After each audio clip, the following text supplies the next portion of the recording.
Hello, folks. Why has my camera decided to die, baby? Let's reset that, shall we?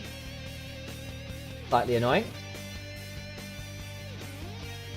Hopefully that should now function. There we are. You can see me wonderfully. Hello. Good to have you all in here. We'll pause the music. See if we can get ourselves some draft already. There we go. In nice and ready. All right. Apologies on the slight delay because I'm coming across from ASI. Get myself some food and stuff as well. Ooh, come back to me. Clean feed. I need you. I need you. Hopefully should be here shortly. Where have you gone? Come back to me, Clean Feed. You were right there. You were right there. Why has it died? There we go. Took it a second. So, Barca gone towards Rumble, Nefiri, Syndra. Big pick and burst there with the ultimates. Bit more split push, bit more team fight. Honestly, a bit more CC from Team Orange Gaming. Even if the single target perhaps a little less nasty. Still, Annie Wukong very, very strong. Certainly something to keep your eyes on. Smurfy as well, can have some good fun with it. Both of these teams currently at 2-2. We've got Prime League versus Spanish as well. Should be a great time here for all involved. Let me make sure we are live over on Anivia's channel as well. Hopefully this should now work. We'll be live in 2 locations at once, is the plan. So, fingers crossed, Anivia viewers. You now have 2 places to watch this, which is pretty good fun.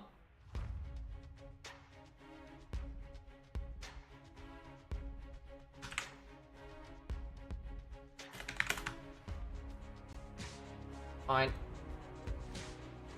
Beautiful. Fabulous. Well, here we are, looking all well and good. I need to pop this out while I get the opportunity. Where are we doing this from? Preview? Preview. I can now see what's going on. Wonderful. That's a nice start. We'll get this one and YouTube. Beautiful. I can see you all now. Hello, hello, hello. Should now be all sorted.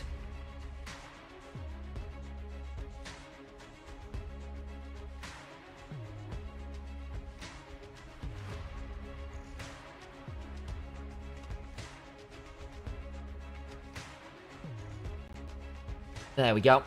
You're bonjour, you're looking alive here. Yeah, that's the one. That's great. It's the one I need to be a bit worried about is over in Anivia's chat as well, because hopefully we're live twice on Anivia right now, which is kind of cool.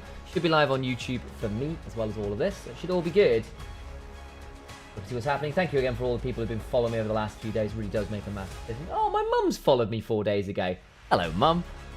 Appreciate that one. Still, we've now got our champs locked in. Orange Gaming looking for a mid-game spike. They've gone for the Bard alongside the Corki. Early shove, early power to pair up with that Annie, pair up with that Wukong and get things rolling in that kind of 10 to 20 minute mark. Got that ability potentially to have that Yorick be a split push win condition as well with the Syndra and the Rumble. Will eventually struggle to manage that in the grand scheme of things. Of course, as the game gets later, you are looking at a Smolder, you are looking at a Syndra. Both those scale exceptionally well. The range advantage will become problematic as well. Still very, very, very dangerous from Barcelona in the mid game themselves. Lots of damage wherever you look. But again, as the game gets later and later, it becomes more and more about those 5v5s. The balance of power, I fear, is going to switch more towards Barca. So I do need to see some good play from Orange Gaming in that kind of mid-area spike when you've got the Annie and Wukong and the Bard there. Heights of power with that Corki at the 1 to 2 items before the Smolder takes it. Or the Syndra gets all of those stacks and those splinters of wrath in and available, or things get a bit dicey. I'm going to quickly put the kettle on. I'm going to make sure we're all good to go on my end. So I'm probably going to disappear for a little bit just while I get myself sorted for the stream. I do apologise we're a little bit late on that front, but I will be back shortly.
Mom says I'm not supposed to eat you. Minions have spawned.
Thought anyone died yet? No, we haven't.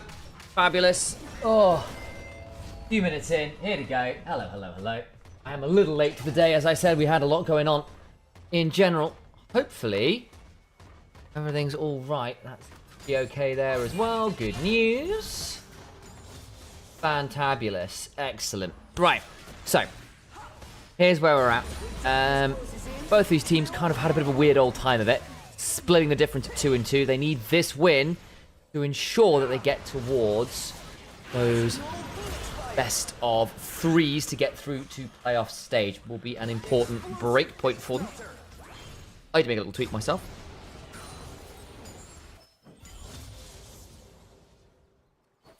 Could be a good time. I am, as I said, a little bit delayed because I'm splitting my time between so many streams today. I've been all over the place. Does mean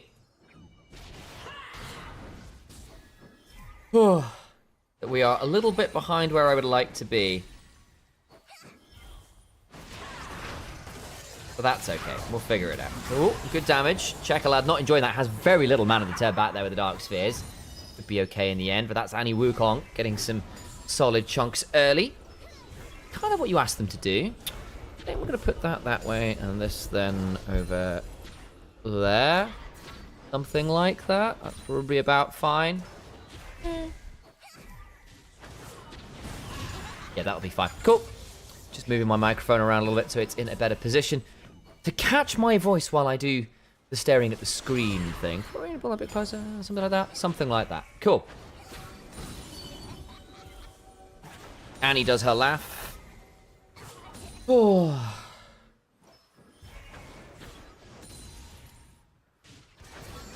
I'm actually quite... Ooh, good damage! Well done from TOG. Nice play from Infernaral there. Bard Roam causing Chekalad some stress. Didn't burn the flash. I don't think it would have saved him probably in the end either. The moment that Q came through the way it did, it was going to be challenging. Still, good early pressure. He'll fall the Bard early on off that early roam. Nicely done. Corki able to be left alone quite happily. Not really going to get punished too hard by a Corki and a Rel necessarily as long as the Valkyrie is up.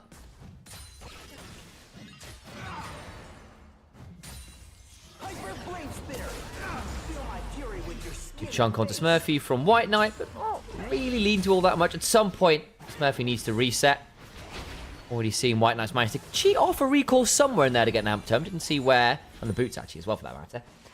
Quite where that was, but again, with the Rumble, you do often get easier crash. Chekalad still has the flash, didn't burn it earlier on. Good chunk onto the Syndra, but Be too much more top side. There's a dive from 113. And White Knight 113, the last time we saw him, did unspeakable things to LR with the Kiana. Has not gone quite so smoothly since then. Nice reset of the turret aggro. It was actually a very good dark procession there from Smurfy to keep the Inferi trapped under the turret, but had that ability to drop aggro with the untargetable courtesy of calling the pack. Oops, I got out. Still trying to tweet mid doing this.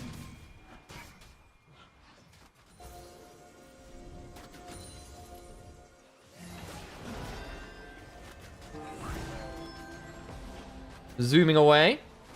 There comes Legolas, who's been chunked out pretty heavily on the way over here. Quite sure whether we just backed off or like, surely can't have reset. Yeah, only the Cullen inventory. Doesn't look like that's going to have been the case. Seaboy bot side with the level 6 available. So theoretically, good look for a Cyclone here at some point.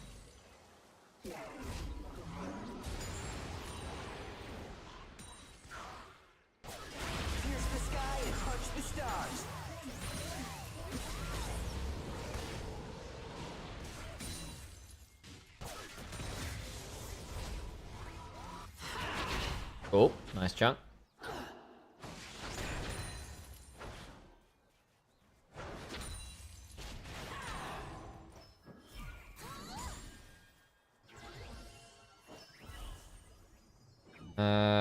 This should be fine. I do apologize, I'm a little bit off this one at the minute, but is Ratones with 1 N or 2 N's? I forget.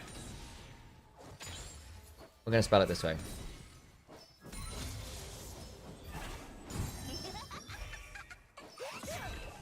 It is. Crash down from White in.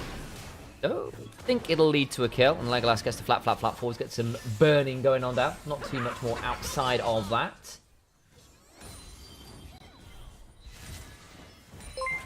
Hey, thank you for the follow, Ninja. Ninja Teddy. Could be one. Yep.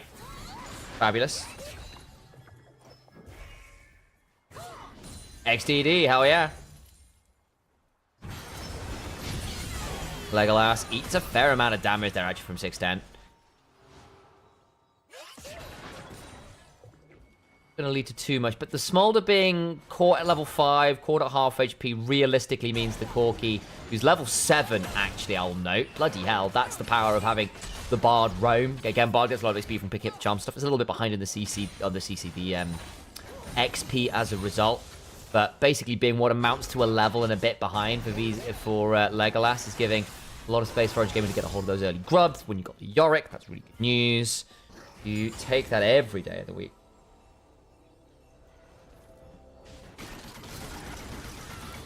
Decalad eats a bit of poke there with the Sheen. I was going to say Sheen empowered order. There is no Sheen, so it's just good autos. Oh, it's going to be a long day today. Long day today.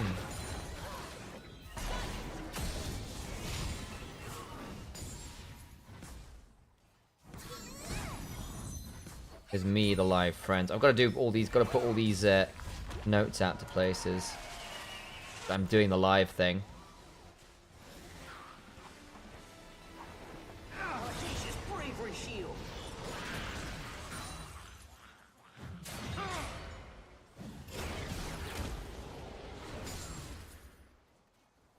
That will do. Social mediaing sort of done. Oh, I need to do it on Instagram too. That's the way to do this. Instagram. Oh, flash. About needed. I think Infernero was a little low there. No Tempered Fate or whatever to keep people safe, so need to get out of that. White in, gonna roam and get some wards down. Wukong's around, but not really gonna be spotted. There is a world where they try to get onto 610, but I think it would be a bit hard to pull off. So, realistically, it is just a warding mission. The Smolder is in the river, but Wukong's now around. Should be a known quantity. Good. Actual pickup onto 610 there. He needs to flash away. You know what? Not bad in the end. Reset required. No TP. Probably does end up being a wave or so advantage now for Checkalad. That wave's in a pretty rough spot.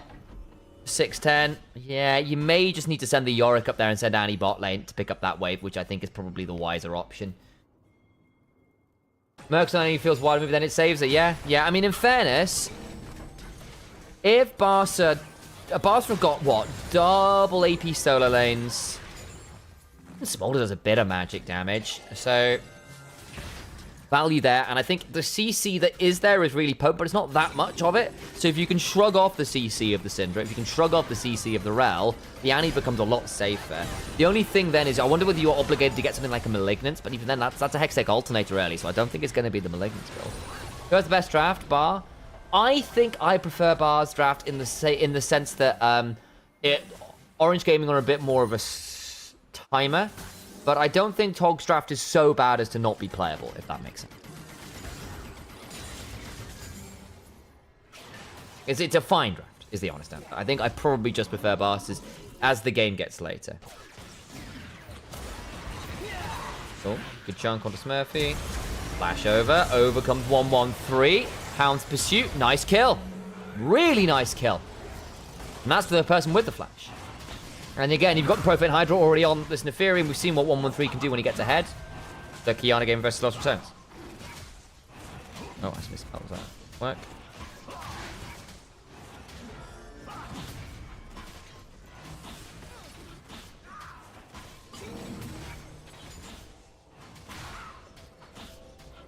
There we go.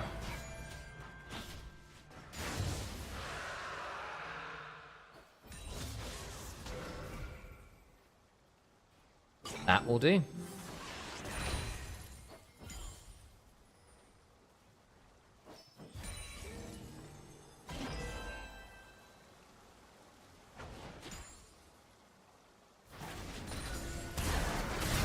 Engage. 1-1-3. Get some damage down. Does. Nice, nice, nice. There's the Neferi after the races. And I think at this point, Orange Gaming are starting to get a bit worried. Their comp needs to be spiking around now. Neferi is now very ahead of curve. Rumble is very ahead of curve. That should worry you, I think.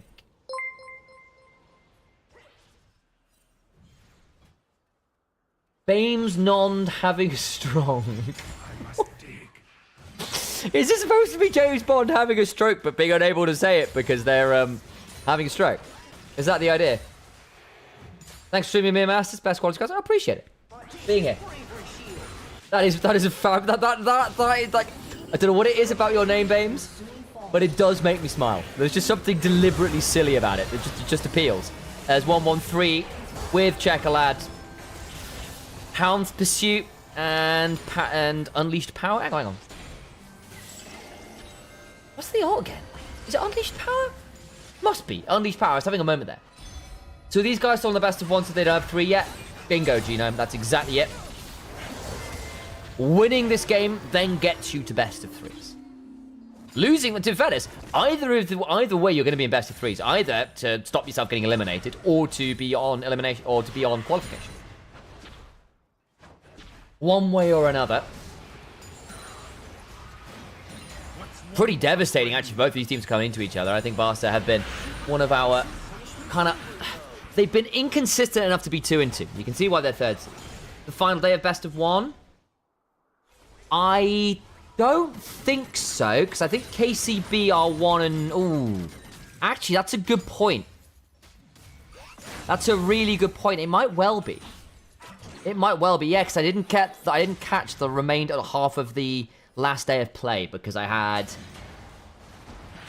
what did I have on? I had something. I was Riftbound casting. I was casting Riftbound, so I didn't get to see all the games.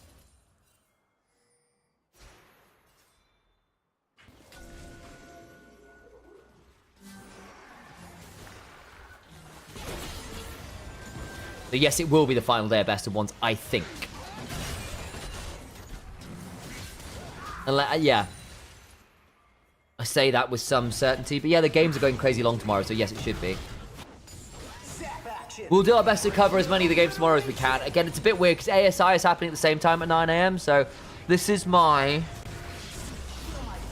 6th game of the day, and we've got a full day of the EMEA Masters to go. My voice needs to hold up, so we'll do what we can when we can, but it's going to be a long day, folks. Hey, Nivus, good to see you. We will do our best to provide value. Best league tournament is on? Hell yeah. ASI, baby.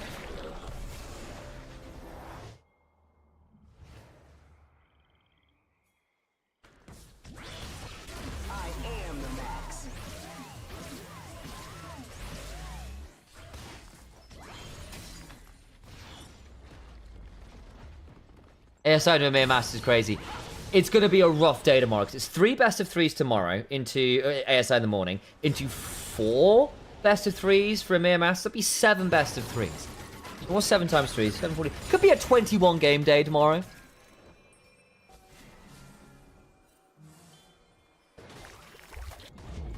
If I've done my scheduling right.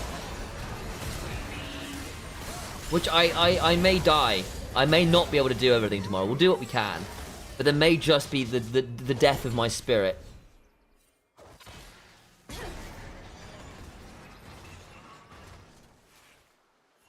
So I have to manage to watch all that while also working my day job. Ooh, that's going to be fun. That's going to be fun.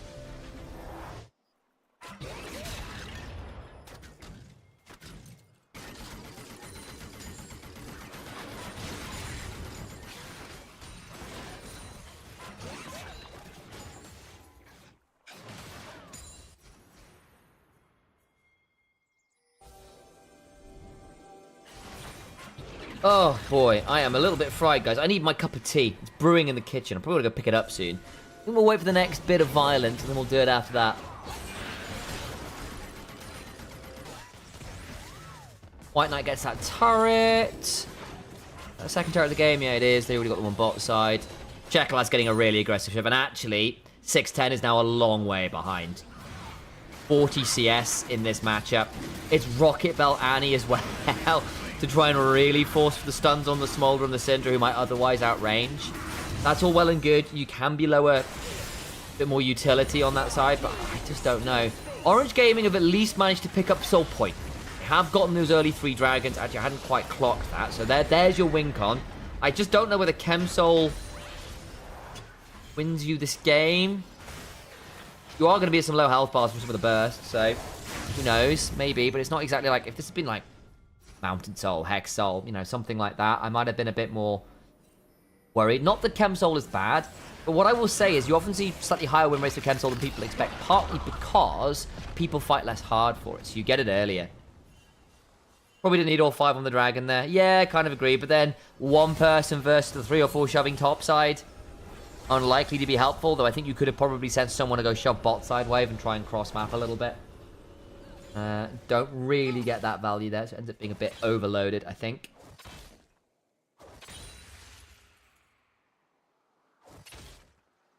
"21 game day is crazy. You might just have to point and grunt at the end of it." Yeah, I might well be at that point.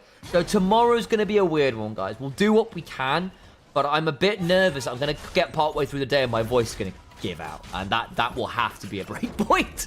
I might still keep the stream on, if you know what I mean, but I may just not be I may just be unable to cast it. So at least get a feed out to you guys, which I know would be a bit lazy, but we'll do what we can. I'm gonna try and power through it, but it could just be one of those days where I just go, "Hey, this is not functional."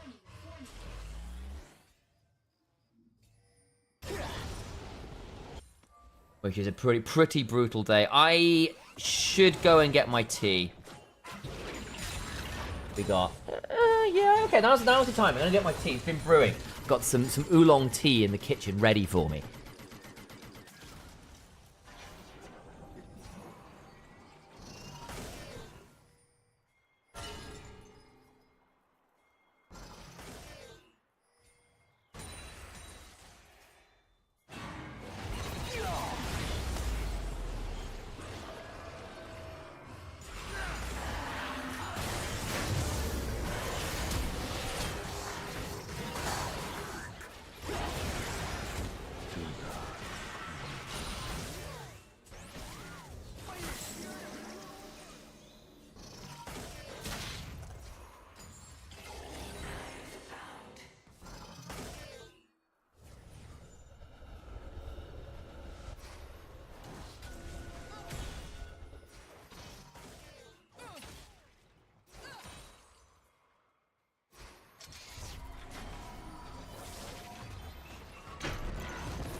Oh, baby. Tea's acquired. Oh, no, I missed some deaths. God damn it. Right, what happened? How did Smurfy die? What did I miss? How did they get these kills? Why is 113 now at this point? I'm very annoyed about that. What bad timing from me. Good grief.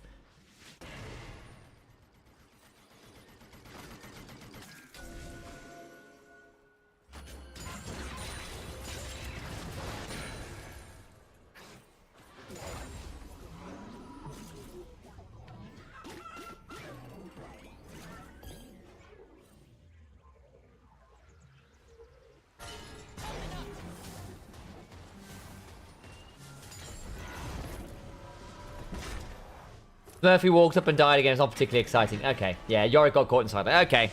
Not that exciting. Thank you, guys. Thank you, Yasser. Thank you, Ninja. Thank you, Gnome. Rumble ult, Neferi gang. Neferi turns up and people are dying because again. This is one of the things that we've been chatting about a little bit. About some of the LPL comps. It's something that those of you who are going to be looking forward to Worlds, something you might see IG draft quite a lot of, is you'll see a lot of target access from champions. Maybe not a lot of CC. So Neferi is a great example of this. Multiple tools to get on top of someone. Ult, Q, no, well, not Q, Ult, E on the Eviscerate, right?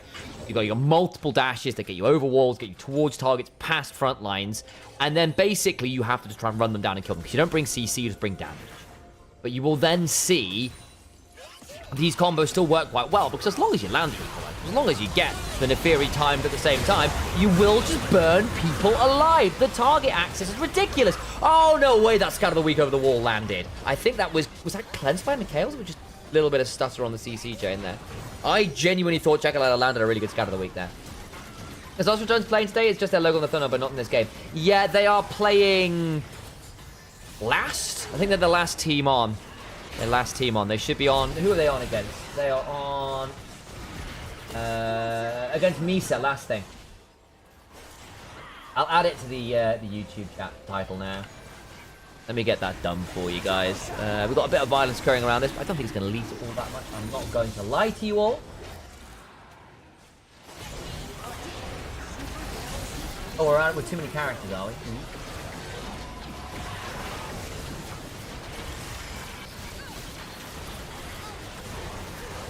That's slightly annoying. Okay, well, we'll have to do it that this time. I can't put that many words in the title. Slightly annoying, but there we are. Maybe we can find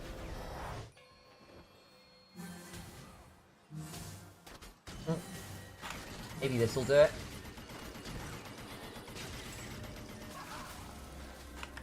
To get rid of. Oh, it's just about it.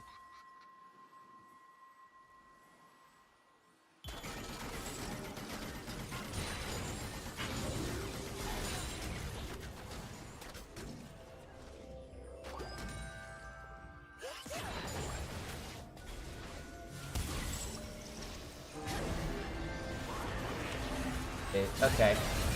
Getting away with it, guys, by doing this. It's a bit janky, but there we go. They got the kill on the Bard. Nice pickup. Again, Neferi's just giga strong now. And like this is the thing. The target access, if you don't have enough CC, you're still fine if you just murder the person you're hitting. What's happening to the brightness on my camera? Camera?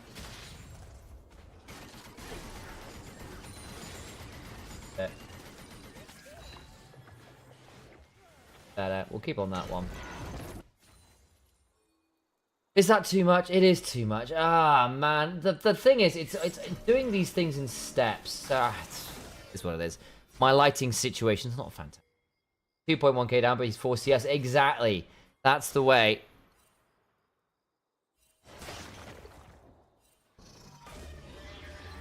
Horizon Focus now done for Syndra. Lots of numbers on a very cheap stat stick.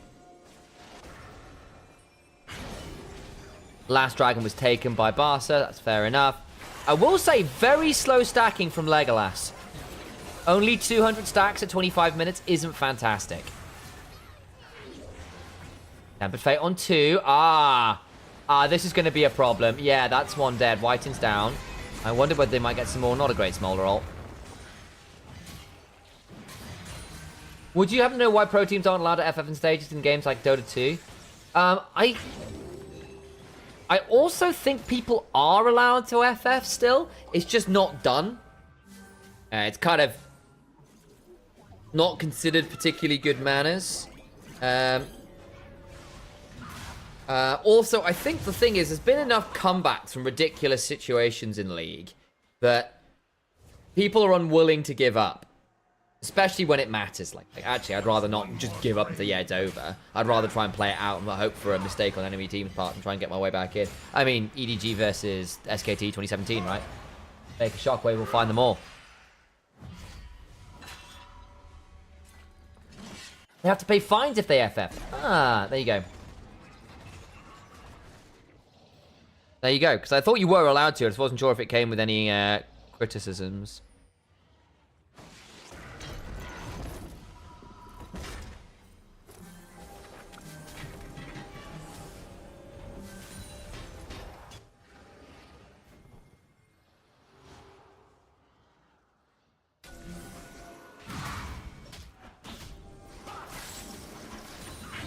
Might be worth to save mental sometimes, yeah.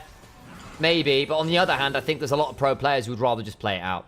The honest answer, they'd rather play it out. I'm actually going to lean back a bit here. Ugh, laziness happening. Right.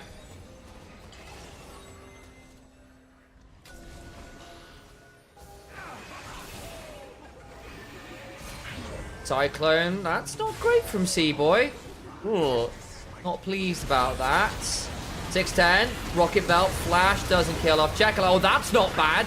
You know what, C-Boy, that'll do. Reset for 113, can call the pack, recall all his dogs, gets a shield from the ult. There's another kill onto the Wukong. Smurfy can't get the kill with the last rights. You did kill Jekyll. You saw what the idea is there. Wukong and he blasts someone and life is alright. Unfortunately, it's happening a little too late in the day. That is a 705 Neferi, who is horrifyingly strong.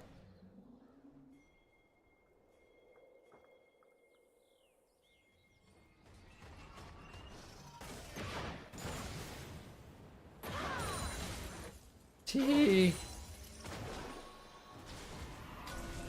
Sponsor right, like even teams own sponsors. Yeah, that's probably not a bad shout, actually, CC. I can see that. LR versus MISA today. Yes, it is. Last game on.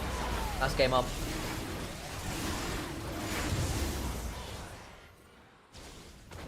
Hello, darkness, my old friend.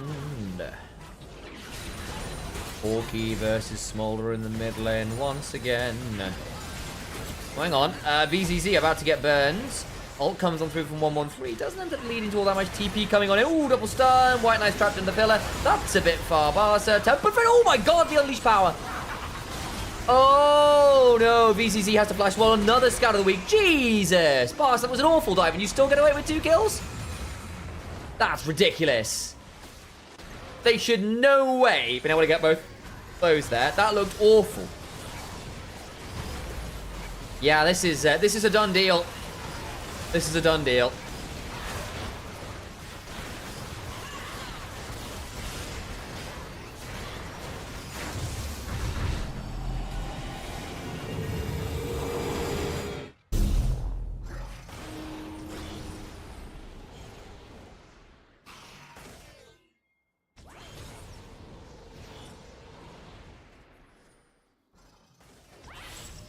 Oh, I forgot to run ads before the game. I'm sorry, guys. We went into some ads mid-play through the game. Sorry, they're automatic. I'm out of snoozes.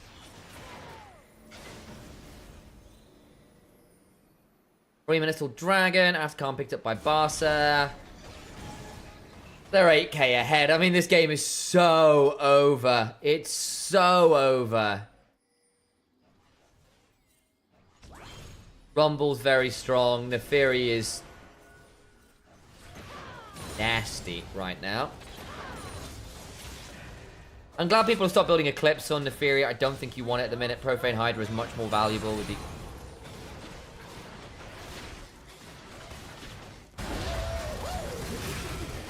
Okay, 113 is dead. Okay. Can you... Oh, Baron's gone. Thank you for the... Hey, Fox, thank you so much for the sub. Appreciate you.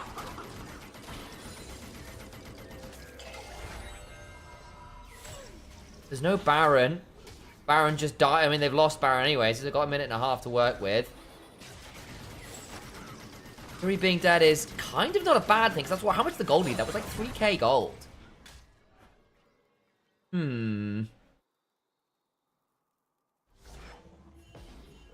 I see whether there was anything they can get on the map. Not really. And if they'd been a bit closer to Dragon, you might have been able to get Dragon. Oh, 610's in so much trouble. Mega Blast Cone, TP behind. They've gone too deep. Whiten's going to die. That's a big one. Nicely done. They've gone too deep. Way too far. Then should be donated this one, though C-Boy might end up claiming it himself. And will do. Ooh. Still a big lead for Barcelona, but those are some really nasty unforced errors. Megalas needs to back away. Throws down Mom. Gets a big chunk on Infernaral. Appreciate the fun.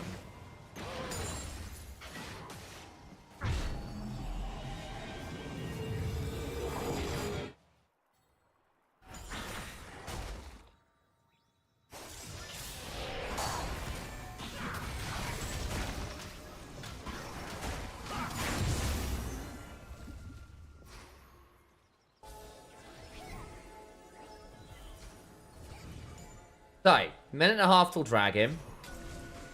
4th item on Smolder. Oh, boy.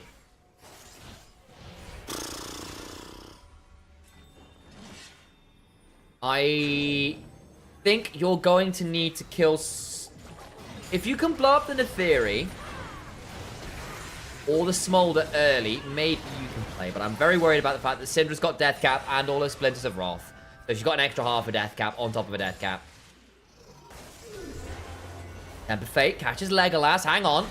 Kind of the weakest early. Legolas has to flash. That's not bad. Equalizer. Oh, I have to flash out of the Magnet Storm afterward, but I think Whiten will likely die. Into the backline. Oh, 1-1-3. Beautiful angle. Can reset to go forwards. Another Hound's Pursuit. Mom is summoned. Murphy survives for a second or two, but Legolas will flap over the wall. Last Super Scorcher Breath. Orange Gaming's hopes die in a matter of moments. If they've managed to pick off Smolder after the Temper Fate was playable, you had to take that opportunity. They didn't. Game is over. And that's life. I think game is done. 100% KP from 1-1-3's Neferi. 100% KP, 8-1 and 10. Executes the turret. And still 100% KP, even from beyond the death. Guys, maybe don't all die to the turrets. That would be really bad. Okay, game's over. Phew. Still 100% KP. GG. Slightly messy ending there, but well done nonetheless. 1-1-3 looking good. Yeah, he's had some really good moments in the tournament, especially on stream, and we've had him on stream. We've seen him do the Kiana game. We've seen him just do the Neferi game. 2 very, very solid wins there. He blasted LR in a 1v9. Again, fantastic Neferi game here. If he snowballs, if he gets to play the carries, I think he's still pretty good. But there we go. It is what it is.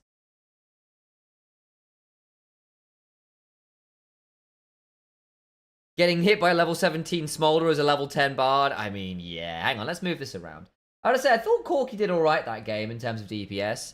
But the issue basically amounts to the fact that Legolas was doing an amount of damage, but then you look at the difference in the jungle, you look at the difference in the top lane. Hell, it's still a 4k difference in the mid lane. Like, the Neferi just blasted people. It's a squishy game, right? If you're doing that much damage to Neferi, it means she's getting a lot of kills. Right, I'm going to run some ads. Where is our next game being shown? Where is our next game being shown? I think we decided we'd do KCB, I think. Where are we at? I'll come back to the stage and to see what's happening. Thank you.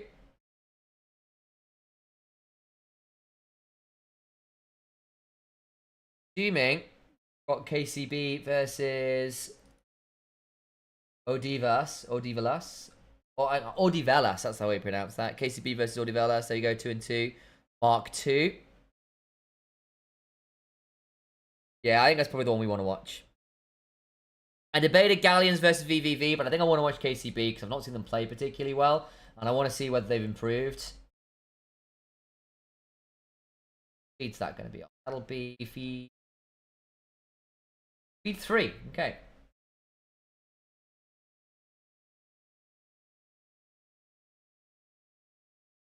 Let's grab that one. It was a pretty convincingly fast game.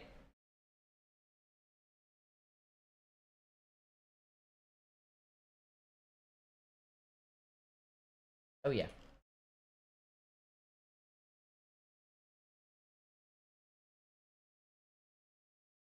He'll die. And then... Oh, wow. We're already on to VVV versus Galleons. That's convenient. We get towards the end of this, then. Nice. Well. There you go. Caught the end of another game. That's probably the winning fight for Galleons, which will move them to 3-2.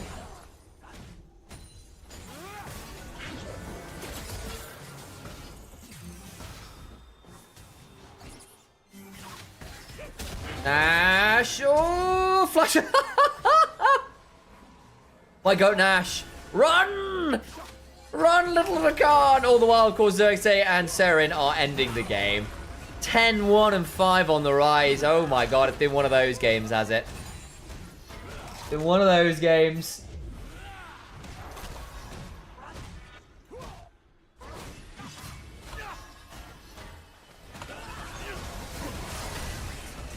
Good damage. Game is kind of over there. Right, let me edit this stream title. I'm gonna run to the bathroom while I can.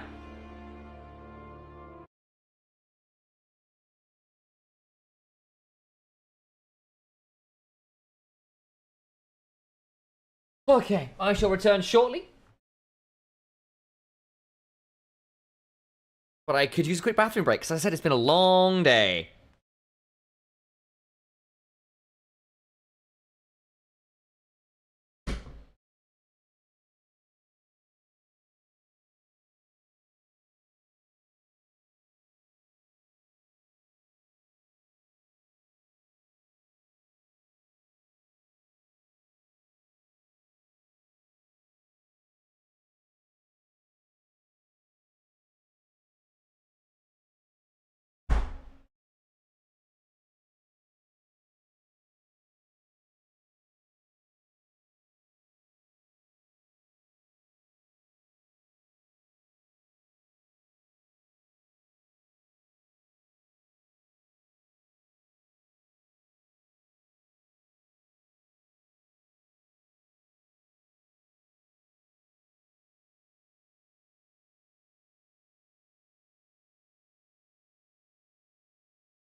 Oh, alright, folks. How long we've got until our next series, shall we? Whoa. Hello, hello, hello. Can KCB win? Yeah, I think so. I think so. They would be my favourites coming into this one. Where is my super suit? No, I know what I wanted to look at. Where?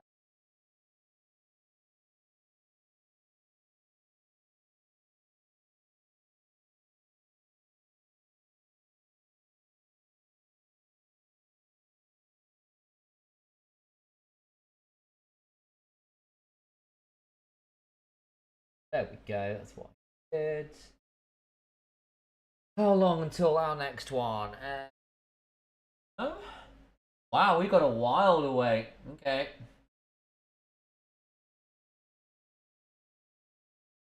I suppose it's supposed to start in 7 minutes, so probably I'd assume something like that. See how long it's supposed to be. And we stick on this. What if we basically just stick on this channel then? KCB versus OSC coming up. Yeah, Verdant versus Mates should be a big one. MISA versus LR should be a big one. Those are some big games. Of course, Gentlemates have gotten they've got a replacement top laner in Potent right now. He's doing a really good job for them. Much love over to Empidos, who's on a recovery event. Of course, Potent's taking the opportunity to come up and show that he's actually really good. A little bit scary for everyone else. But we are basically on this channel until such a time as this. Someone's playing Kiana in the other room. Oh. We can stick some music on, can't we, while we're waiting? There we go, that'll do. Something in the background.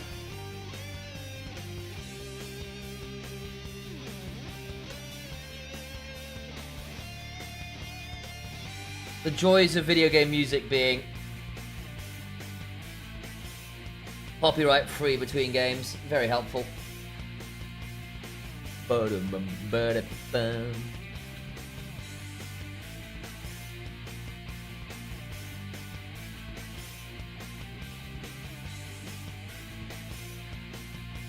Not the best symbol recording. Alright, camera.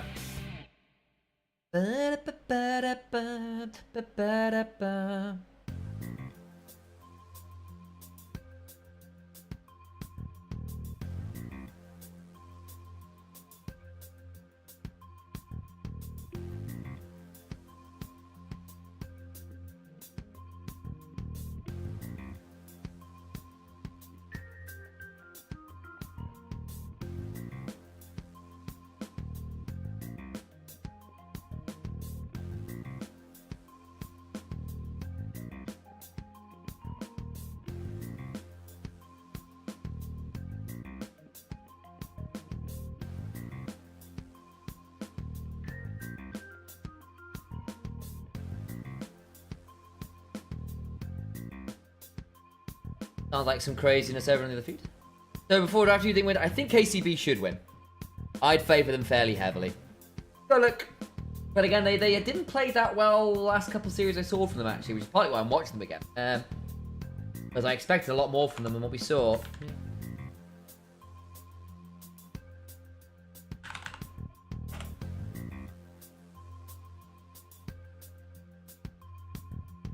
Go get Summer main event.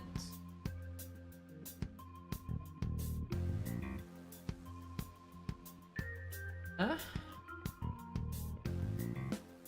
OSC bottom. No, they're not. They are. There you go. Shorty down. I mean, Shuhi's alright. Ardafla's not bad. I mean, let me see who they've beaten so.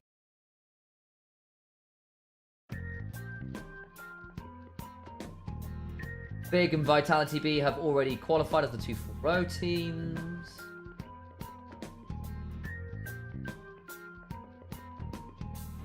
Oh, Divas, that's right. They beat Verdant in match 1, and ENG Amazing's a little bit of a crazier one. I am very surprised they got the win over Verdant, but it was actually a very convincing one. Verdant looked really off in the first game. We had a lot of criticisms about how they played the mid game out. Definitely got. Lost to Gentlemates and to Oh, Rossman, who have actually been quite good. To be fair. Ends up losing their qualification series to Vitality B. Got Giant X Pride next, who will not be an easy fate for State of Affairs either. Think we'll see a Ramos support today? God, I hope not, but hey, who knows?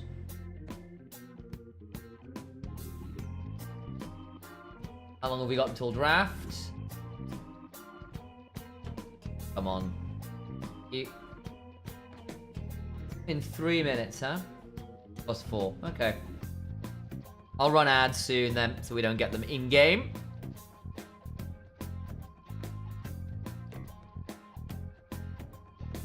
Ba-ba-da-boom.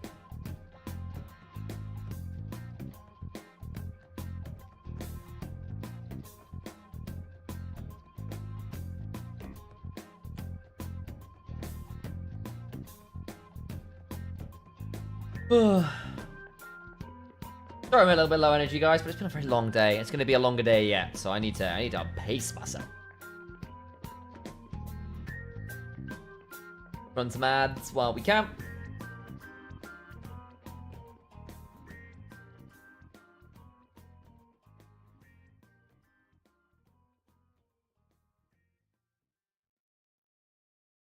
Take my energy. Yeah, I might need it. I might need it. What a song.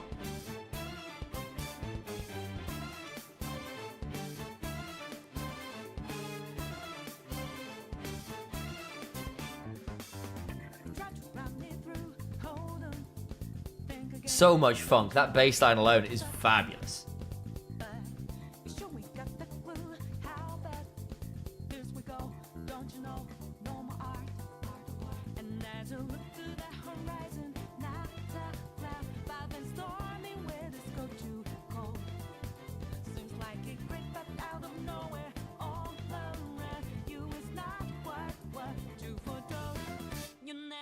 See it coming.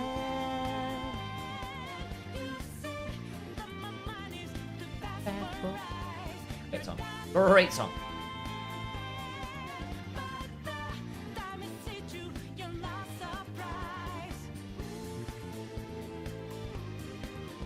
The great bass line. This song is carried by a ridiculously good bass line.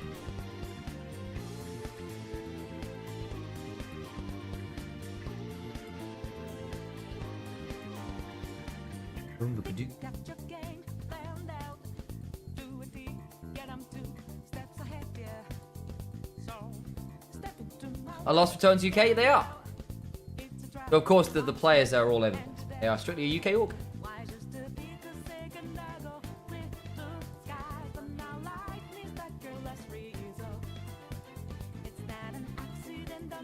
But I believe that's where they're incorporated.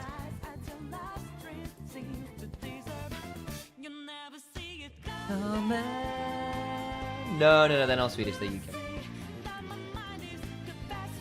By virtue of Cadril being from the UK and setting things up there.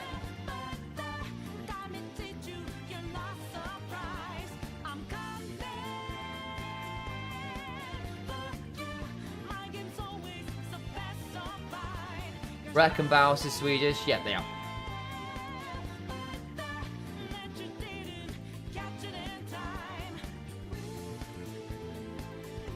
And then, where's Nemesis from again? I'm forgetting.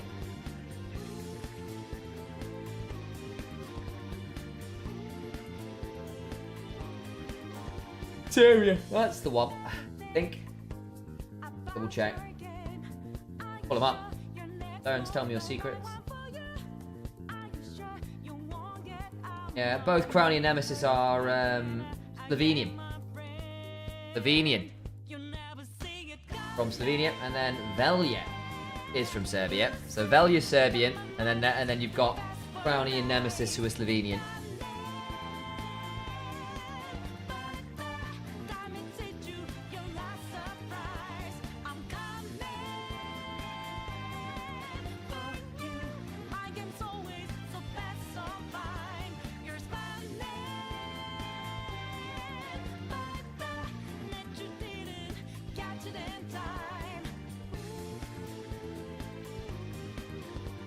Yeah, Slovenian, I believe.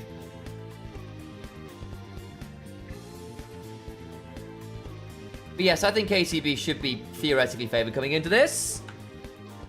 Speaking of, here is draft. Excellent timing.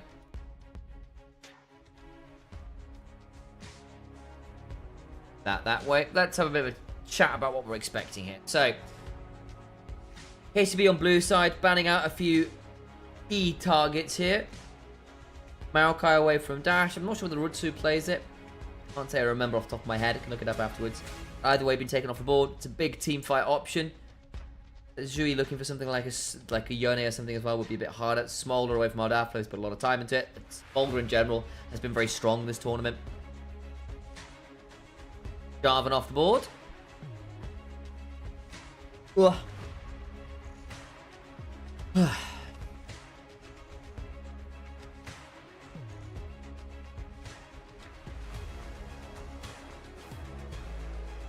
Oh, excuse me.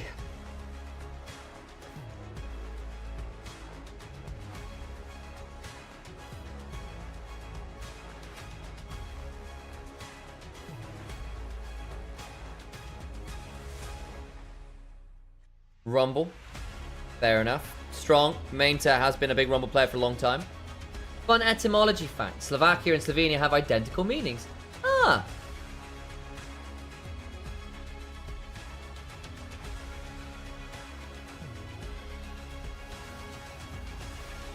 Wukong first pick for Yukino.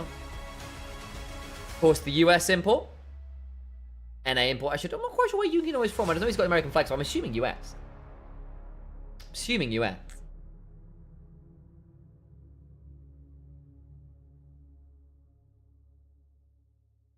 Wei has a response here.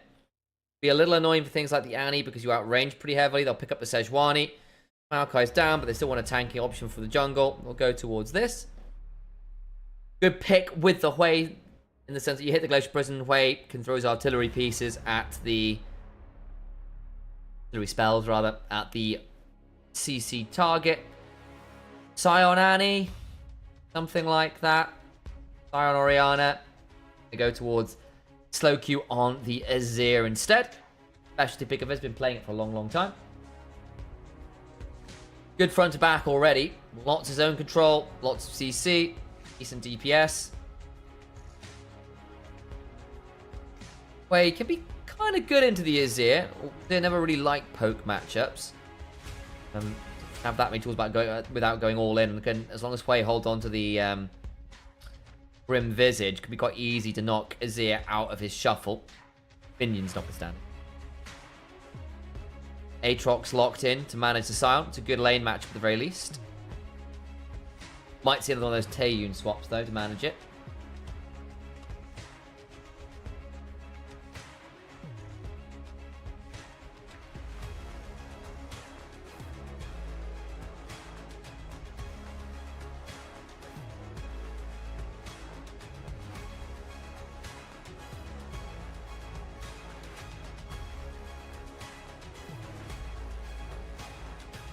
There goes the Corki.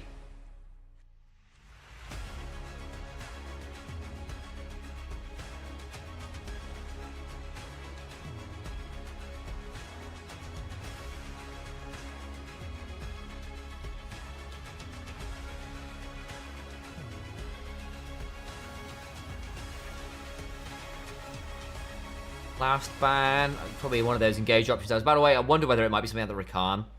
Deniza Zaya potentially for X-Kick as well. Corki, Yunara. Two of the more lane dominant damage sources. Corki spikes very significantly earlier. Yunara is a very good laner, actually. Got a lot of all-in options.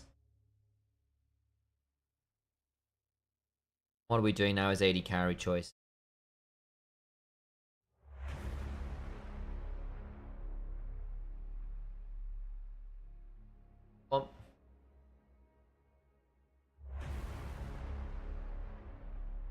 Storm Sivir incoming. Yeah, honestly, not awful here. Aphelios in. Wukong mashes Aphelios. Just does. Unless you land a really good Binding Eclipse, Aphelios doesn't have that many options into it. Be a bit miserable. Varus, Jhin, both utility. They've gone for Jhin Bard. Okay, the T1 bot lane. maligned at the end of 2023 has become increasingly common. It's a lot of CC. It's a lot of follow-up from a long, long way away. Once you get mid lane, Bard can roam, Jhin can follow up with the ult, with the semi-global effectively. Jin's often quite safe on his own, so Bard can go roam and make plays happen. You get a bit more utility that way. You aren't that obligated to have too much damage because the Azir helps. Sion will be alright as a bit of burst, and again, Wukong is decent. So between Wukong and Azir, you've got good scaling DPS. Jin's not bad, he's in there. Of course, on the other side, Aphelios now paired up with the Thresh. Gives him the mobility he probably does require to get out of what could be some pretty tricky scenarios. He'll have a lot of targets on his heads here. Portugal Canal, oh, hey, Vizako, good to have you in here. We got an OSC fan in. Vizako, can I get a request on how you're supposed to pronounce OSC's full name? Is it Odivela? I feel like I'm getting the name wrong, and I don't really want to get it wrong. So if you've got a pronunciation, you don't mind phonetically spelling it out in chat, I'll try and get the full name right rather than just calling them OSC. Because that feels like a bit of a cop-out.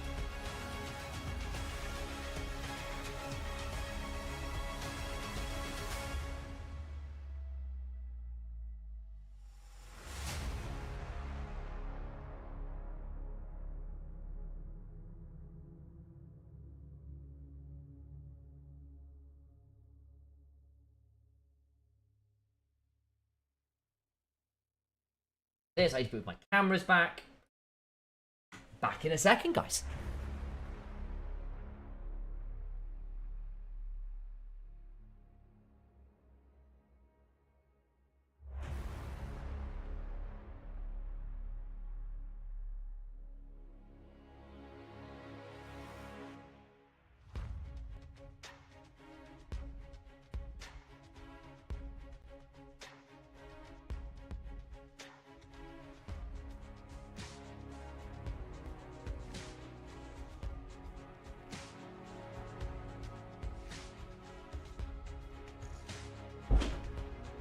What was happening in ASI briefly.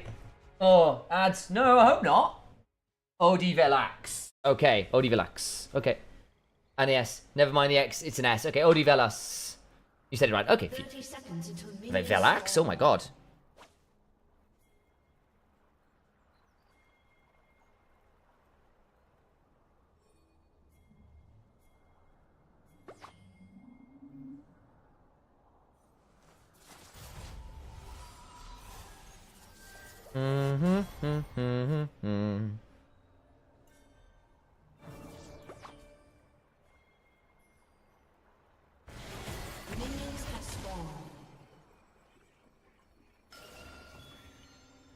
Okay. Alrighty then. Sion, Wukong, there's all our runes. No one's got anything super spicy. The Glacial Augment for the Thresh is pretty nice. It's a best of one. Yes, it is. It's our last best of ones of the tournament. This will move either team to either 3 wins or 3 losses, at which point every other series from that point until elimination or success is best of 3s.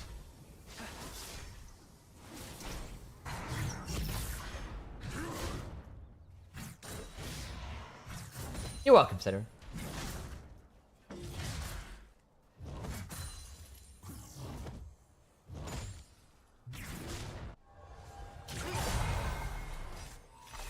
So, bit of CC down bot side, bit of poke, not too much to worry about.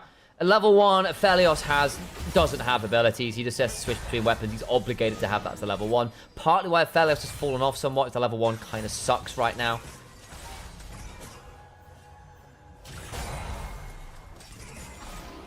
It's just the way these things. Aphelios Thresh at one point very lane dominant because Aphelios was able to step forward so aggressively and have the Severum to work with, and then later on once you switched over to Gravitum, it allowed for point and click CC chains for Thresh, which is always potent. I was looking for the death sentence there, can't find it. I do miss Thresh being more pro viable. Had a lot of his power put into the Lantern, which is understandable, very potent. Oh, missed the play there. His X kick, the ability to just keep stepping forward, being as obnoxious as possible. He lands the crushing maul onto Slowkey. You never see break out the Aphelios mid in pro. The only time I've seen Aphelios mid was M&S playing it. It weren't pretty. He got diamond proxed, is what happened.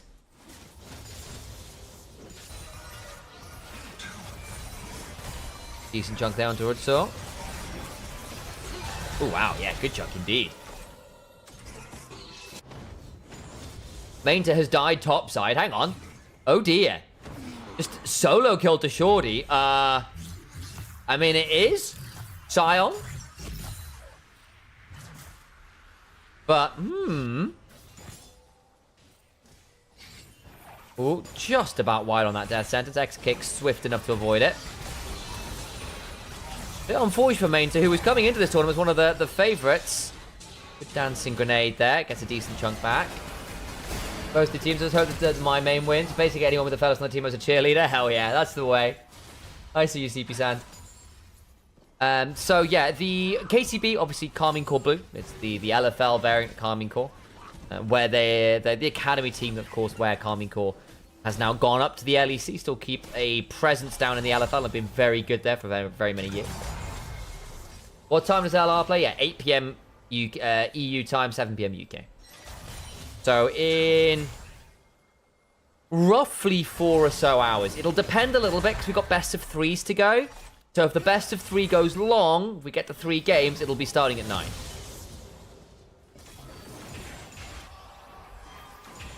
that'll just be the way of it. Death sentence lands onto the barge. Finding Eclipse available. Not really turning into much, though. Ari says, happy birthday, have a cake. Yeah, roughly 8 PM at the earliest would be my imagination.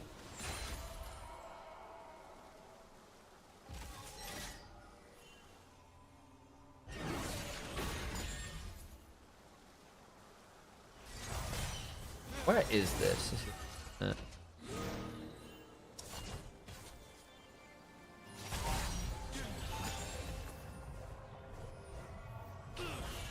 Oh, okay. Well, that's not too far off. That's kind of... I forget when my friends do it, throwing a birthday party. Said, "Can you go to this place?" Oh my god! While I was getting these messages about birthday parties, I missed someone dying bot side. That was really bad of me. Sorry. Didn't think it was gonna be action. That's my bad. Oops. Nice gank there. And a nice pickup for the Jin.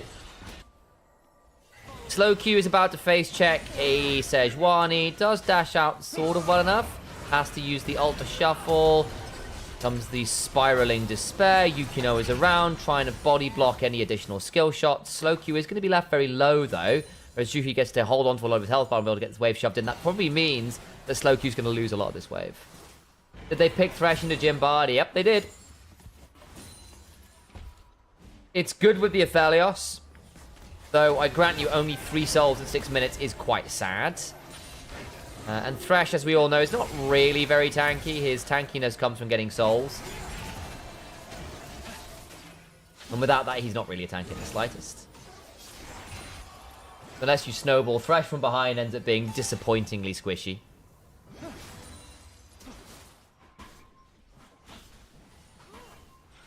I'm afraid this turns into the Wukong show. Definitely possible. I fear for Aphelios' well-being against Wukong quite a lot. A lot of ways to punish the Aphelios if the weapons are wrong. Or if Flash is down in general.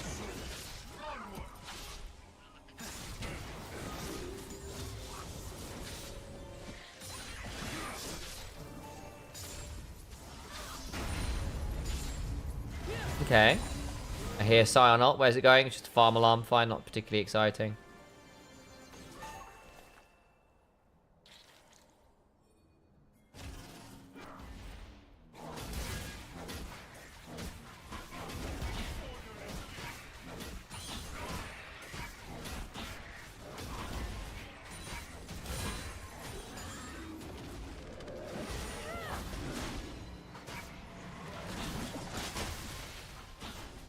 So, at this point, been a very quiet early game, really, hasn't it? We saw the solo kill top. Well, we didn't see. We saw the aftermath of the solo kill top side. Be led to all that much. Decent lead for the Aatrox, which is nice. And bot side, the 2v2 kill, which was really good into the Thresh. Take what you can get there. But it hasn't really led to very much of a difference at all. We are basically dead even here in gold. Farm leads, not that notable. Slowq a little bit behind, having been chunked out and forced to leave after face-checking a Sejuani. Went to go get some wards and was a bit ill-advised with his timing. Dash should be able to pick up at least one more of these grubs. Does have a smite available. We'll use it and probably just leave it, saying, yep, we got two. Don't have to get the third. That's fine. Reasonable enough.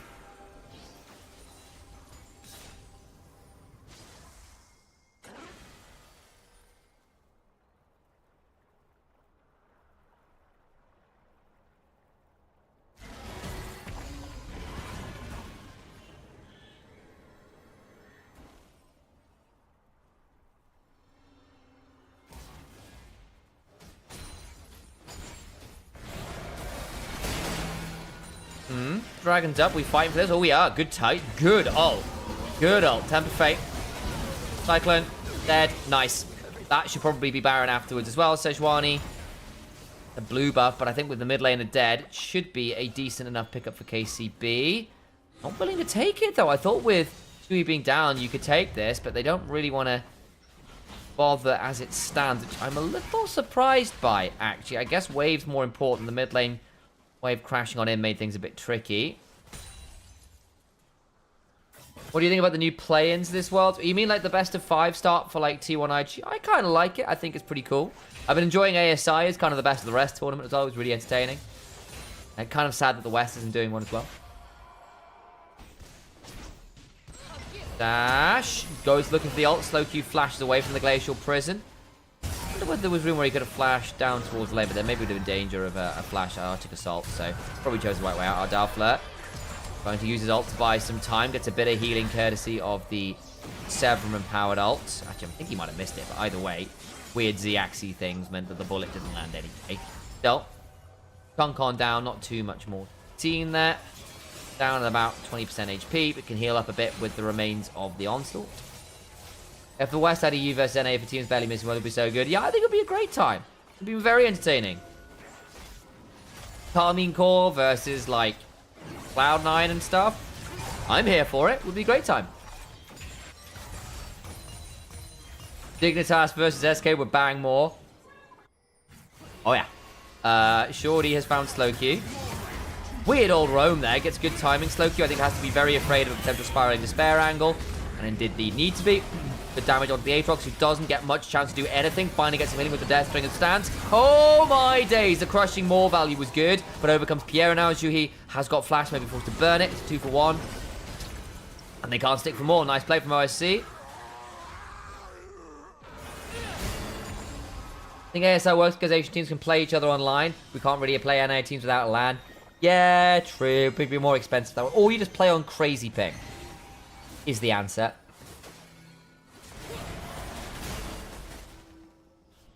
You put a server on a ship in the middle of the Atlantic. You connect everyone to it. I mean, that really will be a break point for esports, assuming it ever gets there. It will be the ability to play remotely on a manageable ping from different continents, because it's always been the rate limiting factor for EU and NA in a lot of ways, being able to play with a lot of the other really good regions. NA in particular. Tempered Fate is well wide. The Slowq gets the back away. Geordie stunned. I don't think it leads to too much. There is no Glacial Prison available. Gera doesn't spot out this Sejuani. Found him now. Frost armor breaks. Hey, Grimmy, good to see you.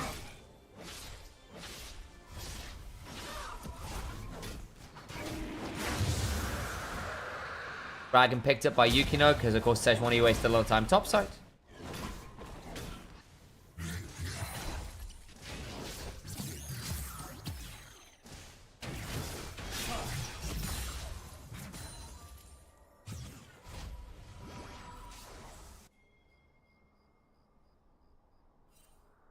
Are we seeing too much more? It's been a very slow game, honestly. Not seeing anything particularly crazy.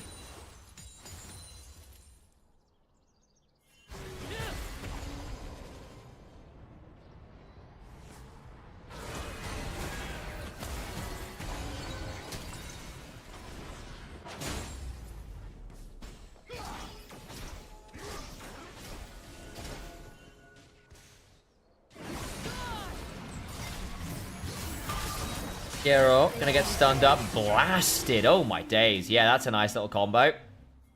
This Aatrox could end up being an issue. Geordie could end up being just quietly something very, very dangerous. How am I doing? I'm doing well, thank you, Crimmy. I'm very tired. It's been a very long day already. We started at 9 for ASI, and I took a brief break to go buy myself some food. And have immediately come straight back to live, so we are on game 7 of the day. And we got 2 best of 3s to go. So we are at minimum 11 games today. Yukino is a dead man. Again, Shorty with another kill. This Aatrox could end up being crazy good now. Oh my days, imagine if KCB go to 2 and 3. They have not been tracking this Aatrox roams very well at all. That's multiple times now. He's gone the same route both times, by the way. He's basically gone. My camera. Don't have that bad. So he's basically gone down the river and then down behind here, get over here every time. It's kind of wild. Like, how has that worked twice in a row and found someone doing it both times? That's such a problem. Because if the Aatrox becomes an additional threat and it's giving space for the Hwei and the Aphelios, that could get really problematic. I don't think it's Yuki being the issue here. I really don't. I think Slowcube's been very disrespectful. I think main to die into a solo kill is a big issue. I've had more issues with Slowcube and main to than I have anything else. The Aphelios and Hwei have much counterplay to Bardol? No, not really. And again, the Wukong will be really good into them. Very good into them. Particularly the Aphelios has a tough time for Wukong, if memory serves. But that's why having the Aatrox being fed could be really problematic. Basically, between objectives, we've seen some problems. And speaking of Tempered Fate into Aphelios Wave, pretty dangerous. Slowcube goes looking. Slowcube! Okay, does escape vaguely with the Battle Herald, but he needs to drive out somewhere to safety. He's going to jump onto the mid lane turret. Shorty dying. You know what, Slowcube? You'll get away with it, but you deserved to die there. You deserved to die. Flash away from Piero. That's actually kind of wild.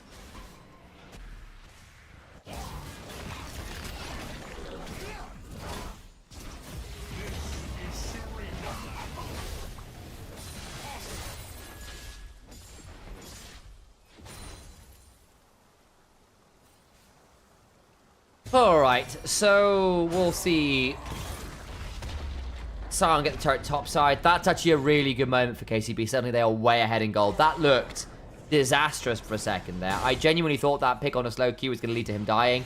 But Shorty doesn't quite get the kill before the Herald comes on through. Then he ends up dying, which means that the Aatrox isn't there to do a lot of value. He's been left very low. Spiral in despair on a slow Q who will die now. Oh dear. Yeah, well, okay. Finally gets punished for it, and that's a kill onto the Hwei, which is nice. You do need that.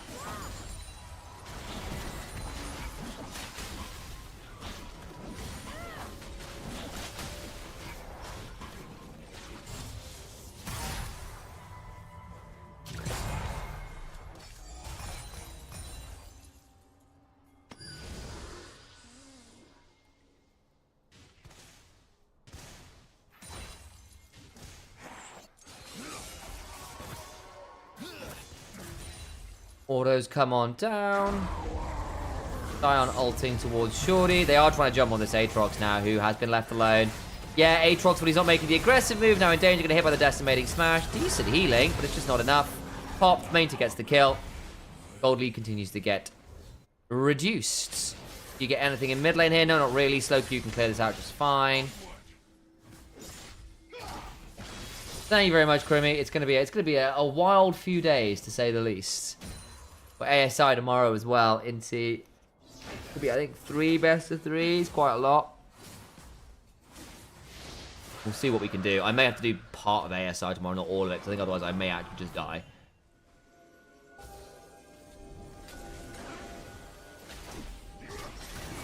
Stamina required. Ardafa and Rutsu. Can't really do a lot to defend that turret. It goes down to KCB. Good recovery from KCB. It was a very sloppy mid-game. They've sort of managed to recover it as it's gone on a bit.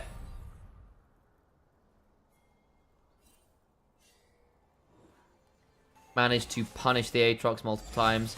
Stop them from being too much of a threat in the way that they were looking to become. They still end up being that, but again, kills back have made things a bit trickier.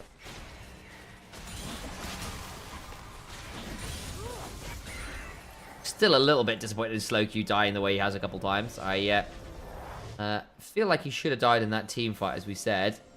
Dragon a little ways off. Dragon a piece so far.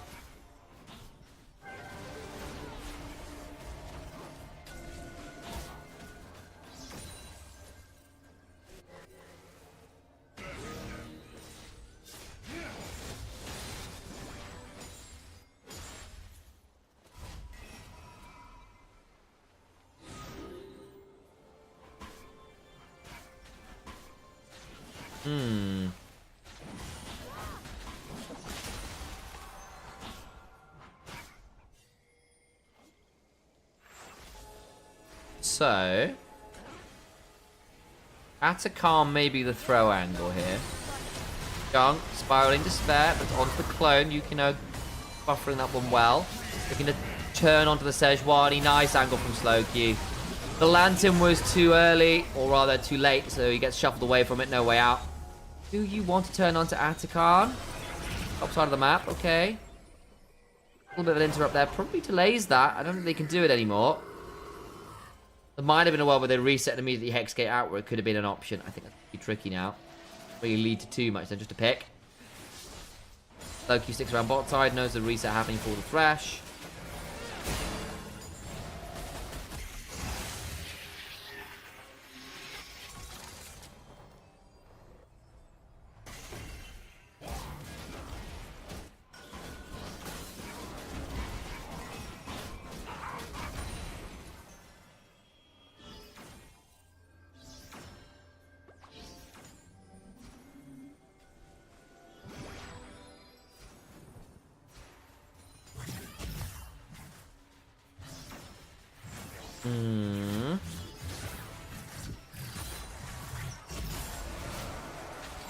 Dash. Ooh, there's the hook on the Yukino. Doesn't lead to too much.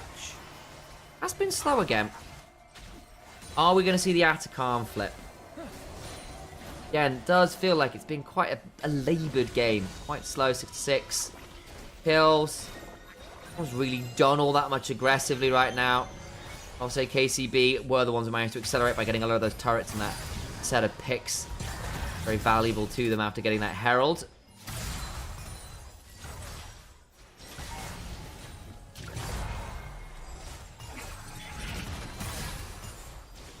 Pick up another few minions.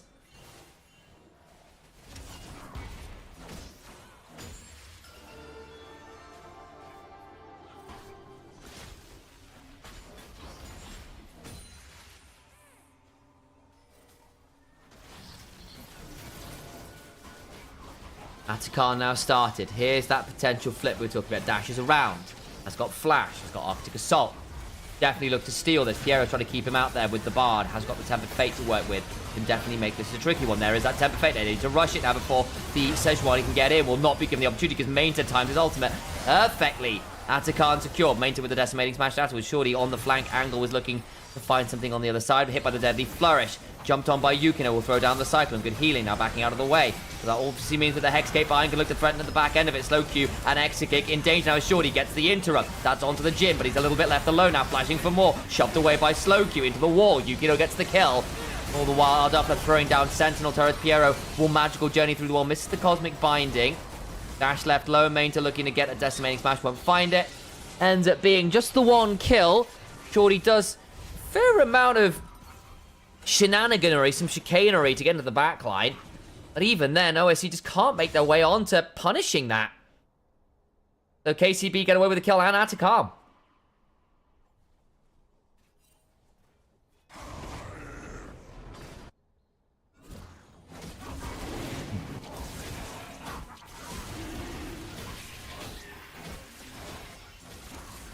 Oh, well then, here comes the dragon. Little darling. So Q gonna nab that Gromp and does so. Whole 80 gold. Dragon secured as well.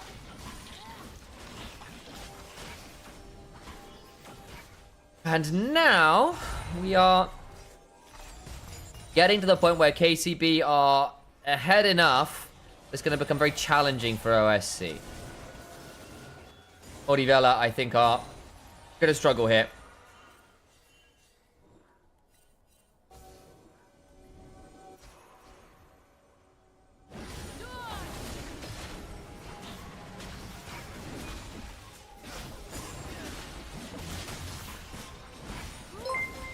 Thank you very much. Hey, LPL English. Well. Welcome on over, ASI enjoyers. How did the Shyvana Kiana game go, folks? How did the Shyvana Kiana game go? Shout out to LPL English as well. Make sure you are following them if you're not already. They're great folks over there. Hey, just take a shout out command in, actually, if I can at some point. I've done that one as yet, but much love over to them. Thank you all for coming and joining us here on the EMEA Master Stream. We've got ourselves our second best of one of the day. After this is best of three, so we will be doing, with ASI this morning into this, something like...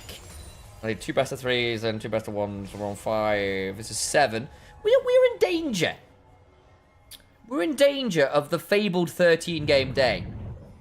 We're in danger of the fabled 13-game day here, guys, so bear with me. It can get very spicy out in here.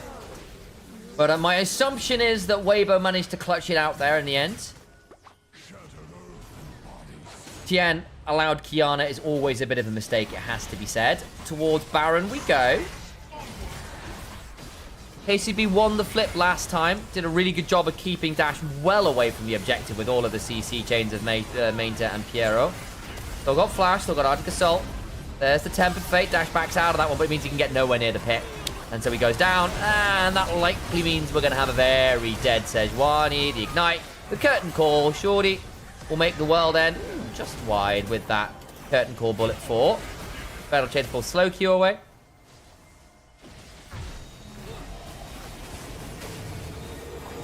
But thank you guys again for coming on in here. If you've not followed the channel, please do so.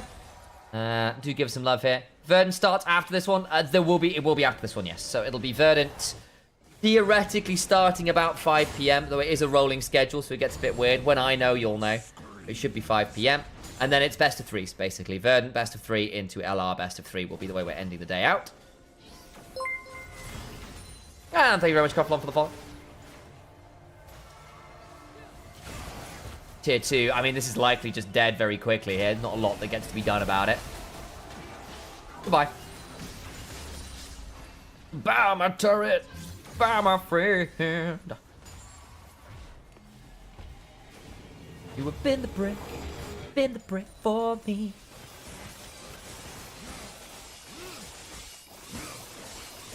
No, I mean, the thing is, he's got this Aphelios. He's got 2 items down, and that's great. But you are an item behind the Jhin, who's got his own Infinity Edge. Got the Rapid Fire as well. Is not obligated to be the main damage source. Alongside Nazir, he's now at 3 items. Wukong's at 2 with the Thunder Sky and the Trinity Force. Like, I just think you're too far behind at this point. The damage breakpoints are very tricky. Redemption will keep Shorty just about safe, but it's another World Ender that hasn't led to all that much. There was a part of this game where the Aatrox could have taken over. It was 2 and 1, massively ahead individually. Not really going to be the case anymore, unfortunately. Not really going to be the case anymore. And instead, we are going to see... Does it really lead to all that much? No. No, not really. I mean, when you've drafted an Aphelios and the Aphelios hasn't been involved in anything, you know it's been a tough time. Is that the ult? It was. My god. Okay, well, Moonlight Vigil burned. Hook goes wide. Dash trying to check. Ooh. Yeah, damage check completed by Exa. He does a lot of it. Pick that one up. Does UL play in that later slot? Looks like there really isn't an official site to check. Yeah, the LoL fandom is your best bet. I'll double check when they're playing for you now if you want. We have... Yeah, they're on versus ULF at 5 PM, but it's the same slot as Verdant. And understandably, I'm afraid to say I'm going to go watch the Verdant game. NLC cast, I have to go watch that one. Obligated to. So we'll be here.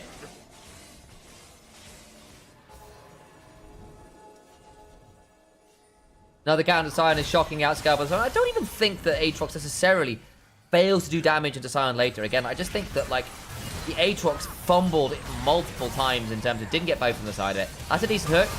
That might be a decent kill. Temper Fate comes on down. Yukino will die. Important shutdown. Gets a reset on the ult. Needs to get back into Redemption. Doesn't get it. Gordy now potentially in danger. Overcomes the rest of KCB. Decimating Smash. Forced to be flashed out of. Some to Zhu. He's now left a little bit alone. Lens on the Spiraling Despair was nice. Will likely just die here. Zhuhi can take the Lantern, but to where? Ooh. KCB punished the death of their jungler with reckless abandon. Our Daffler now in danger. Finally got on the board with an assist, but that will come hand in hand with his first death of the game as well.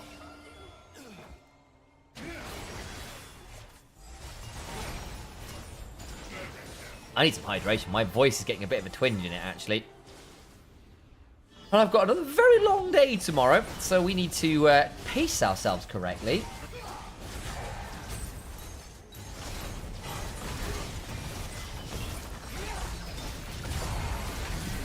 Well, there go the turrets. 31st comes on down. Shorty goes flashing. Can't quite kill Slow Q till just now, though does succeed. The problem is X kick's so damn strong. Maintain with the shield. We'll get on forward. Shorty heals up a bit here. We've only got so much time before things get dangerous. Not quite enough to kill off the Jin, the Thresh, rather. Till just now. Temper Fate comes on down. Should immune the Spiraling Despair. We'll get the shutdown, and the game survives. Hydrate or Dihydrate? Correct. Dash flashing on forward, trying to get a hold of Mainter. Well, tonight, they could probably turn this into a dragon at least. Biceps from Mainter are decent. No way! Very funny, and he misses 2 Severing Bolts as well. Very nicely done, Mainter. I think that's just an escape. We take those.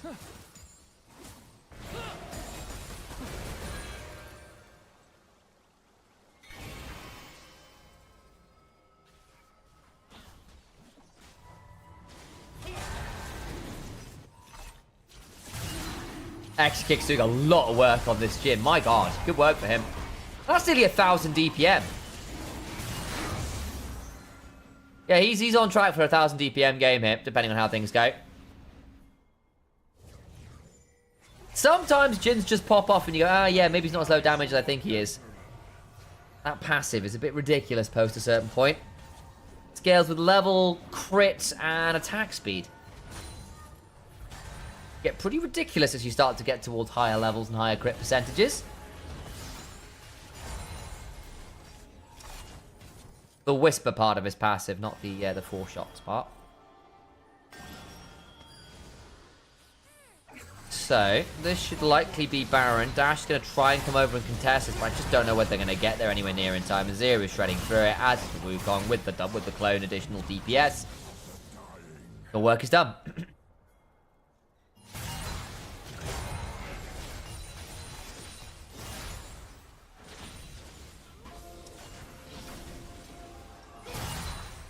I think that's probably just a march down top lane to claim that last remaining inhibitor, and then the game is over.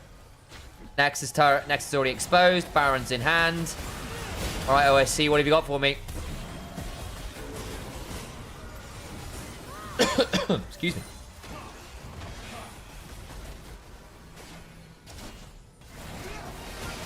Temper Fate. Not bad. You pulled away. Knockup comes on through. Good CC chains dash. Will dash away to no avail. A double towards the Jin. Make that the triple. We'll look for the full house as our Duffler tries with the Sevrum Crescendum combo, but the blender is quickly unplugged. Nexus turrets sort of respawn in their fake way. And alas, it will mean nothing. Can't be called blue. With a commanding late game domination.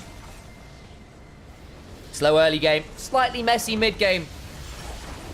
There is KCB who recover and in the end will move handily to 3-2. One series away from progressing. OSC now on the verge of elimination. GG. Let's have a look at these DPS numbers. I think they will be quite silly. And then I need to go get myself something for my throat, because, oh boy, we are twinging. We've got 2 best of 3s to go. Yeah! Yeah, gin damage, people. Yeah, that'll do. 20k more than the hyper carry.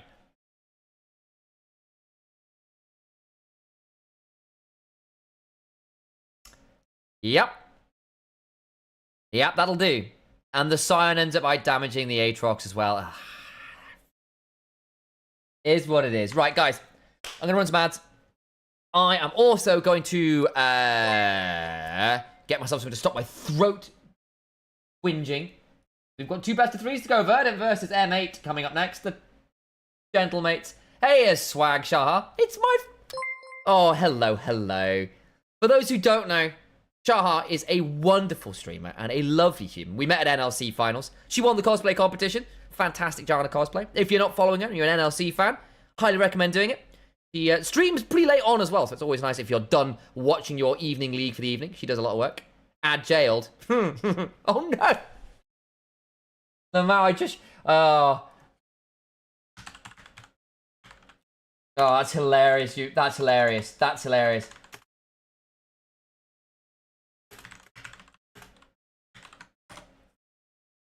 That's incredible timing. Incredible timing. I need to actually sort out my shout-out commands, actually. So let me tell you what, we might do that now while we got... stream elements.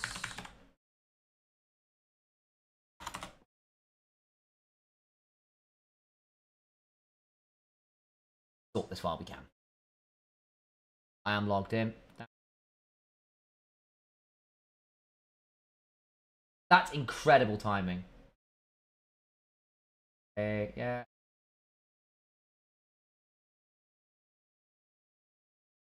Fuel, chatbot, chat command. We have shout out on here. I don't.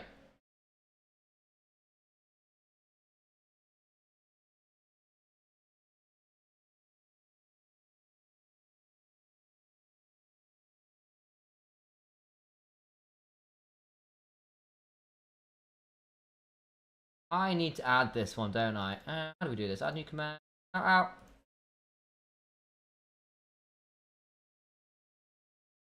Template. I should do a shout out on here? No, I can't. Oh, I need to figure this one out. So I will go look at this later. I am back. Hey, Shaha. Good to see you. Everyone loves Shah. Basically, I was doing this shout. I'll do it so she can hear it now. But I was just saying, Shah is a wonderful streamer. Highly recommend tuning in if you don't. He often streams later on at night as well, which is quite convenient for those of us who have to do things like stream ourselves. So often a good spot there. If you're an NLC enjoyer, she was the cosplay champion for the NLC Summer Finals.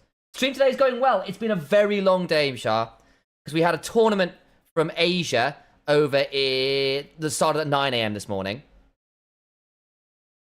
She got timed out. Yes, it is Verdant now. It is Verdant now.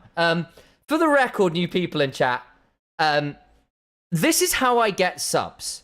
This is how I get you. You're not allowed to yell at me in all caps, or all caps. If you want to yell at me, you have to sub.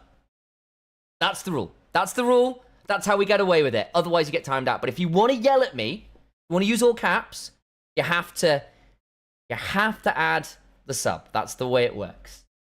It works surprisingly well. I've picked up a surprising amount of subs for it. It generally keeps chat quite nicely managed too. But that is unfortunate. That's hilarious. I'm so sorry, Shah. But yeah, it's been a very long day. We had a tournament. Blowing streamer. My mom. Yeah. But the long short is we had ASI this morning, which is like this sort of like Europa League type element for Worlds. So all the teams from Korea and China and LCP that didn't make Worlds are doing their own international beforehand. And that started at 9, and that was 3 best of 3s. And then I've got EMEA Masters, which is 2 best of 1s, then 2 best of 3s. So I'm potentially casting from 9 a.m. this morning until something like 11 p.m. Almost all caps. See, Cruffland got away with it. Just about. Just about. How does she spell her name? It is... we'll do it this way. There you go. There you go. She's cool people. Highly recommend it. And Nivus subbed at tier 1. See, it works, guys. Now you can yell as much as you want, Nivus. Now you can yell as much as you want. Part of it is what, like, length of message matters as well, so you can get away with it that way. It's not work if you love what you do. I do love it. I really do. My voice, though, is going to need a very brief bit of love, because I'm going to get myself some honey water, because my voice will die otherwise. Thank you, Nivus. I appreciate it. Have I updated this? I have done. Think we're all good here. So, I'll leave you some Persona music, and I'll be right back with some honey water before my voice dies horribly, and we get ready for Verdant versus Gentlemates. Let's go.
We're back. We're back. How long have we got until our next series? Let's find out. Thank you very much for follows, guys. You also guys got Let's All Rebel. Yeah, that's how it works. I see, Shah. Very lovely of you. Leading my stream in rebellion. It's very rude. Where are we at? How long until next one?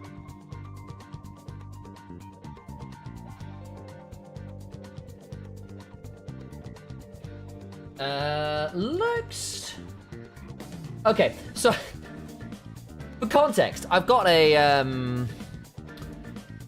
like a timer, a running timer from the showrunners to sort of say roughly when things are starting. And they've got a very alarming message which goes something along the lines of, best of should start here. And I was like, glad to see you're so confident in this. Hey, Dan Holt in chat as well.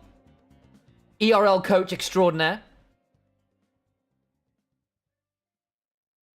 Doing their best to be valued. You were just on another stream. I was. I did go say hello to my brother, who I've got their tea brewing right now. So we've got about 4 minutes until the next series. Honey water, thank God for this.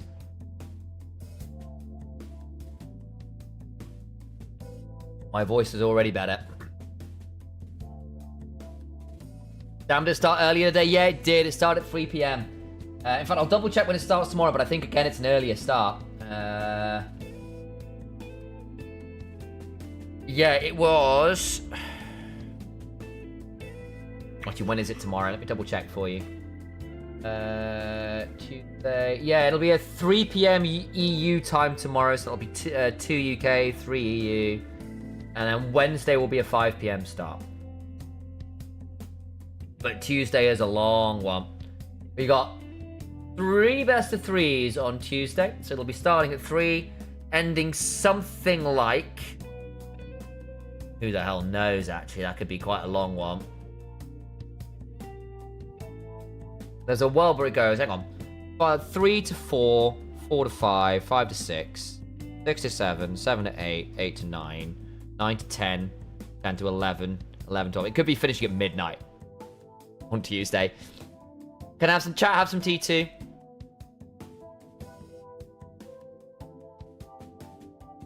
Oh, go on. You can have some tea. Decided to be nice to you all today. You can have some tea. Get yourself comfy. Hey, Winters. Shout out to Nick.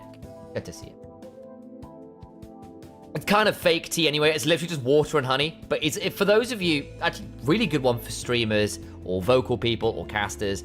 Honey water is something like most of the LEC casters swear by. You can just about see the steam coming off it. Look at that. Beautiful. But if your voice is getting a bit tight because you've been yelling too much, it's really, really good, that one. Add butter mode. Have I not got it in? I need to update. I'm a little bit... I have to say, I've got to update some of my 7TV emotes. In fact, while we got the chance. Emote Rex, what do we need? What do we need? Give me emotes. Butt emote, is it? We'll get butt. That can be happened. Whoa. Which one is butt? Is it this one, huh? Done. Glorp. And Shah's in here. Probably would add that one on default.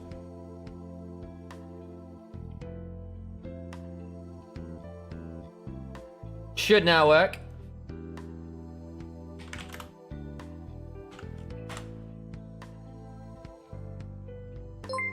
Hey, thank you for following. Juan Sacone. Kira, Ivesco. Shah as well. Thank you very much, Shah. Burmaloo, which I suppose is very appropriate for why Bell wants that one. Ruffalon wants it. Calvin. Everyone else, thank you all for coming on in here. It really is appreciated. Thank you for the subs as well. It does make a huge difference. Thank you for coming and giving us some love here. We should be very shortly at picks and bans here as well. Anytime now is us. Okay, so 2 minutes. 2 minutes by the looks of it. Asset rotation coming on through. Is your bead real? It is. It needs a bit of neatening up, honestly. Not even joking. I went to go shave this morning to like neaten up the edges and stuff, and realized halfway through shaving, my power ran out. So over there, it's currently on charge, and so I'm a little bit scruffier than I'd appreciate, and I do apologize. It's my rugged good looks right now. Been watching Andor, I've seen Cassian, and I've gone, you know what? That's what I want for myself. But it wasn't supposed to be quite so scruffy. Do I think Verdun can take May? I do. I think Verdun are a semi-finalist caliber team, at least. I think they are a genuinely good team, and people have slept on them because they got smacked by Lost Returns, but I think they've turned up to EMEA Masters and played very well, with the exception of Game 1, where we saw some of their former flaws coming back to haunt them. But look, they've taken out KCB, which is always a big one. I think Mate should be scary. I want to double check. Guys, do we know who the top laner is for Mate this time around? Is it still going to be Potent? I'm assuming it is. Because obviously Empedos has managed to injure his arm, which is fairly significant. Look. Pause the music for this. Come here. Right. I could be here, and I could be sensible. And I could give you actual predictions. But we're not going to do that! No, we're not! Because it's the NLC's time to shine. Verdun are going to 2-0 Mates. They are going to 2-0 MISA, and both of them are going in the finals. And it's going to be an NLC sweep. You heard it here. No head, only heart. Vibes allowed, that's it. You have very fresh breath, thank you. It's true, I do. I'm glad you noticed that. Here we go, into draft. Perfect timing after my rant. And let's start chatting about some Pro League legends, shall we? Both these teams at 3-1. It's a best of 3. My first best of 3 cast here for EMEA Masters. I would be very surprised to see SLT allowed Rumble. That should be banned out by Gentlemates. It is Empiros playing. It is Empiros playing, not Potent. So the OG top laner, not the substitute, did injure their arm. Empiros, for those of you who do remember old school NLC lore, will remember that he and Vladdy used to play together on Team Riddle, both Greek. Empiros was one of those players that used to literally travel miles to go play in a PC cafe because he couldn't play at home. So do all his pro matches by traveling to a PC cafe to get in and go and play properly. We'll make it happen. NLC for LEC Winter, hell yeah. Hell yeah.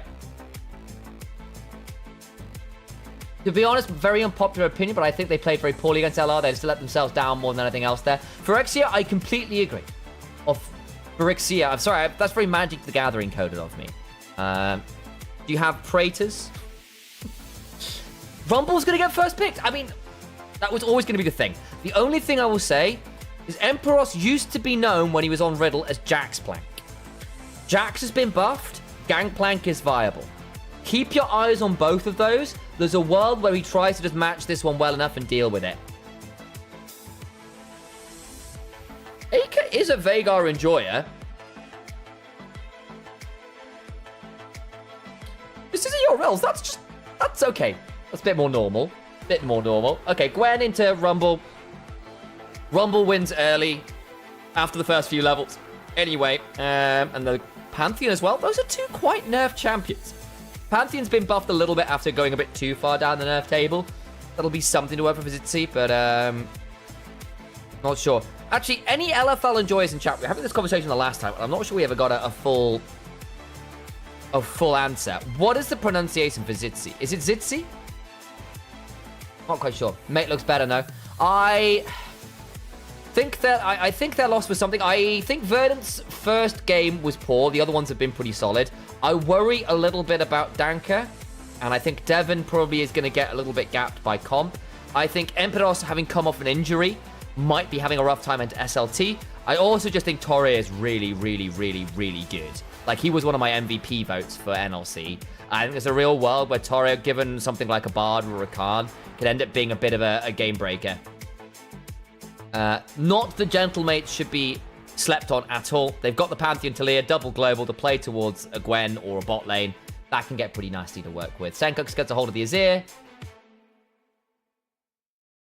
You are definitely to be banned. Go away. Random bots in chat tell me go bye, viewers. Disappear. Be gone.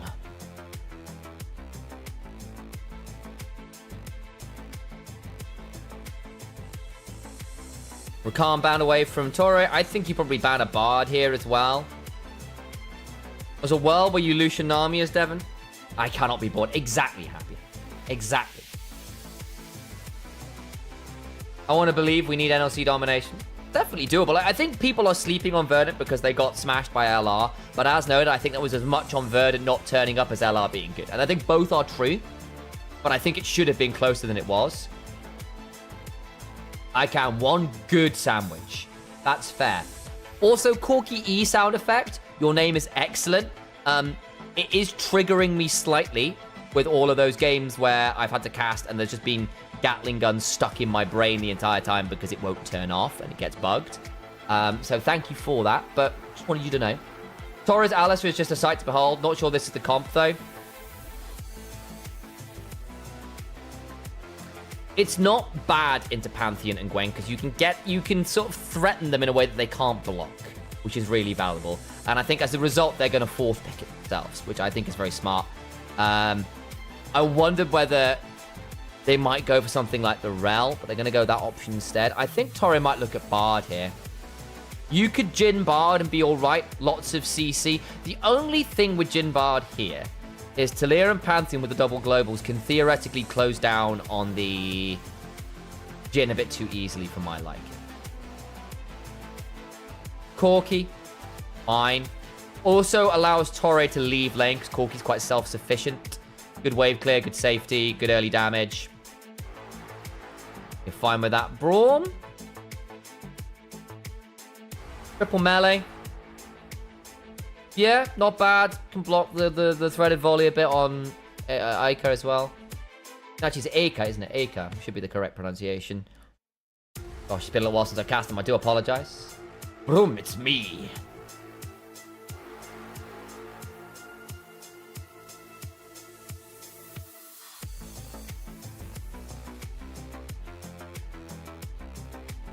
Okay, Ezreal. Comp is a big Ezreal player, has been from his time in LEC level. Ezreal, Talia, decent range core. Another global, actually, with the ult as well. So you can throw the Ezreal mid, then basically follow up on wherever the Pantheon and Talia go. I think as Gentlemates, you are basically looking to be faster on your collapse times to wherever you're going with the mid jungle. And try and play the map a bit wider. You can also play a little bit slower and try and win the range matchup. Though again, Azir can be a bit frustrating to deal with that. I think if it comes straight down to straight 5v5s, particularly in the mid game, Rumble, Corky, Shinzao with Braum against a lot of melees should be pretty miserable. And if it does end up in straight 3v3s without a big time discrepancy, with like the double globals giving you more time to be there faster and do things before Verdant can respond. If it's just straight 3v3s with everyone already there, I think the combat ultimates are going to be stronger for Verdant, and that will make things tricky. So, eyes on mid jungle, or eyes on jungle support for Verdant. Is Torre out on the lane? Is Danka making things happen on the Shinzao?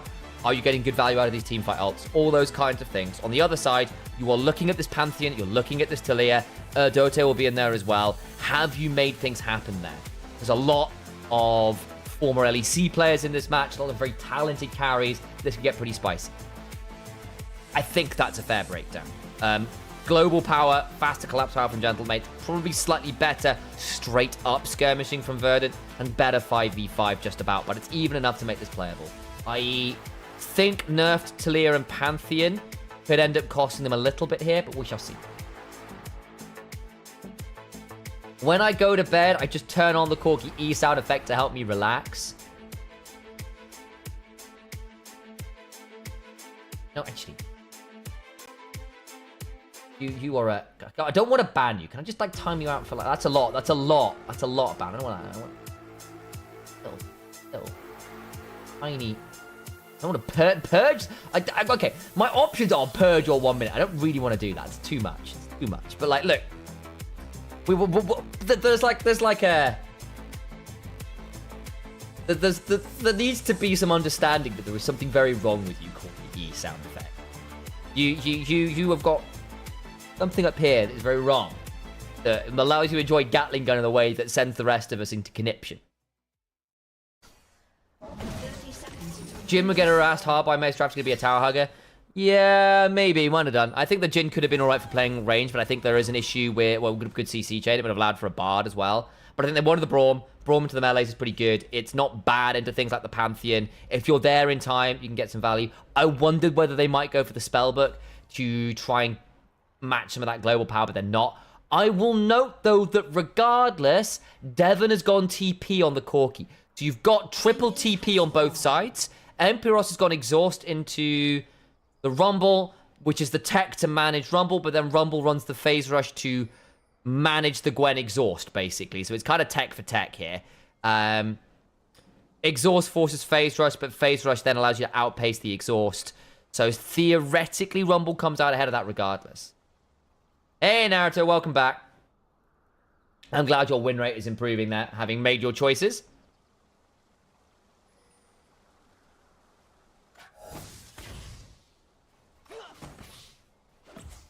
Did KCB win? They did. They did. Pretty slow game, but it happened nonetheless.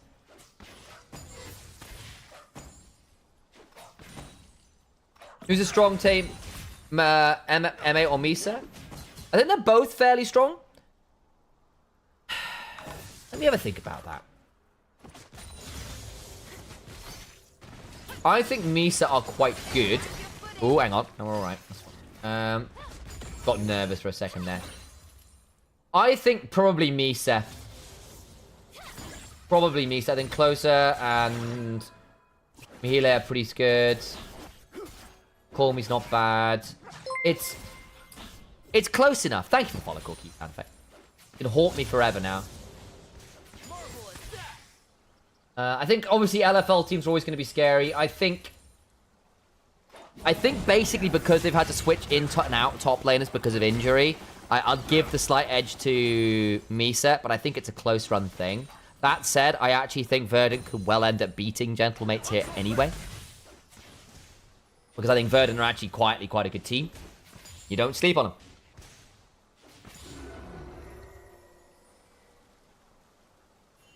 Man, I needed that honey water. My voice was dying.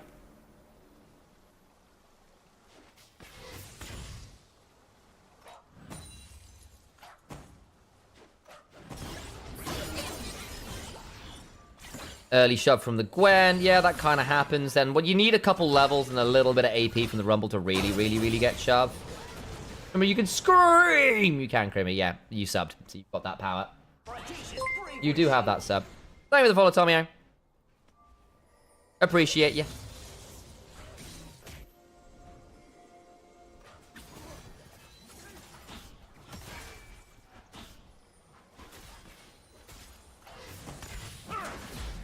Winter Spike comes on down.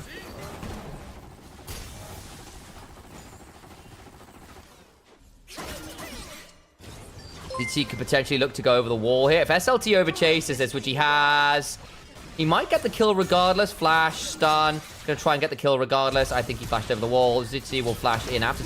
How did Zitzi get over? Did he just get... He was in range to shield vault over the wall. Oh, dear. I think he thought that the Pantheon had already flashed, but no. He just got to W over the wall. Oh, dear. That was a bit bold from SLT. That's really problematic. Oops. Did not expect the Pantheon to be there and got punished for it. That's a 10 CS lead now as well. Oof. Did pick up a bit of this wave at least, but not a great start there. If you're to pick a favourite this matchup, who do you pick?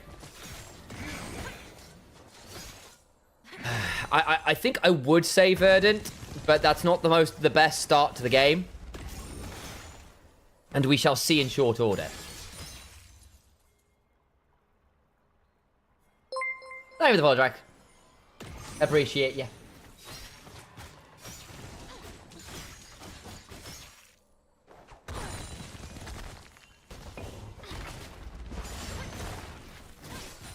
That's unfortunate. It might be a bug in the game, to be honest, or you're moving your hand around too much. There is such thing as you can get.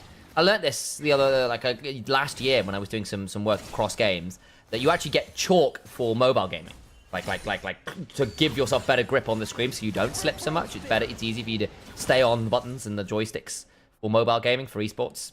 If you ever want to get into pro mobile gaming, you need phone chalk. I'm not even joking. That's a whole thing. Look down on mobile esports, and I think realistically they're only going to become a bigger thing because the tactility of a touchscreen is always going to be quite powerful, especially as your mobile phones effectively become pocket PCs, right? You can already play things like, I don't know, Genshin and the rest of it all off your mobile, so I don't think it should surprise people that it becomes increasingly potent as an esports device. Especially then when you're not having to compromise so hard on the quality of your game.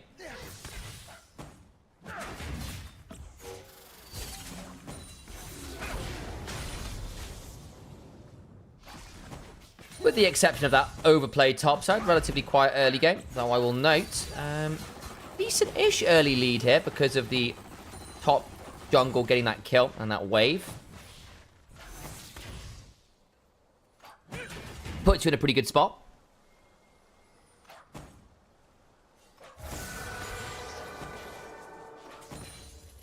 I don't like MOBAs on touchscreen. Something about it just doesn't vibe with me. That's perfectly fair, because again, it's a very different control scheme. Very different control scheme. So if you like the control scheme, it's all well and good, but you have to be okay with that style. And again, with MOBAs, a lot of it is how fluid it is to do the thing.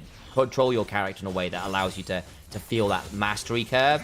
And if it ends up being clunky or not intuitive to you, it can be quite tough. I remember what the learning curve was like to pick up something like Dota or League or whatever.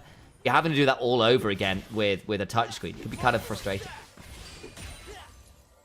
You're a StarCraft player. Ah, well, there you go. Exactly. You come from the RTS background. If it's not clicking around at Mach 5 with your mouse, then it's wrong. But again, it's the reason why I sometimes find tac shooters quite tricky, because I grew up with Halo. Halo was my first proper shooter. Call of Duty 4 came out, and I was playing a lot of that as well. But those are run and guns. I was doing it on an Xbox, right? So controller for one, and two was not standing still to shoot. The fact that moving loses me accuracy weirds me out. I just haven't got the what's the word, instincts for it in quite the right way. So picking up Valorant was a very weird learning curve.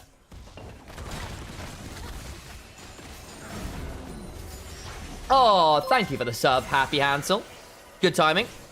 See who's happy after this little potential skirmish. Did see we'll throw a Comet Spear over the wall. And a second one onto Danker. Back towards Grubs we go. No one's taken any yet. Verdant are in the river, but leaving it. Don't know if they want to fully contest this. I think they're deciding against it. Gwen doesn't have TP. Neither does SLT. So it would be without the top laners being around.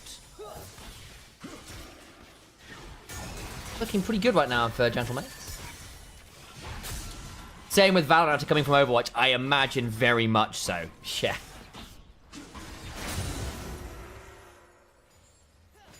Devon down to about 30% HP as well. Not exactly pleasant. Looking pretty good here for Gentlemates in the early game. And managed these early lanes very well. Pick up the early grubs. Two-shot barrage. Devon didn't need to cancel that. Might actually cost him a little bit here. It'll be another wave crashing. They just kind of deal with it. There's the half-bound axe and a sheen.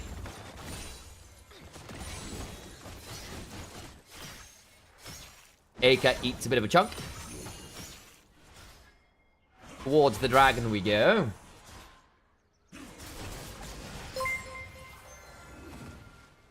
Thank you very much for following Ivanium. Appreciate you coming on in.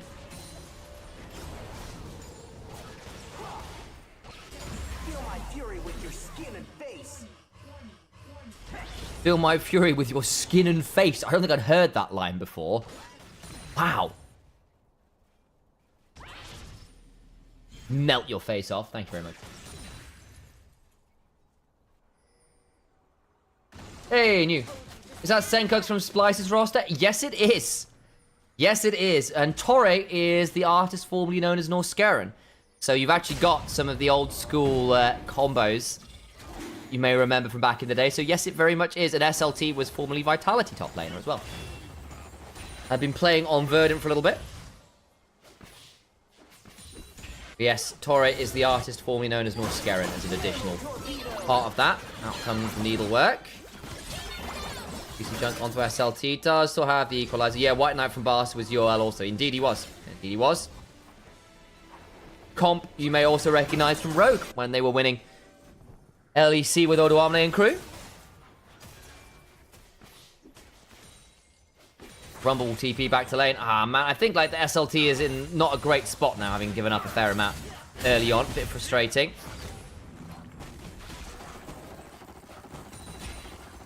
Some people found a new future post the whole LEC franchising. Yeah, they've done all right for themselves. Do it all ends up going. But yeah, Verdant have been relatively successful here in the end. NLC had a good split where threatening LR at times. Didn't manage to make it work in the finals. Had a very underwhelming showing there. Thank you for the follow, Liam Cole. Is that the AD carry, Liam Cole? Is that pro player Liam Cole? That I may have cast a game or two of across my career.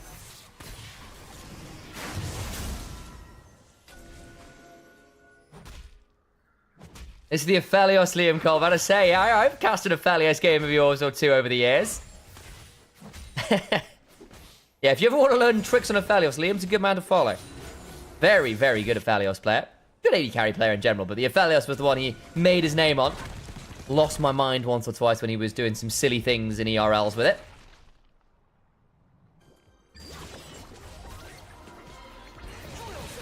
Equalizer comes on down, tags the wave, and Empiros. Not too much out of that one. Okay, well, that's the cancel off. It'll still be the TP back on in. I think SLT will just leave that one. Delays the reset a bit, will cost a minion or two. Riftmaker dumb from Rumble, so he does need to leave and try and get this reset in. Empiros try and interrupt it. I think he'd rather pick up the wave, that's fair enough. And Leandri's now completed for the Rumble as well, so that matching much of a muchness there. Rumble should get back to top lane in time. Are we playing around anything like a dragon? No, still a few minutes on that. Herald, 2 minutes on that. W Glaze. I said what I said. It's only the truth. Did SLT have a different name when he played for Vitality? No, he was under SLT, I'm pretty sure. It's a little while ago now, though. Let me go double check exactly what year. Was it 2021 for SLT?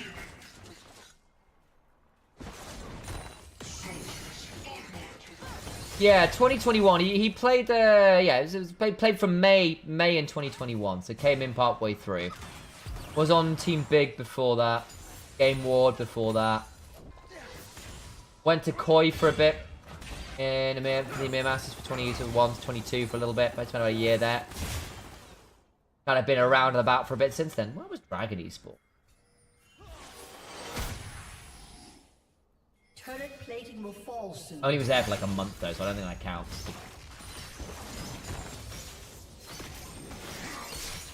Kind of ended up taking a bit of a while off actually with between 22 and 23 a bit. Now I'm back on it. Empiros low, SLT exhausted, flashes over the seismic shoves. It's he coming on up. We'll probably just need to clear this wave, or I think he's just dead. Yeah, he's going to get the equalizer down. That's not bad, Chunk, actually. And the turret shot's coming across. Oh, no! Senkux. Unfortunate timing. Good. Unraveled Death. That's the name of it there. The minefield to deny the engage there from the Azir. Ends up being a 1-for-1. Jesus, it's been 4 years. Yeah, it has. Yeah, it has. Do you follow the teams in the new Asia Invitational tourney for teams barely miss worlds? Yes, I was casting it this morning with Nymera over on Nymera's channel. So Nymera is my brother. We live in the same place. He's in the other room streaming Ghost of Yote, having already done that this morning as well. So I am on track for a 13-game cast today. I started at 9 AM and I took 20 minutes to go buy myself a sandwich. And that's been it today. It's been a lot of work. We're doing the same tomorrow with even more. Could be the grand total of 6 best of 3s tomorrow. But if you're looking for somewhere to watch your Asia Star or your ASI, your Asian Invitational, you can watch it myself and Nymera cast it tomorrow. Over on twitch.tv/Nymera_. Please do so.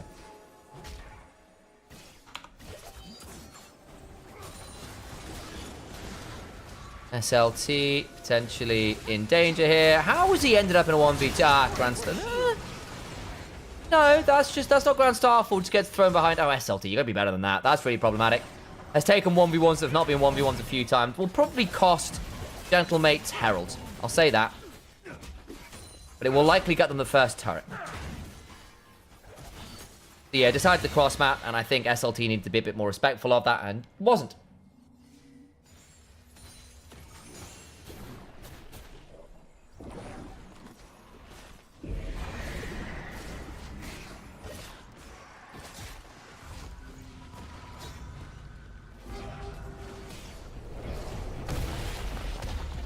That's the one I needed. Whoops. Muted my mic briefly. Sorry about that.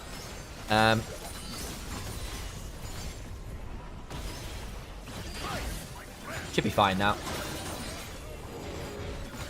Out of the plus in chat. Didn't mean to do that. Hotkey problems. TP behind. I think Acre will likely die now. He's going to try and TP out. Oh, he's out as well. TP for TP.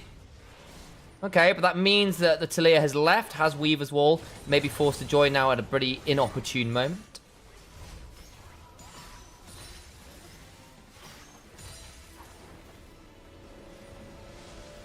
Oh my god, brother, Caster sounded blessed. There you go. That's the one. That's the one. So yeah, I get to cast with Nightmare as my younger brother, which is pretty damn awesome. Everyone to Zitzi, flashes over, in comes the Weaver's Wall, but I'm not sure you want this. Seismic Shove is wide, Comp's not here. Good kill onto the Pantheon. TP in from Empidos, who can potentially look for some more, but SLT is also TP'd in. That should be Dragon for Verdant. Just tuned in. Sorry if you mentioned, but which league are Matrons? They are LFL 3rd seed. So, French League. If you check at the top of the screen, you should see kind of like just under the names. Ooh, good pick off on the Corky. Oh dear, Verdant. That's a bit unfortunate. I think that will now be Dragon, probably. Still over to Verdant. I think Danker will die for it, will sell his life dearly. Have we got Atakan? No, not really a consideration, but it's a couple kills back over. Slightly awkward. What was it? 1 kill and Dragon for 2 kills back. Didn't know you were brothers. Did you not? We're not. We're pretty much every stream we do, we mention it. It's true. Yeah, I am Alex's older brother by about a year. Grew up together, started casting together, lived together. Spent a lot of time together, really, over the years. We get along very well.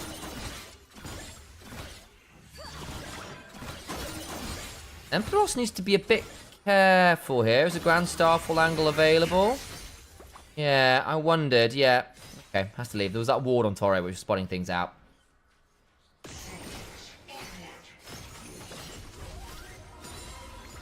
Talia's had to drop a wave or two now, actually, which is giving a bit of value back towards Senkux and stopping the Talia from overtaking too heavily here.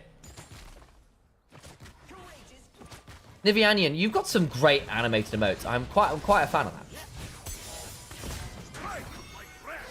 I need to steal some of those. Ooh, hang on. How did the Ezreal get the kill on the Braum? It's going to be a dead. Forky, double kill to Comp. Senkux turns up, but I think it's going to be too little too late. Yeah, it's starting to slide more and more Gentlemate's way, isn't it? Pretty damn good here. SLT doesn't have Equalizer. Front steps the Seismic Shove. AK accidentally takes a turret shot there. Slightly awkward. It's alright. I believe in Verdant's comeback. Ooh, Comp's in danger. Comp's in a lot of danger. Has to Seismic Shove away. Good. Shuffle onto Erdote. I don't actually know whether that leads to all that much, though. Senkux can't leave the wave. So it ends up being a bit of a wasted ultimate, I think. Saves the turret, though. Comp at 301 should scare you.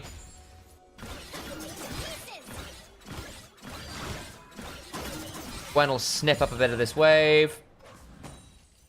Gwen's a problem. Gwen's up 30 CS. And I think on this next pack, we'll have Nash's Tooth, which will be a problem.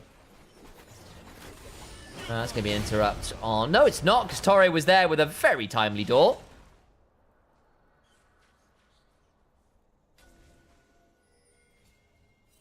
To stop the True Shot barrage, and Comp is debating tanking turret there. I saw his thought process. Let me follow. Omp-toi.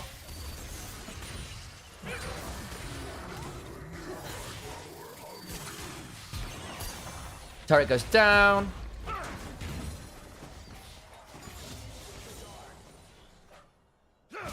Goldie now expands to 4.6k. This is looking pretty good for Gentlemates, all things said and done. Very strong lead for the Gwen and for the Ezreal, who is at 2 items as the Ezreal. You're pretty much there for the Gwen as well.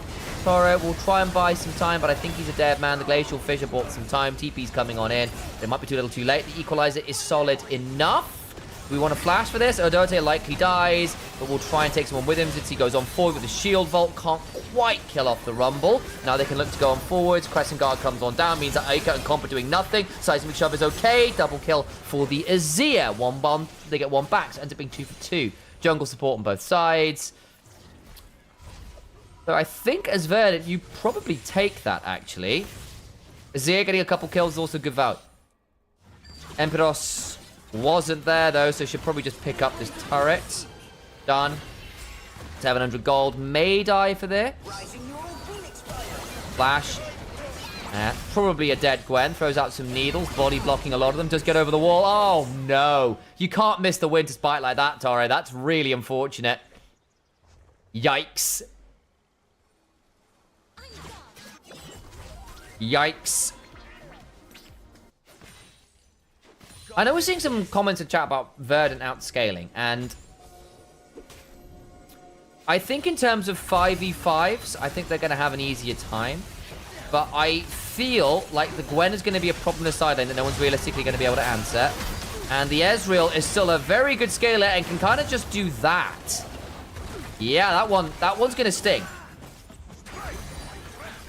I think Ezreal scaling is going to be pretty good this game. No one's going to be able to tank that up at all very easily. But I don't think it's quite as simple as saying someone outscales. Odote should be fine, yeah. That'll be Atakan as well.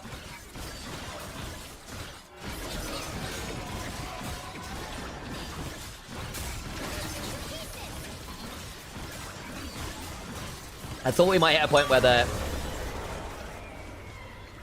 value of Braum into a lot of melees with all of the AoE damage of Verdant might make team fights a bit trickier. We've seen some moments of it, but I just think that the Gwen side lane issue plus the double globals is proving a bit problematic. And Comp is very, very, very fed. And that's pretty quite annoying because he's actually threatening people who would normally not be threatened as freely. Vera, Shojin done. Yeesh. Yeah. This Ezreal with a Shojin stack is going to do a lot of work. Is this best of 3? Yes, it is. Yes, it is. It's indeed a best of 3. Thank you for the follow. Appreciate you.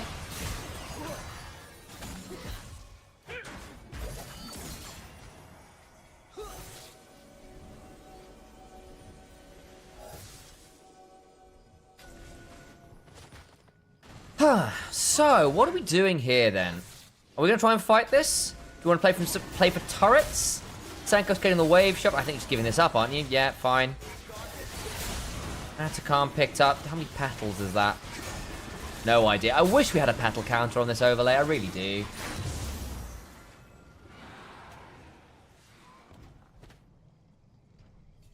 See if we can get it off the hot bar. Hey, Grumpy. Good to see you. Thanks for the hot streak there.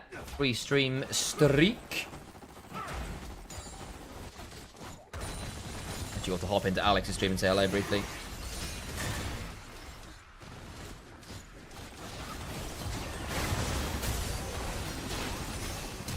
Oh, not bad. You take that kill. Aka's now turned up. Can't quite land the Comet Spear on a Devon. That might have been interesting.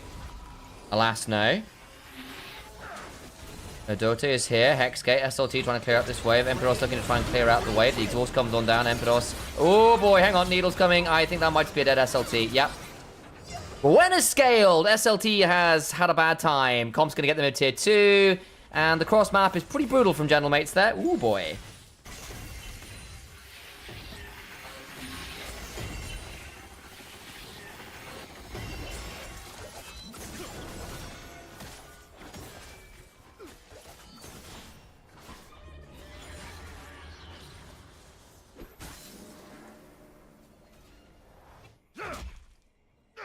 We love a good Gwen. Absolutely we do. Absolutely we do.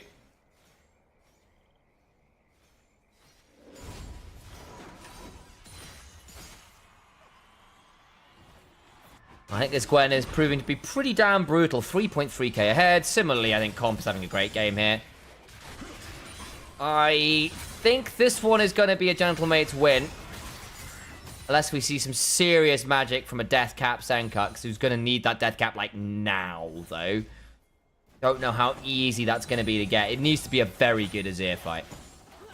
In fairness, has been donated a lot of gold. There's a world where that can happen. I think the Rumble's struggling, and that's been a problem. SLT not had the most fun with that. Thank you for the follow, Blonde. Blonde Dane 96. Here you go. A very rare combination, that. Blonde and from the Nordics? Never heard of it. Never seen it in my life. Wind becomes lightning. Oh boy, Torre is just not very tanky. Will Glacial Fissure buy some time. Does stay alive at least. Gonna be forced, I suspect, to reset here. The heal came on through.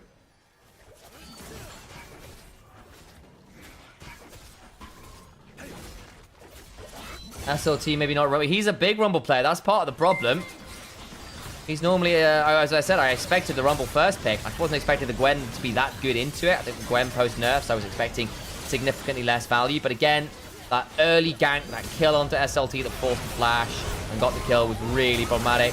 Senkux survives. Comp gets the kill, unfortunately, onto Danker, which means that is going to be powering over to Gentlemates. And no! NLC! Not like this! Oh, the needles! Emperos, show mercy! This is your former region!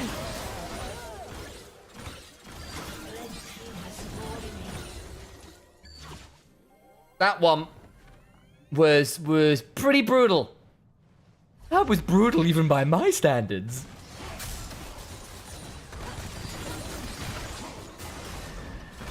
$420 Fartinator. Thank you for the follow. Those are some dank clouds, huh? Crazy with a fellow Dane Sunkex is a blonde too. I mean, right? Never seen it before. Chat and list, who's the best Gwen in the world? There's a question. I really like the Shy's Gwen. Bin's got a wicked Gwen as well. There goes game one, Gentlemate's favor. Great topside snowball into smashing elsewhere with Comp getting some insane leads. It is best of 3, so we still have another game to go at the very least. But I think if it's like this, I think Verdant need to sharpen up their early game and their jungle tracking, because Itzy got way too much value there.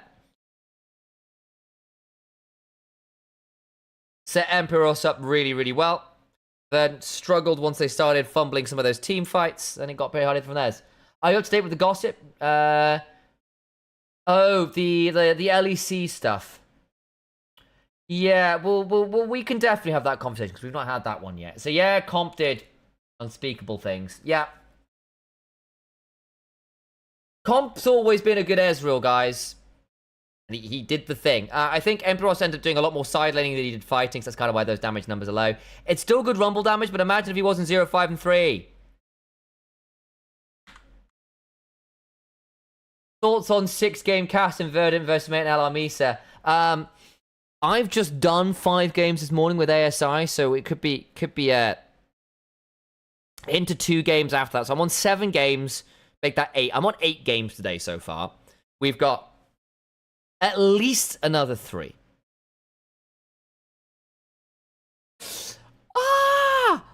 But yes, we can tell you what.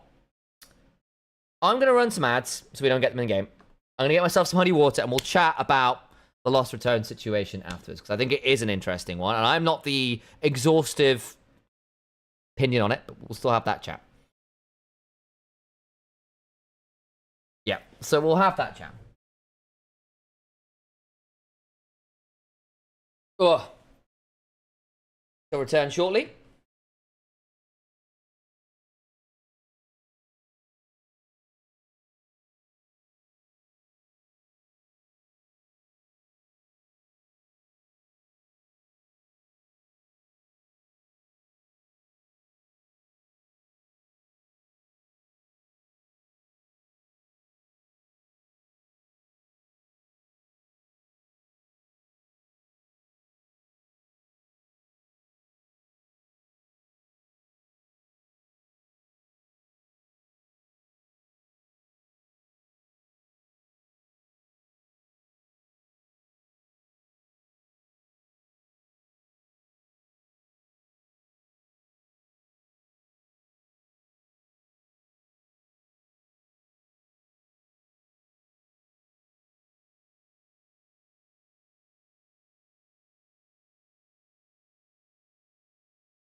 Right, we're back.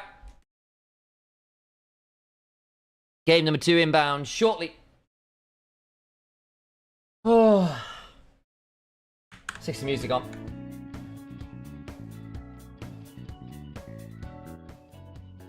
Drop it a little bit. There we go. Right. Let's chat the lost return situation. So for those who don't know, basically there was some drama recently with a lot of people talking about what's happening with LEC Winter next split. So the short of it is, there's basically been a leak / announcement saying that what's happening is that LEC Winter isn't happening next split, or next year. Instead, we're getting a new kind of kickoff tournament where we are getting the 10 LEC teams plus 2 teams from EMEA Masters competing, with the possibility of the winner going to first stand, including, of course, one of those EMEA Master teams could then potentially make it well, which is theoretically quite cool. We get a crossover between EMEA Masters and LEC, something we've been asking for a while. All those kinds of things, which is all well and good.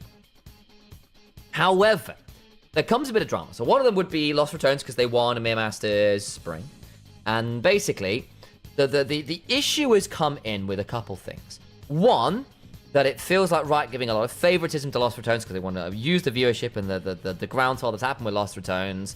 But obviously the likes of Ibai and Kometo with Koi, or MKoi at this point, and KC had to do their dues in ERLs and then pay for the spot in LEC. And Lost Returns are getting to play at the LEC, even if only temporarily, without, effectively, the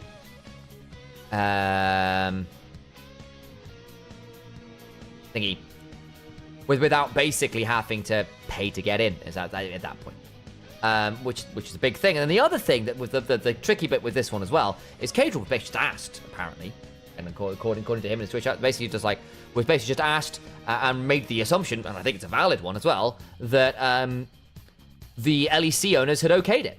And apparently, all of the LEC owners had said, absolutely not. And I've gone ahead and done it anyway.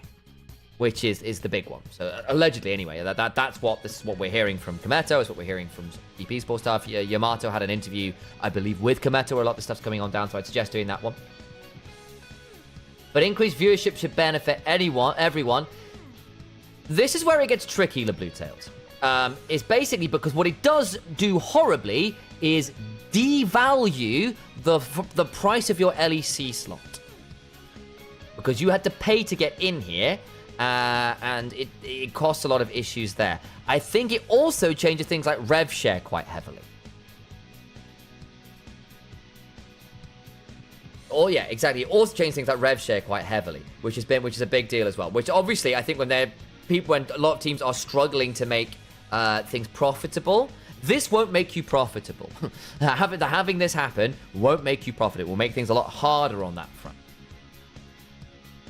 is the idea. And that's why there are a lot of quite stressed on that one. Which is an understandable complaint. I think there are also some issues basically with what is seen as perceived favoritism and a lot of other stuff there as well. Especially considering, as I think a lot of the KC and Spanish fans for MKoi and stuff have basically raised the complaints about saying, look, we had to pay for Get Our Way and you're going to get in for free, even if it's only for a split. That feels a little unfair. And what does this mean for rev share? What does this mean for the value of the slots? What does this mean for the future of this stuff? And basically, at this point, there's a lot of suggestions. Like, look, if you're going to do this, then Riot, shouldn't you be, if you want the circuit to be open, shouldn't you be buying the slots back? Is what the contracts say. And they've managed to get around it with the loophole, basically saying, well, because it's not LEC, because it's a different tournament, the rules don't apply. Couldn't find any stream for the Verdant games? I got you, boss. But into draft we go. And again, I won't pretend to know all of the ins and outs of it as yet. I need to go look up some more of the details on it again. But basically, though, that's kind of where things are at. And again, I don't think it's Adriel's fault or anything else. It's absolutely not it. And there are obviously some cool things. We actually get some EMEA Masters crossover, which is really exciting. But there are some questions about the way in which it was done, and how a lot of the team fans are in this one. They already feel out they're not competitive in Worlds. That's kind of irrelevant to Europe itself, where the business model is, right? Because actually, in the end, it could end up leading this. There's a very real world where this leads to a lot of the orgs just shuttering and killing LEC, possibly. I mean, it's a very extreme end, but that is a potential end result of this. Casey had viewers on. I mean, it won't be. It's not about views. For money, it's not about the viewers because the viewers aren't bringing you money. It's actually the end result of it. That's one of the issues with esports. The viewers aren't bringing you money. And that's fine. And to make that direct comparison is slightly misleading. We'll chat about draft in a second. We'll be able to finish this conversation up. So Dirty look a little bit like young Finn. He's got very similar curly hair, and there's a little bit of that jawline and the little cleft chin. So yeah, I see. Young Finn. And again, I won't pretend to know all the ins and outs on it, so I need to look into it a bit more. But that's some of the things that are being raised up. But they don't have the expensive slot issue. Exactly. If Riot wants to open the system up a bit more, then what they need to do is buy the slots back. But they're getting away with it by basically saying, wow, well, Winter's not LEC anymore. It's a new tournament. They're getting around it that way, which is very loopholey. And it's kind of been done, as I said, without the team owners' consent. Didn't Riot do something like this with Valorant, mixed franchising? They did, but then they bought 2 of the slots out, which is what we're talking about, and they haven't done that. They need to buy slots out, and that's part of it as well. They've not done that. I mean, personally, I'm all for an open circuit. I think we should have promotion relegation back, but to do that, Riot needs to open the circuit up. Not doing. I actually also think having things like Demacia Cup and that kind of thing is really cool to have those kind of like crossover tournaments. But I think in the replacement for a split, where potentially you're getting less games, you're getting less rev share, you're devaluing slots, I can see where the complaints are coming from too. Now, for me personally, I was kind of dubious about franchising in the first place. I miss promotion. I do too. We'll talk about drafts in a second. We just need to finish this conversation up. But yeah, I do see where some of the complaints are coming in. I don't think it's Lost Ratone's fault. Make that very clear. They've not done anything wrong here. They were put this deal in front of them and then, hell yeah, that sounds great. Without knowing the background to this. Exactly. Exactly. It's a bit more controversial. It's like, surprise, Ella already won their way into a tournament this year. Yeah, exactly. There's that little bit there that I can see why it's a bit like people raise some eyebrows there. But yeah, there's that stuff in there. And it also potentially means that like Riot then aren't obligated to do rev share stuff for Winter Split for LEC teams and that kind of thing, which I can see being very problematic. I don't actually know the end result on that, so I hesitate to offer a definite answer to that. Old Kim teams then play Korean field subs. Yeah, because there's a world where that happens well, where the teams just go, yeah, it doesn't matter to us anymore. We'll just field subs. Which is kind of what happens with Demacia Cup anyway, to be fair. But then they do that over Christmas in LPL or Casper Cup, that kind of thing as well. LEC would be so much more competitive if they bought the slots back. Again, I have some feeling on that one as well. So we'll see. So it's quite, the point is it's quite a nuanced situation. With I can see arguments on both sides. Like again, I don't think it's been handled that particularly well. And I can see why the owners are a little bit pissed on top of it. All for all that, I think it's potentially quite cool. LEC Cup is really cool and fun to watch. Exactly, and I come from that background too. I just don't think it's that simple. And for me, as a primarily Div 2 caster at the minute, it probably means I'm just losing a split of work. We're not going to have an ERL split 1. It'll just be split 2 and split 3. So it'll be just like, I lose a third of my work. And an EMEA Masters tournament, potentially.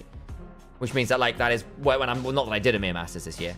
I'm not on the show. They've shrunk that show down to, like, 4 people. Which is a real shame, because again, as I said, I've cast more EMEA Masters finals than I have NLC finals. I only ever cast the 1 NLC finals. I've done like 3, maybe 4 EMEA Masters finals, which is quite cool. And yeah, it's tough. It's tough. That's the way of these things sometimes.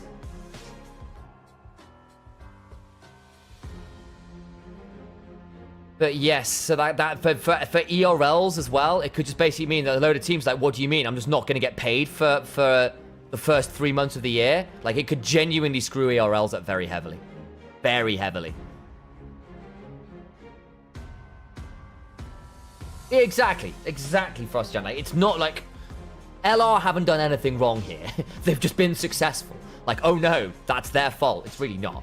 But again, I worry for what it means for ERLs, because if you're losing a split of work and you're losing a lot of days, that's a lot of pay gone, that's a lot of other things gone. It just means you're dark for an extra 3 months of the year, which is tough. There's another EMEA Masters tournament that's kind of gone as well, which is tough. Like that, I think people are looking at the LEC side of it, but there's a world where this flash in the pan cool tournament leads to a serious undermining of Div 2. And potentially of Div 1 as well, as we've kind of said. That's my worries. I do fear for what it means for Div 2 work, because I think for like talent like myself, that's gonna hurt probably, especially if we're not asked to do a lot of work for the LEC kickoff stuff, which would be understandable. They've got LEC talent. Why would they need us so much? Which could get very tricky. And again, don't get me wrong, I've had occasional LEC days. I got a few this year, which was really cool. Did some playoffs games and stuff, which is amazing. But that was the exception, not the rule. I didn't get lots of LEC days. But there we go. There's the drafts. Let's chat about those, shall we? I'm happy to talk about this a bit more if we get time in-game. But yeah, it's not quite as simple as, like, one side good or bad in this one, I think, is my understanding. I hope I've been relatively reasonable there, and I've not been too one side or the other. Like, again, I have my concerns about Div 2 and what it means, but I don't think we got all that one. Thanks for the oversimplified drama. Yeah. All the others not have a winter split? I don't think we know, but if we're losing 2 teams to... LEC, then they're not playing in their regional leagues, are they? And they're not playing in EMEA Masters. So there's a real world we just don't get an ERL split for winter. Like, what happens if we're losing 2 teams from the ERLs? We may just not get an EMEA Masters. We may just not get an ERL split. There's a world where that happens. No guarantee. And again, we don't have all the details, but I have this suspicion. And it is, for the record, it's conjecture. Conjecture, that's what it is. Yes, but Lost Retones are part of NLC. That's how they're getting in. So then does NLC just not have... Will we just play with 9 teams in winter? Is that how that works? Play the split without them? Yeah, definitely. You could just have that happen, but then are we getting a mere mass? They're doing first stand? Do they still do it? Especially if it doesn't qualify you to this additional tournament? Minions spawn. And there's, from what I heard, there's some rumors that's not happening. I don't know.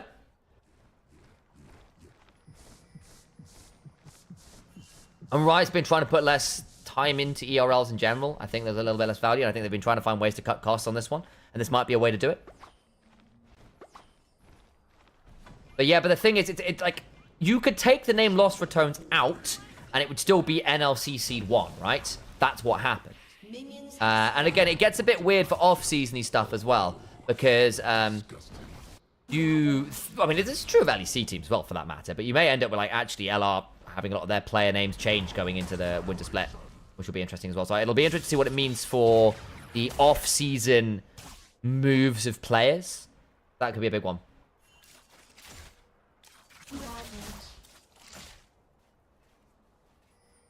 Yeah, because then the problem is, right, but after winter split, they have to go back to the ERL. They're not playing in LEC anymore, at which point they'd have to go back to, theoretically, NLC, is the idea.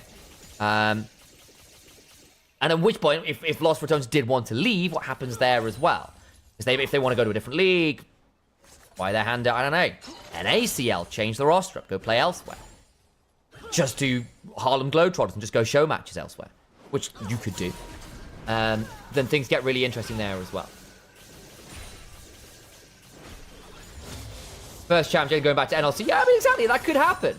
That could happen, Adriana. You're absolutely right. That is a possibility, which would be wild. It would be a very faint possibility. But when America be okay, let's cheer for Ben. Anyway, but you do end up with these weird situations like, okay, well, so you're losing 2 teams from the ERL system for a split. When that split is over and they go back to the ERL system, how does that work?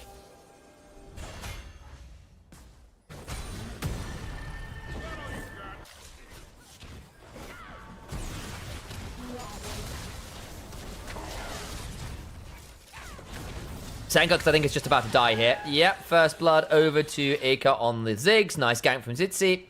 Unfortunate. And that's Senkux Oriana. He's normally so good on this champion. Didn't blow the flash, at the very least. But unfortunate to give that kill up. Let's chat drafts. We were busy ranting about the local ERL drama. So let's... I mean, it kind of is, you know what I mean? It's the big discussion right now. Isn't there MSI implications for winning first downs? Yes, there are. But you wouldn't be allowed to go. Is the answer, at least with the current system. And I think a lot of international teams would go, absolutely not. Torek gets the kill there onto Zitzi. Nice roam into the jungle, off the pressure bot side. Sivir shove matters. Good work there. Emperos not having fun. Needs to be really careful here. Doesn't have to flash. Okay, so let's chat draft. We've not done that yet. Aker is in danger. Has to satchel over the wall. Does still have the teleport to reset. So he's kind of happy enough with this. Will likely do just that. Oh, Senkux early on the, or late on the command attack. So is on a wall. Oh, no. Hang on. Danker's coming on over. They can probably play this, especially because Itzy just run out of his drive. Still has the flash, but SLT's roamed on down. I think you... Oh, nice satchel, Aker. Interrupted the Vault Breaker. Might still end up in danger, but it's all right. Okay. Yeah, exactly. We're going to have some serious... There could be some wildness if LR were to go, or whoever else could be... going forwards to the LEC split. Could get very interesting indeed. If they end up going towards first stand or winning it, God forbid, which would be, again, very faint chance. Very faint chance. Like a 0.5% chance. It would be pretty crazy. Good stun bot side. Force the heal. Ignites down. I think Torre's potentially dead here, actually. They've overchased it. Oh, hang on! Devon could do a lot of work back. Gonna start autoing through. Comps doesn't have any cooldowns. Unfortunate. It was nearly really nice, but they ended up splitting the damage a bit too much. And no ignite from Torre meant that it wasn't going to work out that well. Still ends up being comp trapped under turret. And Devon being able to ricochet through here somewhat. Unfortunately takes the turret shot. Get a plate.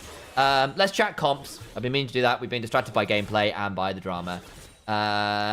So, Verdant, you've got yourself Vi Oriana or Nautilus Oriana as ball delivery system. Screw you in particular. With Sivir as your scaling carry with a Oriana, depending on how the Oriana builds. With the phase rush will likely be... Might be Seraphs into burst. Bad from Torre. Satchel back towards the turret, gets out of the crash down. Still gets hit by the Shattering Strike, but it'll be alright.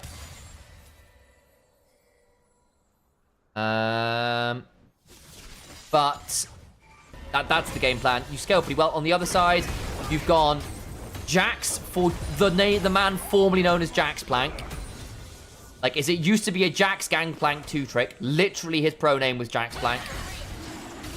So, on a very comfortable champion, you've got Xayah and Ziggs for a lot of zone control into what is quite a heavy dive comp. Diving into that can be pretty miserable. Skarn as well can punish that quite well. Good kill on the Vi, and you nab the dragon. Ooh. Fantastic here for Verdant early on. Hey, Sejos. Didn't know Jet Empiros was Jax Plank that type. Yeah. So Empiros and Vladdy were your riddle mid jungle back in the day. Empiros is obviously a cooler name, you know what I mean? And obviously, as well, it's worth noting that Empiros now plays significantly more than just Jax and Gangplank. But it is worth remembering that whenever Jax is meta, or whenever Gangplank is viable, you've got to be advising those options. Also, good to see you, Trace. Much love, dude. That was awful. There you go, that's better. Managed to get the angle right. Ooh, nice hook. Crash down shield, is it enough? The ignite. Last ricochet. Good work. Slightly weirder comp from Gentlemates. Good zone control between Rel, Ziggs, Spinefield, Feathers from Xayah, Skarner punishing you coming forward. And there's a lot of divers coming on in. I will also say the Wombo combo is kind of nasty because basically Rel Skarner groups everyone up. The Mega Inferno Bomb comes on down. The Counter-Strike comes on in. You kind of get this really nasty Wombo combo as well. It's a little bit jankier, but it's still pretty dangerous. And I do think that eventually you're going to hit this point where the Jax is somewhat unmatched in the side lane, especially with some of the buffs.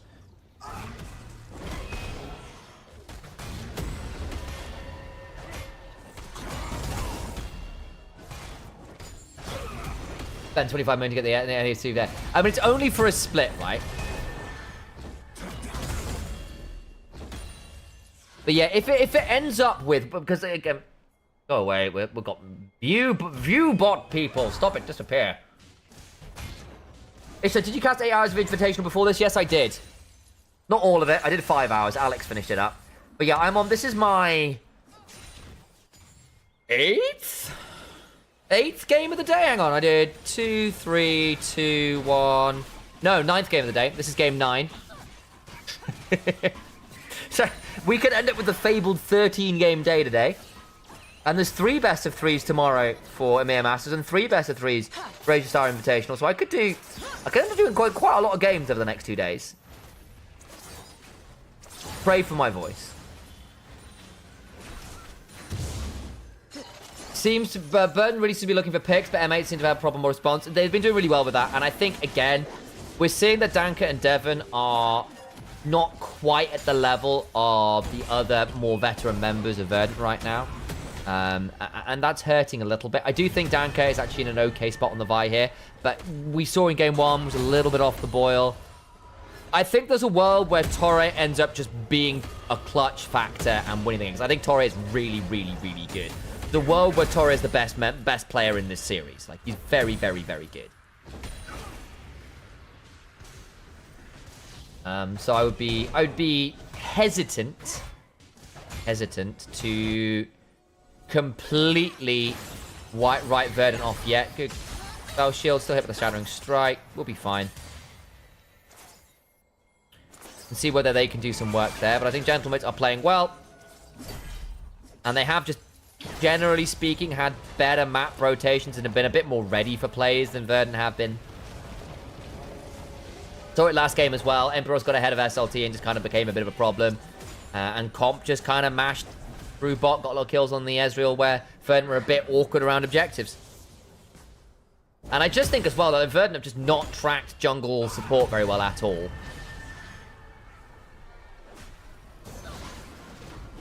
I only just Showmaker and APA on Ziggs. Yeah, fair enough. I would also suggest Pays has been an absolute monster on Ziggs if you've not seen in this game. Dank still dies. Yeah, see what I mean? Not tracking Zitzi. Dank is kind of left alone. Verdant a little bit caught off guard. Better than last game, though. Ish. The problem is, last game started a bit like this as well, and then it sort of...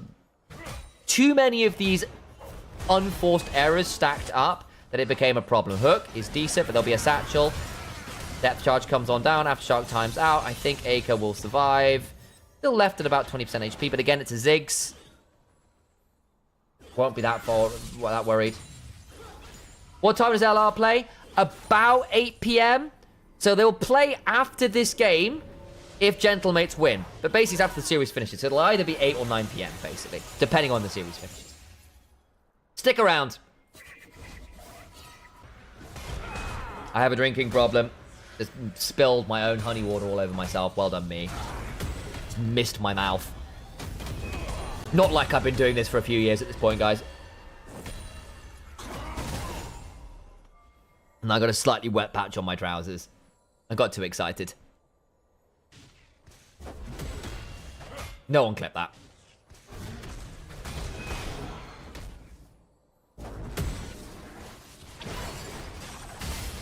Huh? Well, there's the dragon going on down. Are we cross-mapping? No, we're not. I think the other thing I got worried about is Verdant just not playing the map wide very well. And the more I'm looking at, I think Gentlemate's just come in looking pretty prepared. Emperos might be in danger. All out. Good damage. That's more the cross-maps we're after. Drop the aggro. They have got 3 grubs. And there's no teleports. This could just be first turret here, actually. Torre getting caught out in the river a little bit, but he is. A Nautilus can theoretically hook out to safety, goes towards the wall. Where would you even want to flash? I think he's just dead and has no Hex Flash anyway. So, unfortunate pick off there. Torre a little bit split off from the team.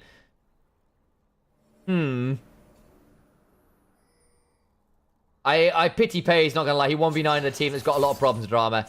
Yeah, I mean, JDG have struggled a bit. Pays tried quite hard this year in general.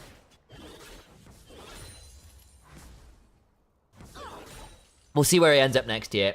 I think he did a decent enough showing for himself that I was a little surprised that no LCK teams really wanted him. I expected more.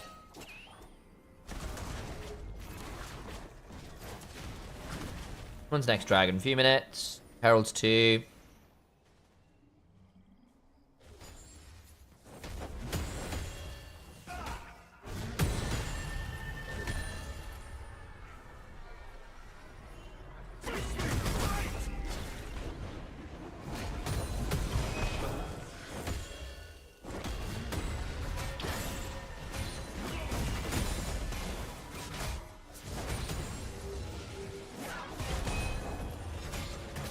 bit of concern from SLT with the emote. Another strong comp game. Yeah, he's having a good time. 2-0-1. Wild arrows completed. He had a very good Ezreal game as well. A little bit nervous about Devon being able to match that, because I actually think in terms of AD carries, comp's just been significantly more solid. But again, comp has never been a laning specialist, but he has always been a team fighting specialist. He was always a very, very, very good team fighter. But if you look at his like CS numbers from LEC, he'd go even up against basically everyone. Potential pick onto Erdote, just crash down over the wall. They don't burn too much to get that dunk onto the rel. Pays 1 MSI in his first division pro league, a young rookie even. What more can another LCK team want? I don't know. I think that there's some truth to the fact that Paige can sometimes be a little anti-clutch. He'll go for the cinema play, the highlight reel play, and then fumble it. And sometimes because he feels like he's forced to. Sometimes it's just like, you just need to do it right. Because Ruler, when he makes those plays, wins them. And again, he's always going to be compared to Ruler because of his career trajectory, where he's played, who's replaced him, all those kinds of things. But where Ruler has often won those big moments under the bright lights, Paige has fumbled them in quite high-profile ways as well. If you remember when Genji lost the finals in the way they did, where the Kai'Sa ult happened, where Kai'Sa ulted in LCK Summer last year, and it went very wrong. He got blasted, and you go, oh no. Like, that kind of thing happens fairly regularly with Paige, which is a bit problematic.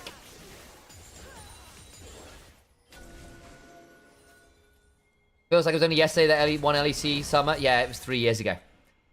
3 years ago. 2021 Summer, right? Just before I started doing League Pro casting properly, where I went from being an amateur caster to moving out to Berlin and doing it. Hope was like gets Rookie of the Year split on EDG. Sorry, Viper is on the way in. Comes back in 2022, wins LPL. Sorry, we're signing Ruler. Like, Hope's had a rough career on that front. It's true.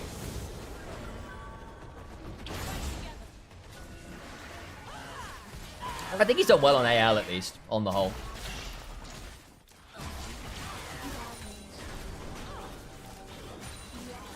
But you can sort of understand, like, Viper and Ruler are two of the very best AD carries ever. And Hope's been a great AD carry, but is he truly top 5 of all time? I don't think so. Which Viper and Ruler can both make a call for. I think Torres just dead here. American Inferno Bomb comes on down. Comp goes up into the sky. Casante's buying time on 3 people. And flashes out of the Featherstorm. 1-for-1. Casante things. Gentlemates get out. Flash on forward. Pathmaker into the backside. Buying so much time, but they blow up Senkux. Because Empiros does the same. Full contact team fighting. Empiros now empowered by the Grandmaster Smite. And the Empower, for that matter. Doesn't have that back anymore, and Jumper Strikes come on through. Danker with a Vault Breaker gets the kill onto the Jax. Ends up being a 2-for-2. The problem, of course, is that Aker is dead and does not have teleports. And Empiros does, but it's going to be down for 20 seconds. Should theoretically be 4v3 in the river with Verdant advantage.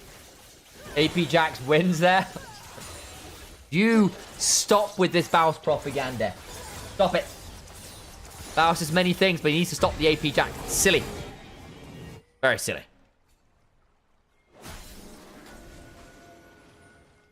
Though I do grant you, the ability haste is often very underrated on Jax. It just means he gets to bounce around and gets ridiculous burst windows that you just don't expect. It's like, yep, I leap strike, counter strike, phase rush away, and then we'll have another leap strike up and they can do it again. 1-for-1 and got Herald. Yeah, you'll take it. 2-for-2. And they get to Herald elsewhere.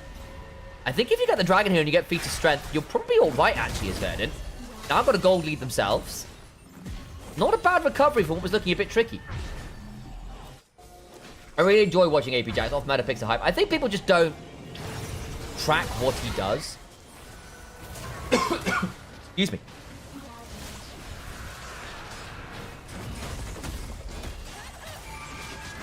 Odette is dead.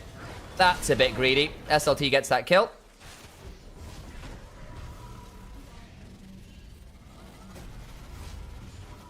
Speaking of Pays and Ruler, MVP, Samsung, KSV, Genji, Org, yeah, all that big lineage. Used a lot of high-quality ADCs. Yeah, let me think. They've had Deft, Imp, Ruler, Pays. Who else has been in that lineage? Who was the MVP AD carry? Yeah, I mean, it's pretty insane as far as combos go. Who replaced Ruler initially when he left there? Was it Pays straight away? No. Was it? Maybe it was. Let me go look up Gen G on that front, actually. I'm curious.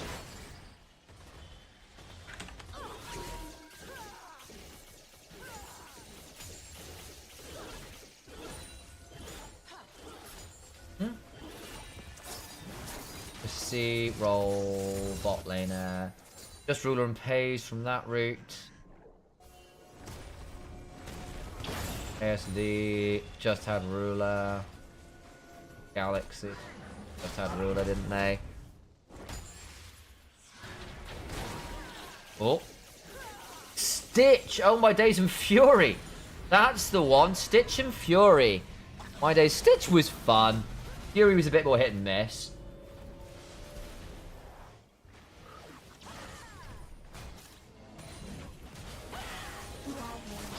MVP Blue. Days. Hang on, a bit of violence occurring, so we'll just see what's going on here before I keep going down memory lane. Blue buff taken, I believe, by Gentlemates. Did win that one. 3 minutes till next dragon. Verdant with the feet to strike. Verdant are actually in an okay spot now. I'm just saying. Oriana's gone towards a very high damage burst build. I think the Zonya's second when you've got the Ludens makes sense when people are jumping to your head. And it's like Ziggs combos onto your head. Like, being able to immune that Ziggs ult matters. Stitch was really good on Calista. It was Pays as well. Yeah. What else do we have? Deft. Sub 80 carries. No, not really.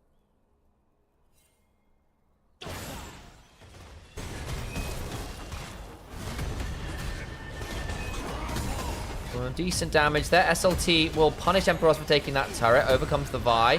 Vault Breaker is shy. Can still look to cease and desist if required. Still holding onto it until First Strike's part 3. Counter Strike lands. Nice dodge away with a footwork from SLT to avoid it. Emperor slowed down by the smite and goes down. Trades his life for turret. Probably still okay-ish. The issue will be Atakan. Does it matter? Emperos could realistically rejoin with teleport. They're forcing Verdant to come face check. And they'll see it's not started and be happy enough.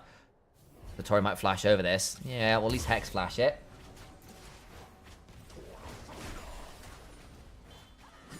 Hermes, the other AD carry. My god, I forgot about Hermes. Who did he become coach for? Shoving to the walls, he gets that one as a potential drive out with the Excel's impact. Hook onto Dote. Devon, how did you end up there alone? That's a really unfortunate flash to have to give up. Danka goes on the rampage. Double depth charge. Slightly unfortunate to give up that flash, but you still get the kill. 4v5, you could force...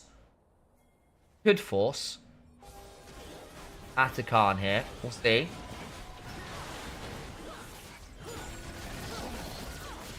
Tori's going to body block. Senkux as well.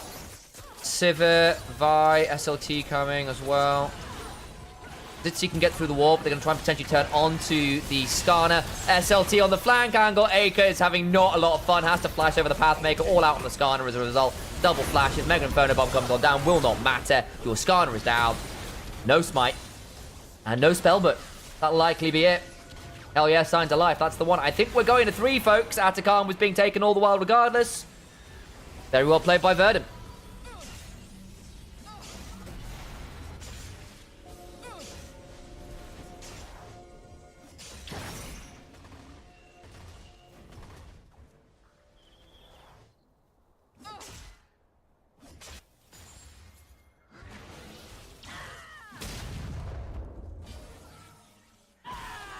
Oh, I need to update the, I've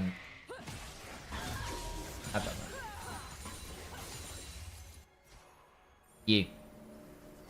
I can do that over on the YouTube as well, actually. How to do that. Hang on. Ba-da-ba-ba-ba.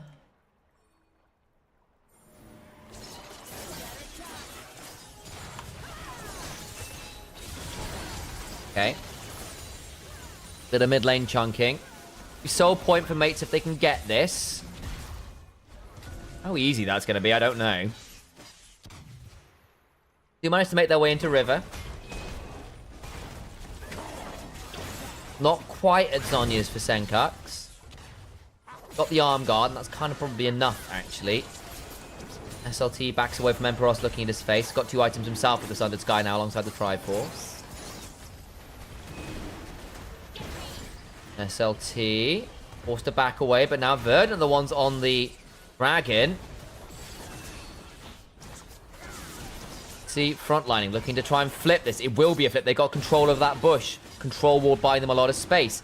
Down at 3,000 HP, being held there. Tori lands the hook, gets the depth charge onto Comp. Dragon secured. Into the backline they go. SLT looking for an angle. The Magnet Storm turns it around. Comp still free firing. Backline for Emperos with a wonderful counter strike. Will die for it, but denies too much follow-up. It looked great. It really did, but Comp couldn't go forwards. Aker didn't have the Mega Inferno Bomb anymore. The big stun leads to naught. Now there's another Dragon for Verdant. Another team fight win. Sonya's completed for Senkux, who broke his arm guard, I believe, in that fight.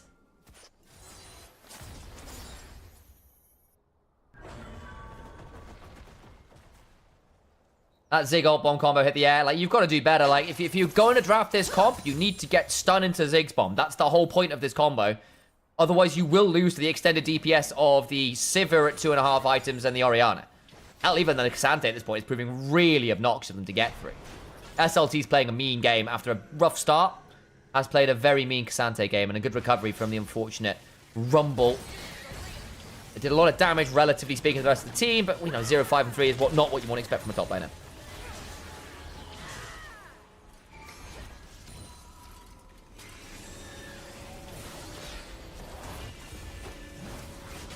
So, resets come on through. Baron's up. Do we want to force that? No. You, I think, still win the scaling game on the whole. I worry a little bit that eventually Vi and Ori will, or Vi and Nautilus are going to go diving into hell and just get blown up on the way in. Yes, Sivir scaling is good, but I think Jax will become a little bit... The moment Jax finishes the 3rd item, I don't think Cassante has a great time on the side lane anymore. Never mind the Orianna. And I do think there probably is a break point for the divers getting blown up on their way in. Things like GAs may help. If you can get to a GA on the Vi, that probably does help somewhat. But I think there is a world here where in the 5v5s, at the very least, the Sivir becomes increasingly challenging unless you get a really good combo. But I don't think Gentlemates are necessarily down and out if the game just plays for late. Despite, of course, being into a Sivir. Is basically the long and short of it. Just shy on Zitzi. Zitzi? Still not sure on the exact pronunciation. Any LFL enjoys in here? Gentlemate's Jungler, what's the pronunciation on it? I've gone with Zitzi off, off some suggestions last time, but if anyone actually knows, please do correct me. I'm not entirely certain. Wait. What have you got for me, Nivanyan? Very, see, he's Vietnamese. Oh, he's German Vietnamese, yeah. So, fun fact, Germany has actually got a really big Vietnamese diaspora. Diaspora is the correct pronunciation. Took me a second. I see that written down significantly more than I say it. Basically because East Germany had a kind of like population exchange thing with Vietnam, because of course both were communist nations at the time. And so you had a lot of Vietnamese people come over to East Germany, and then East Germany rejoined Germany, and they stayed. So you got a lot of Vietnamese German people. A lot of people that way. Much the same way you have quite a lot of people of like Indian and Pakistani ethnicity in the UK because of old ties and stuff. Though for very different reasons. That was more colonial ties than kind of like this kind of one with Germany. But that is the reason why you get a lot of Vietnamese people from Germany.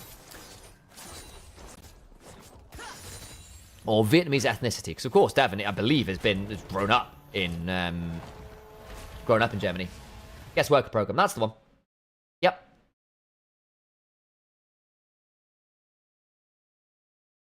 There we go, a bit of a pause. Have a break, have a kick out, all those things. Yeah, SLT has been doing some mad work here on this Cassante. 2 games in a row he's leading the damage for his team. Good work for him. Though a little bit scary that your Ziggs is doing less damage than the Orianna like this. Needs to be doing better. I do get a bit nervous about that. I think we are going to 3 here by the looks of it.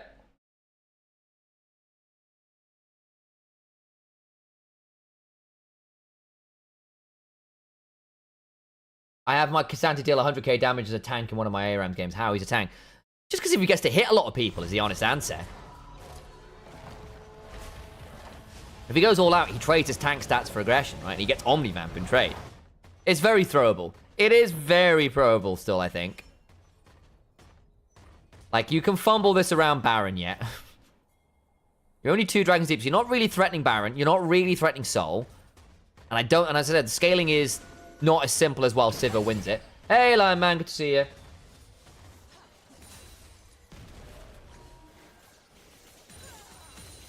Look at you 2 handing your cup for that 1 pants incident. Yeah, look.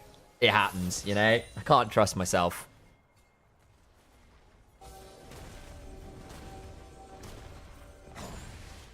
Oh, LR MISA delayed if we go to 3. Do we have to choose which one to watch? No, it'll be happening on this stream. The LR is happening after... It's on this stream. On this feed. So they will be playing after this series regardless. So LR would effectively be delayed, yes.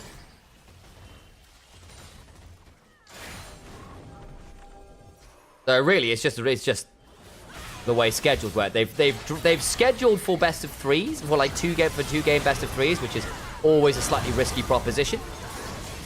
Depth charge comes down onto Comp. They got the kill onto Odote. Ooh, flash away from the Vault Breaker. Hook onto Zitzi. Out to the LEC, let's go. We'll see how they do.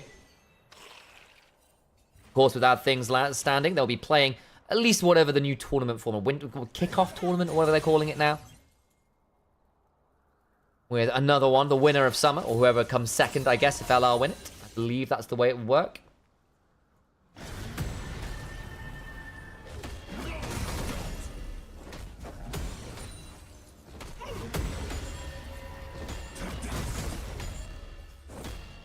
Yep, still waiting to get in here. Make pause illegal again. Yeah. Tech issues, as they say. There's the kill. Would be funny if LR beat KCB, then look straight into KC's face saying, you're next, farm boy. Basically. Unlikely. Unlikely. I think KC's LEC team is scary. Like, I feel that if LR go out to whatever winter kickoff tournament, am I going to get this? They are. Hang on, Verdant. You just trade Dragon for Baron. That could be a problem. All right, gentlemates get what they can from that. That's not awful at all. But I think LR, if they're going up with the roster they have, could be in for a bit of a rude awakening against a lot of the better LEC teams. I think they'll do fine. I think they'll grow into it, hopefully. They've got some very mechanically talented players. But I suspect we may see some LR rude awakenings. There is always a jump up to tier 1. We've seen it time and time again. So many teams in tier 2 who look so dominant and have to play against the tier 1 teams and go, oh god, they're actually good. Baron for Soul Point, very LCK. It is. Very. It buys time for gentlemates as well, which is important.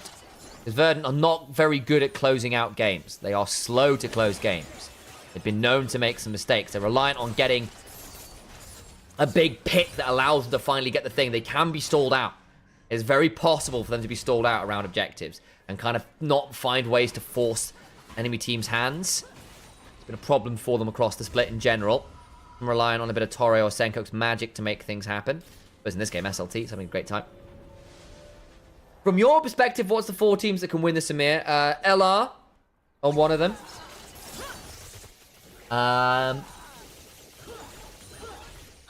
Obviously, let's have a think. I would have said KCB, but I think they're actually having a really rough time of it so far. Did win relatively convincingly earlier, but we'll see. I think Giant X is still very scary. Don't sleep on the LV, the other, that don't at all.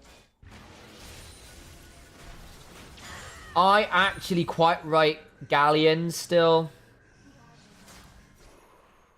And then you're in a weird spot, because I actually think people like GK and MISA and some of... Then you have to start... I think that, again, once again, people, because they're not in Pool 1 for whatever reason, the Arabian League first seed and GK and the Turkish first and second seeds are very good still. I'd be a little bit wary of that. Vitality B is also very strong. Vitality B is also very, very strong. You're absolutely right, Emil. I'd forgotten about them. But very convincingly got their way through in first. They went 4-0. You're absolutely right. I can only apologize on that one. Vitality B is a very, very strong call. Yeah, that's actually the correct choice. I'd probably do something like KCB because they're not out yet. Vitality B, Lost Returns, and then one of probably the Turkish or Arabian League teams. MISA, actually, we'll tell you what, we'll get to see it later. MISA versus LR, could be a big one. Barca making a run, surely. We'll see. Again, they've been up and down. They've been up and down when 1-1-3 pops off, they look fantastic. When they don't, I've seen Legolas and Chekalad sprint it a bit occasionally too. Because they were 2-2 for a reason, guys. Yes, they could blast LR in a game, but they are so inconsistent, it worries my brain a bit. But again, we saw earlier on today, 1-1-3 gets a lead on something like a Kiana, something like an Inferi, the game is over. They've absolutely got the tools to take down anyone in this league. I just don't know whether over the course of like a best of 5, they'll be able to do it often enough. T1 versus IG. The head says T1. The heart says I'd love to see IG do well. But again, I've been casting a lot of LPL this year. I quite like T1 as well. I've followed them for years. So, tricky. Probably T1. Especially if IG come in with the form they were showing in playoffs, it's T1. If IG come in with the form they were showing in regular season, we should have a match in our head.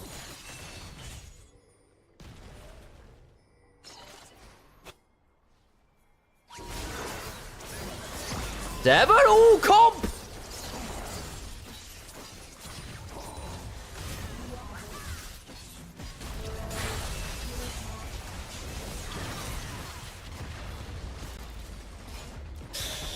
Verdant are capable of throwing it still. Oh dear. Barrier and flash and spell shield and 4 items. He's got blown up by the AD carry. Emperor's going to flash away. Cease and desist. Hops away with the leap strike. Comp still free firing.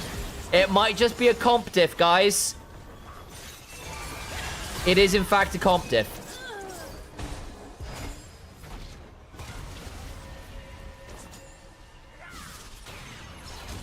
That one sucks.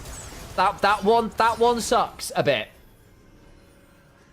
Death cap damage did some work.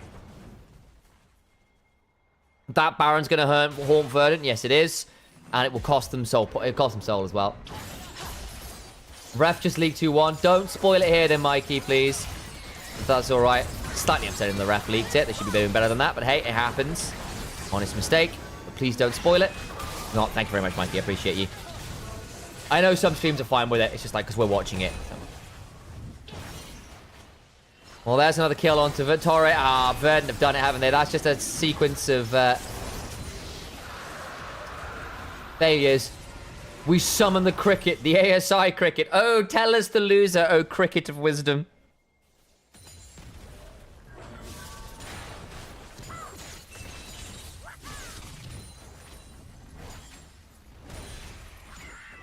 Dave, just a quick one, and again, you won't know, it's not a big deal. Generally speaking, we try to keep outright betting chat out of the chat. Don't mind people asking questions like, hey, who's favored? Which comp do you like better? What's his matchup like? Those kind of questions. And if you use that stuff, go on and do some betting. No problem at all. But just because we've had issues with like bad behavior and people getting really upset about choosing poorly, we try to keep outright betting chat out of there, if that's okay. So again, no stress. Please ask questions. Please get involved. It's just like we just try to keep a little bit of distance, if that's okay. Thank you very much for the follow, Imperial Dragons.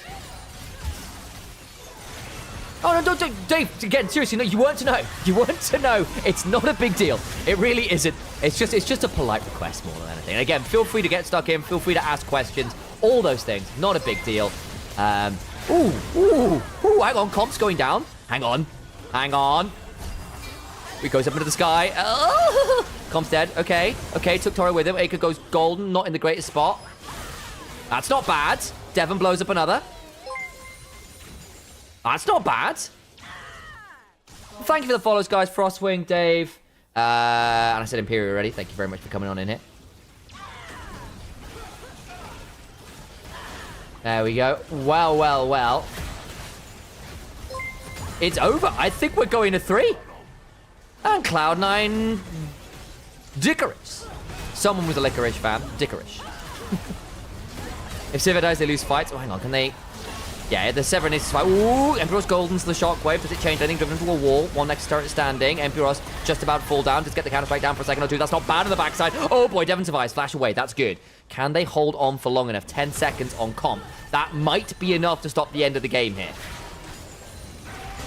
SLT gets the shove back with the Untofo strikes onto the Nexus turret. That's a big pickup for a bit of time. 1 second on comp. There's a final Nexus turret. Come on, Verdant, finish it off. The Impale buys time, but comp alone has got to hold on to the Nexus turret. The Infernal Bomb comes down. I don't think it'll matter. Does get the kill on the Vibe, but all the while, they are killing the Nexus. We're going to 3. Verdant, don't throw. We hold the line. There we go. We had someone follow called Cloud9 Dickerish, which suggests to me that they are a Cloud9 fan from when Licorice was on the roster. Not close at all. Easy. Hydrate. Yes, very much. I will make sure that happens. We go to game 3. Hell yeah. And we keep going. Oh my god, C9 18, 2018 Licorice. There you go. The good old days. That's the one. How did the 9 team reach semi-finals of the Worlds? I mean, they were a little bit lucky with the draw, but they also just played well. During the call, and the ref immediately told him without checking if he's live. Oh, for God's sake. Oops. That's a bit dumb. Well, there you go. It happens. It happens.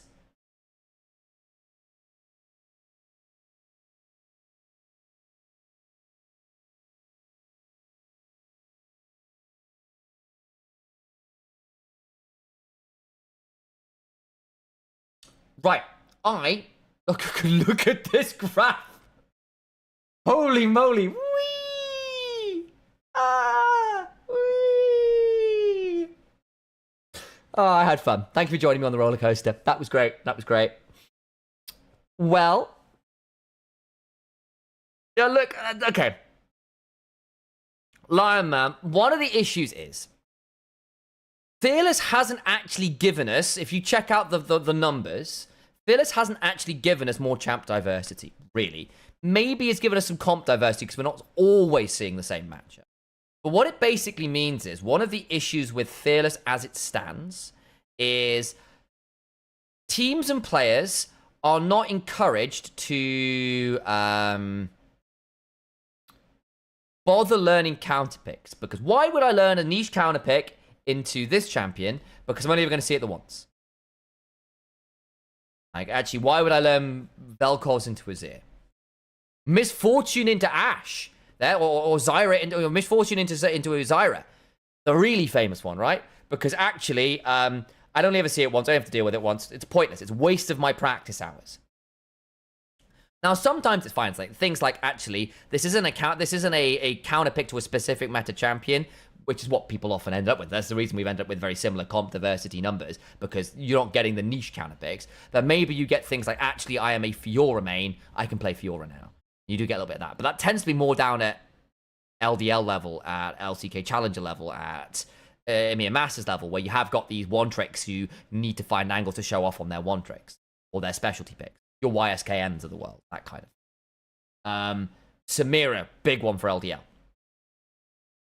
Because I did more damage than Sivir. It was a really good SLT game. Anyway, let me run some ads and go away. But what it basically means is, as we were saying, like we are struggling to find teams willing to learn niche counterpick matchups when your value is often significantly lower than it used to be, because actually you're not going to have to play the same matchup multiple times. Verdant go on game 1 or 2. They won game 2. We are now going to game 3. And LR will be happening after this one at some point. Looks like it will be the 8 PM start. Alrighty then. I shall return very shortly. But I need to get more hydration for the nation. And we'll continue with our day. 13 games.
Oh, we're back.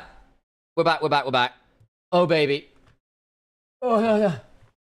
Timer. Okay, yeah, we are. I'll tell you when we're due in. It should be shortest. They haven't actually got a timer on here. The timer is about 3 minutes from now is the answer.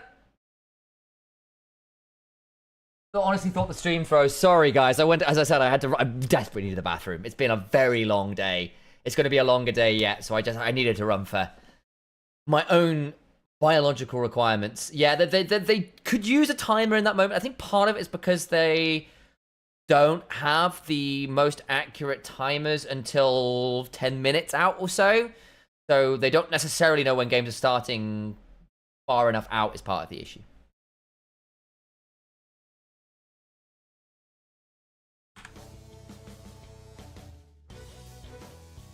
Just stuck some music on would have been helpful.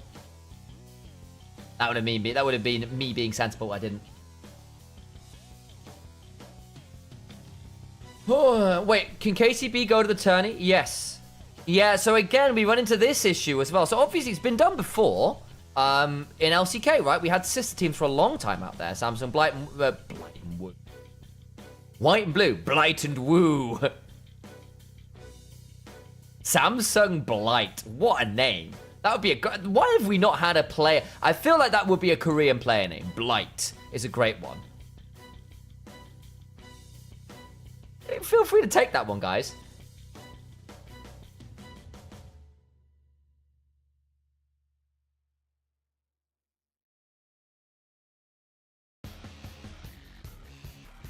But yes, they stopped allowing sister teams for competitive integrity reasons. But obviously it was a big thing in Korean esports for a long time. But then again, you know, you can understand the integrity issues in terms of potential for match fixing and stuff being tricky there, or giving yourselves favorable options.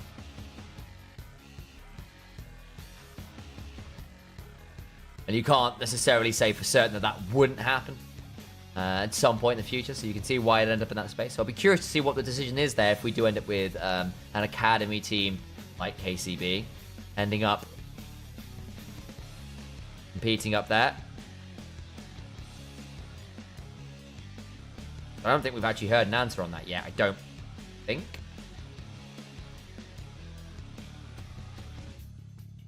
Yeah, exactly. Teams had to sell their spots to go into quals. Exactly. But then what happens? Because the thing is, it's not like you're going up forever. You're going up for a split.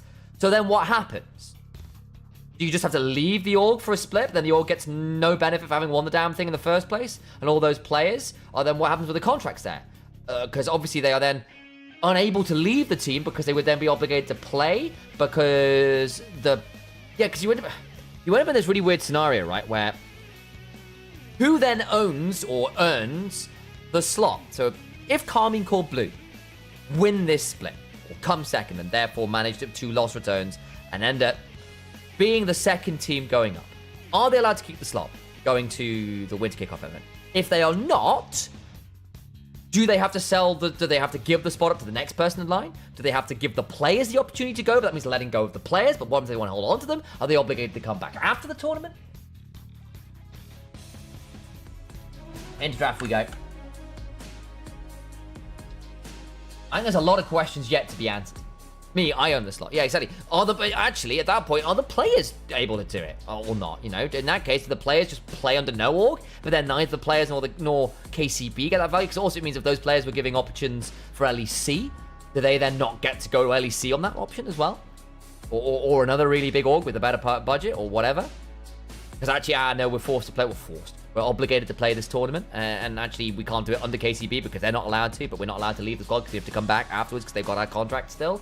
Like, it gets very weird. I think contractually that can get very, very odd if you don't allow them. But then all the issues you had before about competitive integrity still stand true. So I think you end up in a very odd spot. And then KCB and KC only gets deemed a win trade when KCB... exactly, you run into those issues. Exactly. So I don't know. I don't know is the honest answer, and I don't think we've been given those answers, but I think it's going to be a very murky waters to what happens there. But I think it'd be really cool for a Turkish or MENA team to win. Yeah, I agree. I think a GK or a MISA or a Wildcats could be great up there. But again, we've got to ask these questions because it is a very real possibility. You know, you can have Heretics Academy making it as well. They look like they could be from Vitality B. And Vitality themselves didn't have the best start to LEC either. What happens there? You know, there are a number of Academy orgs that could absolutely, in fact, arguably, it is very likely we will have an Academy team making it to the kickoff event. And then what happens? Does the Academy team just have to give up those players? Are they bought out? What happens to those players on those contracts if they wanted to hold on to them? It's like, actually, I wanted to keep those guys to bring them up to my LEC squad or sell them off. Can Mate win this? Yes, they can. Can Verdant win this? Also, I think it's been a very closely contested matchup. I think Verdant's early games have not been particularly clean. And they kind of clutched it out in that last game. I think on the whole, Gentlemate's win was more convincing than Verdant's. I'd give it something like 60-40 Gentlemates, 55-45. Something. With what we've seen so far. Wukong Rise. Rise, a very good pick for Senkax. And a good takeover from Eiko. Does like that one when they're given the opportunity. StarCraft 4 team-wise would drop games if they didn't have a chance of getting out of groups. Yeah. Yep. You'd see that one happen. Way GG. Yeah, I can see it. Be a bit annoying for the Rise. Cassiopeia has been very good into Rise. Has been the answer quite regularly. So we might just see Eiko, who is a big Cassiopeia enjoyer. He's played this one for years. Reminder, actually, I wasn't... Didn't Eiko play for Cloud9 for a bit? He was playing a lot of Cassiopeia. Am I just chatting mad crap? Talking of fear. Immortals. Done Immortals for a bit. That's what it was. And once upon a time was on a little one called Gamers 2. Before Perks took his spot. Dub for UOL as well for a bit. Yeah, he was on Immortals for a bit. Did a decent job, actually. I think he ended up being a little bit maligned, but I think he did all right there. I really do. Hello, Errol, as well. Speaking of mid laners. Looks like a free win for Verdant. Actually, you'd probably have a better eye on this. Errol is I'm assuming I'm pronouncing your name correctly, by the way, because I've heard loads of people say it loads of different ways. So if I'm wrong, please tell me. Is a pretty fantastic ERL mid laner. Has been around for a little while. What do you think of the Cassiopeia in a Rise matchup? If you're the man, I think you are. Because my understanding is, in the minute, a lot of people are playing Cass into Rise because Rise has to play within the active range of the Cassiopeia and kind of just hates it. People hate on him too much. I agree. I think he was somewhat maligned inappropriately over in NA. Isolated, it's good, but it's if you lose Flash early, you're kind of doomed. Thank you very much for your wisdom. I see the thought process. I think with the Jarvan, theoretically, you can probably manage the Wukong early enough, assuming you respect... Like, you want to ward Raptors early so you can track where the Wukong is going. But if you do that, I think you can probably track... We'll need to see whether Torre's allowed to get out of lane. If Torre's given shove bot side, he can mess with that mid laner a lot more freely. But I appreciate your wisdom there. And again, Errol played a lot of these matchups. Cast him in NLC, a grand deal over the years. Glad to see you in chat, mate. Where are we at now? Second phase bans. Lucian Jinx. Yeah, comp does like both. We're on a little short range for Gentlemates. And I think there's the Bard early. I actually really like the Bard pick here. Because again, we're just saying, look, if you can mess with the Cassiopeia, you can do it quite well. And Bard's ability to mess with you is not stifled by a miasma, right? Tempered Fate, Cosmic Binding, neither of them are interrupted by miasma. I think you are prevented from getting inside Magical Journey from miasma, if memory serves, but I might be wrong. Not seen that interaction a huge amount. I was in Stockholm with Verdant. You did not recognize me. I think I might not have done. In fairness, I ended up working the event as a floor manager at Stockholm, so I ended up like kind of running around a bit psychopathically. Didn't see as much of people as I would have liked. So yeah, I may just not run into you. Also, it was just a big event. So I'm a little sad I didn't get to properly say hey in person. Next time, fingers crossed, we're in the same event at the same time. Please do say hey. It'd be lovely to actually catch up in person. Has Comp played in LEC? He's not just played in LEC, LeBluetail. He's won LEC When Rogue won their LEC title, Comp was the AD carry. What does a floor manager do? So I was basically on a headset doing stagehand stuff, getting people in the right spot, sorting out communication lines, giving people microphones, managing the stage, getting people on and off, communicating with background staff, basically being the link between front of house and backroom staff and all that kind of stuff as well. Comp gets his Kai'Sa and the Leona. Okay, so you've got Jarvan, Kai'Sa, Leona as your dive core. I think you got the potentially good matchup there with Cassiopeia individually into the Rise. You have Cho'Gath into Yorick, where we've seen this as a kind of playable tank matchup into Yorick, because you get value off the little ghouls dying, your Mistwalkers is the actual term of them, dying, and that works with Cho'Gath passive quite nicely. Misfortune into Jarvan, Kai'Sa, Leona, are you sure? I don't like that at all. Like, if you ever get a big ult where Kai'Sa and Jarvan dive into the same Cataclysm and Misfortune's not in it, fine. But I think you're going to struggle to find position to stay alive as the MF this game. You're going to be target number 1. And if Sengux doesn't pop off, I think it's going to be really tricky. Yeah. Yeah, I don't know. I think I did a pretty decent job with floor manager, especially because I did it on the fly. We needed extra people. Just like, hey, can you fill in? It's like, yeah, sure, why not? Don't want to get stuck in.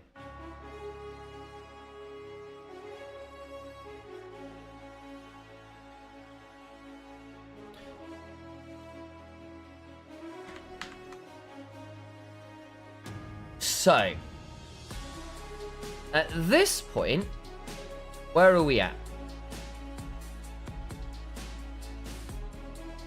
Is an MF just going to get blown up every fight or not do anything? That is my concern, yes. J4 puts himself in the... Yeah, but if he sticks around in there, it's a possibility where you go in, and then basically you've got diving on someone, everyone's inside the Cataclysm, and you just bullet time them and use it as a turnaround play.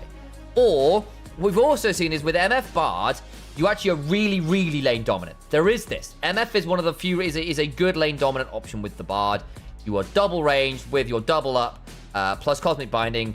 Kai'Sa, Leona, you're going to get shoved in. It can be pretty miserable poke-wise. But you need to get a lot of value out of lane. It theoretically opens up Torre to go mess up the map. So the MF in and of itself maybe doesn't matter that much, especially if you can get the Rise and the Wukong here. Is your potential angle back in. I personally prefer Gentlemate's comp. I worry about the MF's value in team fights. But there are two ways in which this works. Number 1. You follow up on a Cyclone really well, and you get 2 ticks your ult, and it's more than enough because your Rise and your Wukong are strong enough that the MF doesn't actually have to be a major damage source, just be there as an additional bit. 2. You are a counterpunch to a Cataclysm which you are not in, and everyone goes diving in, you get to hit everyone, you go, oh, poop, we've all grouped ourselves up for MF to ult. It's better with the Jarvan being on your team, not against it, but there is that window. Last option. And again, you'll notice that these are all quite niche options. This one is probably the least niche of it, and we've seen this actually be semi-successful, is you use it as basically a punish on a Tempered Fate. Torre catches someone with the Tempered Fate, multiple people theoretically. MF struts up with the move speed and presses R as the Tempered Fate ends, and you're immediately shredded, having come out of the Tempered Fate and are forced to, like, run away or die. We've seen that a few times as well, where Bard MF, the Tempered Fate sets up for MF to get in position to make sure her ult absolutely slaughters people. Like, that works too, and that's actually a surprisingly good combo. Do I have an in with whoever does the overlay info scenes? Probably, actually. Is there some feedback you'd like me to pass along? MF needs a good Bard ult to prepare the bullet time. Like, you can do that. Like, it is a combo we've seen work, but it relies on Torre catching good people. And again, like, there are a lot of ways to punish the Misfortune in this game as well. And, like, basically I'm saying, like, there are ways for Misfortune to find success in this game. We saw it a little bit in LPL playoffs. It didn't work, but we saw it. Those combos nearly do it. I think Gala and Mako nearly made it work. Plural of coaches, not coacher. Yeah, I can pass that along. You're right. Screenshot that now. See whether that works. Let me pass that over.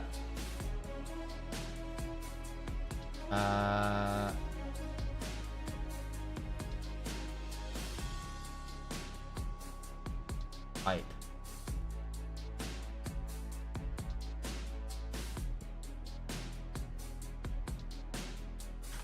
One.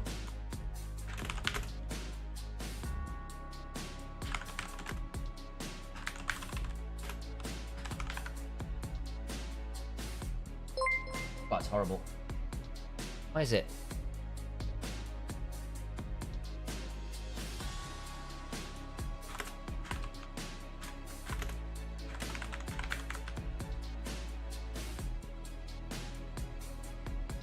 I can't spell.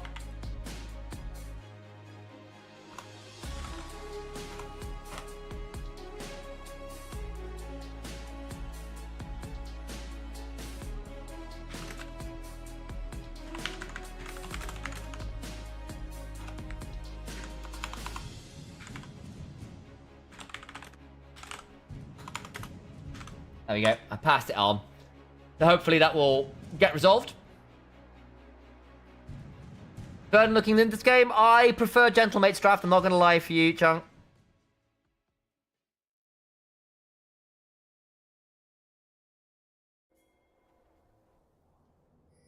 But into game we go. And we'll see whether, regardless, he can still find some value.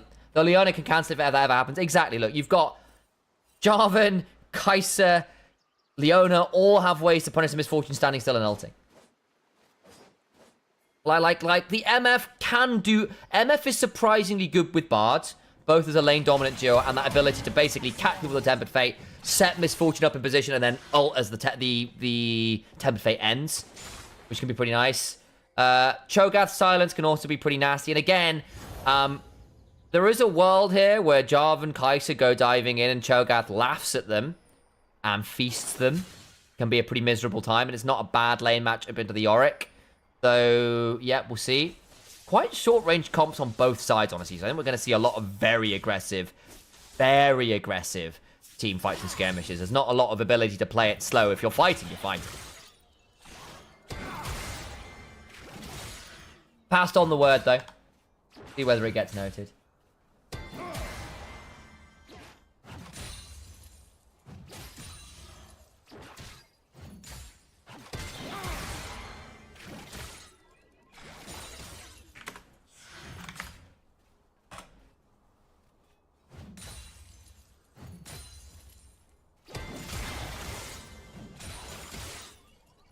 I have no idea why that fried so hard, but there we are. It's done now. Anyway, I've flagged production. See whether it matters. SLT is not having a lot of fun there. Out come the Mistwalkers. That's a lot of pandas early. That's very unusual to have that many Mistwalkers early on. Oof. Triple knock-up if Cho and Wu Chain, yeah, it can be quite annoying as well. So you have got tools on a relatively short-range comp. And again, I know we had Errol in chat earlier as well saying, look, actually, they've locked it. Like, Cassiopeia and Arise is fine in an individual matchup, but like, at least our first 3 picks was pretty pleased with Verdant's draft. And I can sort of see that a lot, that if Cassiopeia is ever down flash and mistimes Petrifying Gaze can be pretty miserable for the Cassiopeia, who is a little bit caught out in terms of she's not really going to follow very well. You can theoretically punish Wukong. To increase champs played, let's do best of 7 fearless. Hell yes. More. But yeah, well, one of the issues we're running into with fearless, right, is we have started to get into the position where it's like, okay, actually, why would I bother learning counter picks? If it's, you know, like, I'm only ever going to play against this champion once, I know it's potent, but why would I ever bother learning a niche counter pick that works well into this champion, but the rest is miserable? Why bother?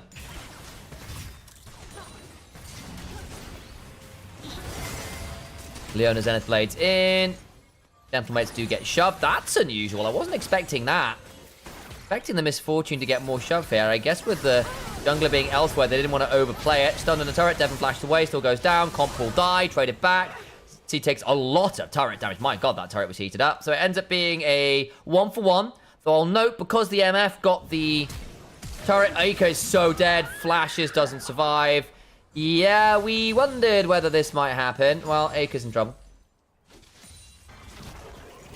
MF got the kill, the Kai'Sa didn't, so that's important for the lane. And the jungle evens up the kill discrepancy by getting a kill in mid lane, where Senkox holds on to the flash, Aika doesn't. And as we heard, one of our ERL mid laners in chat saying, yeah, I don't like Cassiopeia here if she loses her flash in a 2v2. Like, 1v1, it's fine. 2v2 gets pretty miserable. And now Ryze still has flash to do this all over again. Just flash in Rune Prison, and it's going to be a bad time. From a player perspective, I'm not sure I fully agree with the counter pick point, with the Azir being relevant in every draft phase. Surely have a counter pick to relevant champion is worth. So, Emil, you're right. You're absolutely right. And I am sort of going for a very extreme output here. But what I will say is, you only ever have to play against Azir once.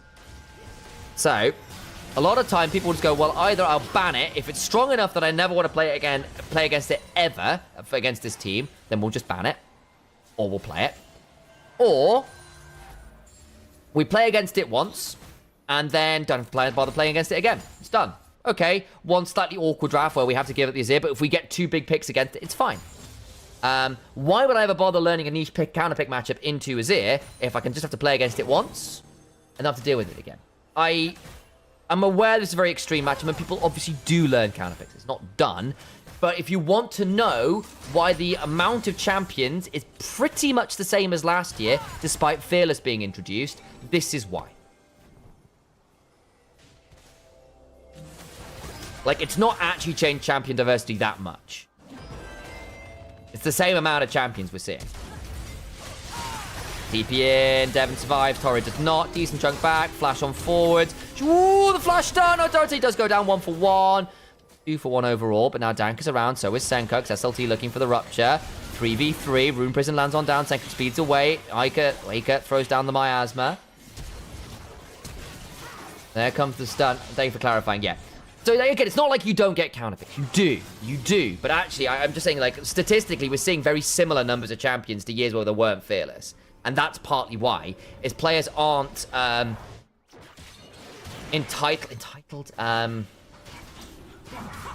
encouraged, I guess, enticed to learn counter picks into matchups. It's like, well, actually, okay, Azir is really strong. Why would I bother learning Vel'Koz? Or, great example, the MF pick into Zyra in that really, really famous SKT versus Rox Tiger semifinals. Why would you bother learning the MF into the Zyra specifically if I'm only having to deal with Ashe Zyra once? Emperor's back. Yes, he is. Yes, he is. He managed to make his way back. Fearless is better for average comp variety across series, but worse for niche individual picks. So the interesting thing is, actually in best of fives, the first 3 drafts are pretty much the same every series, you know? Yeah, it's slightly different. We're not seeing Azir Corki all the time in, like, individual lanes. But even then, we're not seeing that much diversity. Which is one of the weirder things, partly. Because actually what you used to see is people try something weird somewhere. And you get less of those individual weird moments. Like, yes, it does mean you don't get a series of Azir Corki. Like, where one lane matchup is basically just the same every time.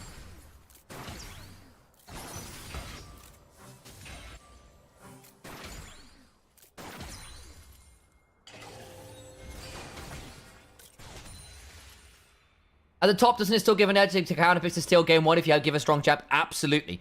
And that is why it's still a lot of our better teams still have big champion pools, because they can do things like, well, actually, I've been able to play Ziggs into Azir and smash the Azir. See, Knight. That mattered. Ditzy is dead. Nice pick off. Cost them the Cataclysm, but they don't get that much value. Good. Realm Warp to punish. Who got the kill? Wukong did. Not bad. MF at least getting a couple kills, meaning she's not actually completely out of the game despite the CS discrepancy, having been dove twice as well, so you take what you can get. So again, I don't want to say there isn't any value in counter picks, and it's not like we aren't seeing any champion diversity. What I am saying is that actually when people were saying it's going to give us more champion diversity, the answer is no, it is not. It's giving us the same, it's just a slightly different version of it. That's 5 top. Emperor's needed a hard shove. Yeah, he did. Slight lead to Gentlemates early, but not massively so. And actually credit to Verdant for not allowing the dives to completely snowball the game away. The only thing is that the lane priority is very much there for Gentlemates right now. Despite actually having just killed off the jungler, they can't really get any of the grubs. But then again, Gentlemates pull off it, saying it's a bit too risky. I think there is more nuance in this than it sounds like. For example, LR really drafted around Nemesis having a lot. Yeah, exactly. And again, I am going for generalizations here, because this is a generalization, right? It is overall champion diversity for top-tier league across the whole year. Like, that's about as general as it gets. That's not individual teams. That's not even individual tendencies. That's not which teams are succeeding. Which are teams that actually do draft well later into best of fives. Because actually they have got champion pools diverse enough to have scary, competent drafts at games 4 and 5. Bullet time the wave. A little bit disappointing. Solar Flare comes on down in trade. Actually, Solar Flare for bullet time? Probably okay here. They'll lose the rest of the grubs, but they got the dragon earlier, so whatever. In fairness, it's great for Emperos, because he's obviously getting a Yorick with grubs. This is good news. And actually, for Kai'Sa, she's one of the better side laning AD carries, because she's got enough mobility and ability to join a side lane and collapse on a side lane. That's still pretty good value for a Kai'Sa team. Basically off her ability to abuse her mobility and all. Really big white tile for anyone in tier 2 to beat LR in a best of. Yeah, absolutely it is. And I think also teams just don't get Baus. They don't. And I think LR are very good at punishing the slower collapse times and rotation times and macro moves at 20 minutes plus. LR just do their things and make their decisions faster and more efficiently at 20 minutes plus, compared to most other ERL teams. So there is a window where even though LR are behind, we'll still make better moves across the map than most other teams, because they just do it faster and more efficiently. And so lane assignments and rotations and resets are just done on a better timer, because these are players that have played at a very elite level and are still elite level players, at least in their headspace. And you add in obviously things like Baus factor. People like try to punish Baus and don't actually have the mechanical caliber to get away with it. That's a big thing. I feel like we've seen the most increase in variety in jungle because of the presence of several assassins jungles. Okay, so I'm going to stop you there. Because actually what we have seen is some variety of skirmish and jungle in every game pretty much. Yes, we still see a little bit of Zed or Neferi, but even then I still think Neferi is a skirmishing jungler. She just happened to be the assassin variety. But it has basically been AD junglers all year. A little bit of AP towards the start, but we had more variety last year because AP junglers were an option. They're not anymore. We are not seeing Zyra and Brand and Lilia and what else am I missing here? Diana. There's another good option. They're just not viable. We've seen a little bit of Morgana. Very rarely. A little bit of Zyra. And we get blessed from Yike Maokai from time to time. Yeah, exactly. There's a little bit of Maokai. There's a little bit of Sejuani. But actually, occasional Skarners. Skarner's been nerfed a lot, to be fair, but we saw a bit of that earlier in the year. But really, it was skirmishing jungles. It has been some form of, well, Shin's out. Oh, hang on. Tempered Fate. Here's what we're talking about. Realm Warp in after. They can bullet. Time to follow. Comp's going to have to flash. Good set of flashes out. In comes Itzy. The TPs come flying. That's a pretty rough TP, actually. Danka can look for a bit more. Ike is still not here. Or Ike is still not here. Are being called? Or just pinged? Okay. Just pinged.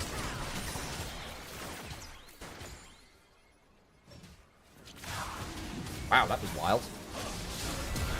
Okay. Nice pick off onto Torre. Might still cost them the dragon. They burn it down well enough. Feasted. Can look to turn it around. Bullet time. And there's no stop on it. Dorte's going to have a horrible time. His tanking for a moment or two longer, but not for that much longer. Emperos and Comp are really low. SLP flashing for the rupture. Comp has to supercharge away, but these Emperos out to dry. That's rough. He will die. Flag and drag flashed away from. Devon gets the kill. And they managed to murder the Maiden as well. Big for Verdant, that's really nice. And suddenly, Devon is 4-2, 3-0-2 Wukong. That's pretty nice. That's pretty nice. Turret plating will fall soon. Just double check in with this.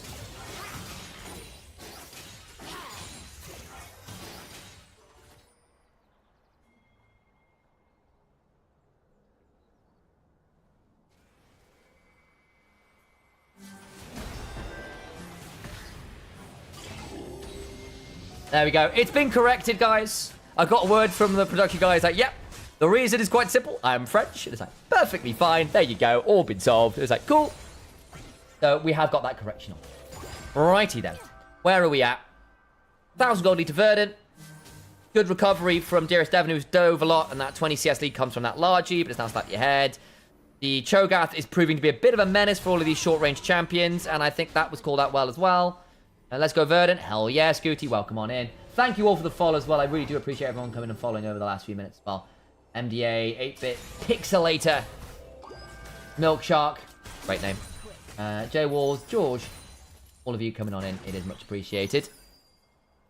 And for those of you who have not, do consider dropping your Prime sub here, your regular sub here. It means a lot to small creators like myself to be able to get that little bit of extra support to our income. I not been doing things like EMEA Masters and EWC and much LEC this year, so I'm reliant a lot more on viewer kindness than I was last year. Those of you who can, help out where you can. It does make a huge amount of difference. Chill over. So. He flashed away to walk back in. Yeah. Into panic flash into that. Always a bit awkward. And now I get a bit worried about this Cassiopeia, who is going to struggle to rotate at the same timing as the Rise. Is going to be shoved in quite a lot. They're still a long way behind in terms of items right now. Comp. Ooh, that sucks. Oh, baby. Has to ult in place. Solar Flare comes on down. Oderte looking to get onto the back line, but the Realm Warp is coming on in. We need Dankerous out to the backside. Tempered Fate will reset turret aggro. Cyclone comes on top afterwards. Second part of the Cyclone. They blow up the Leona. Good petrifying game. Devon flashes out of the Cataclysm. Flag and drag after Devon may die, but is actually getting a lot of healing there from the Blade of the Ruin King. No, sorry, Bloodthirst. What am I talking about? As Feast in the River secures an additional one. Senkux will overload through the wave. And Verdant get away with getting 2 kills at the cost of a couple summoners. Played out well there. Emperos having a tough time now in this game.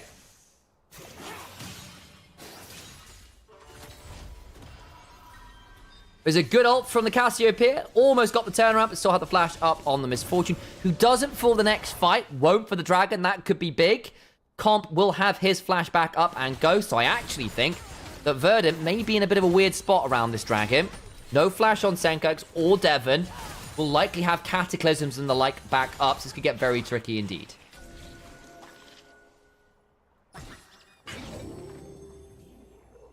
Yeah, okay, so they switched targets. I actually didn't catch that, so it's good to know. Decided to switch targets away from Devon onto the other target, split the damage. Thank you very much, Tommy the Nephew son.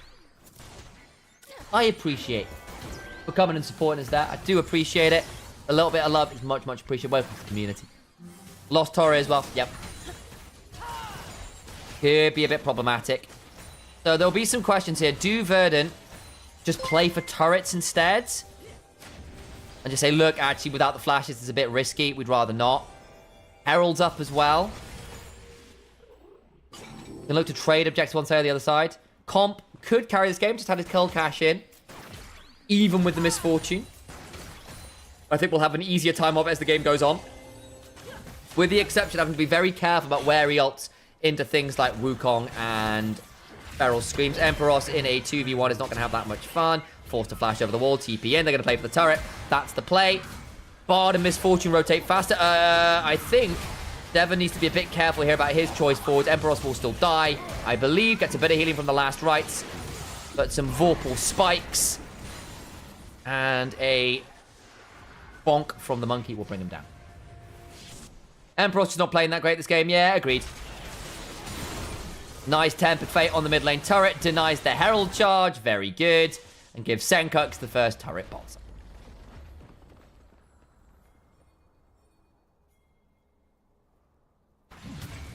Making a lot of questionable decisions.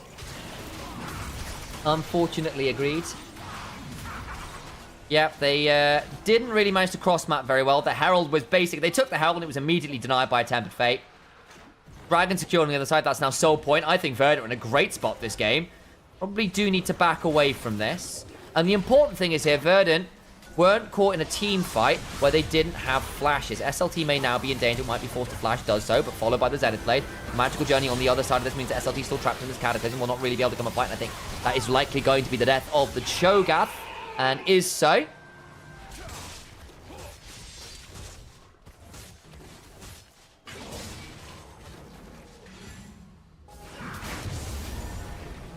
You had Feast, it's worth noting, so it's never quite... Yes, I smoked to make sure that Yorick dies. However, the power of Feast is quite hard to overcome.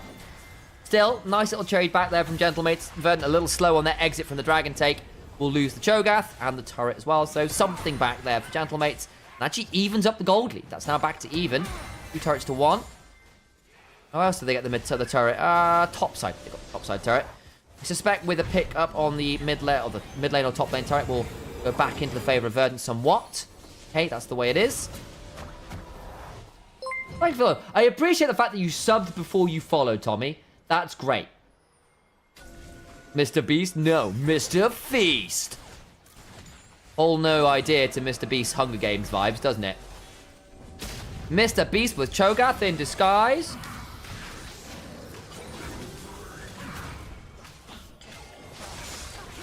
Flag and drag. Danker will survive it. Will Cyclone in trades. Blue buff was taken by... I actually don't know that. Have you ever had a Mr. Beast burger? No. Not especially interested, I have to say.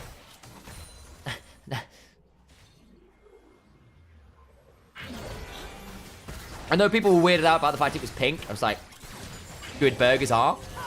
They're not well done. But that doesn't necessarily mean that that one is.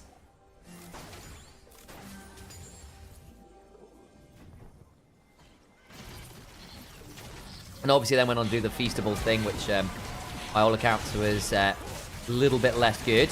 Atakan being started.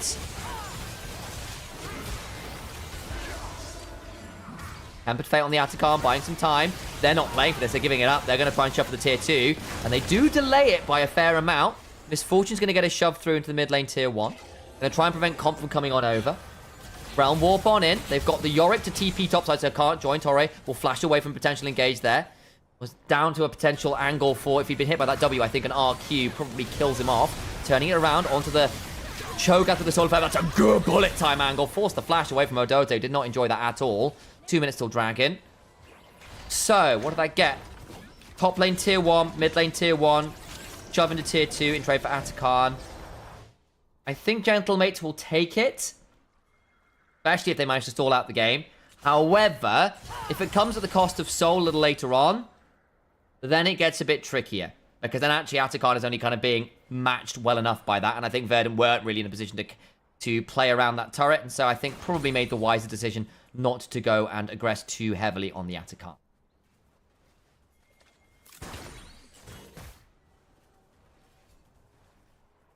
Yeah, random restaurants making it. It was Ghost Kitchen, wasn't it? That's true. Do you still control wards, pink wards? On occasion. These days I call them control wards, but I do remember them being pink wards and green wards.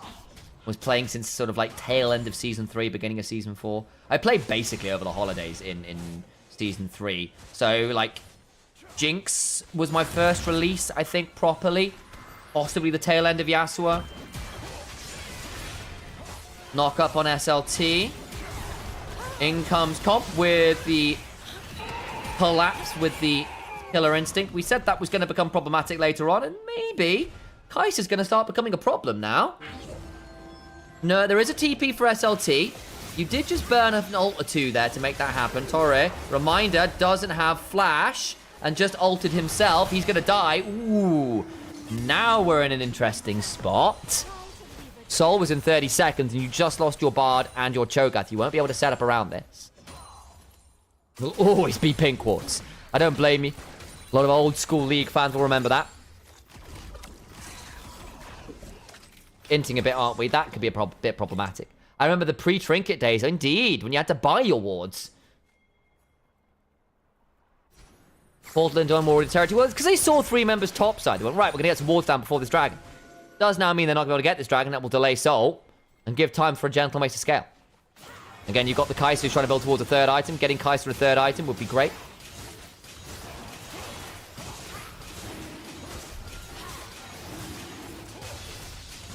And will be dragon picked up. Nicely done.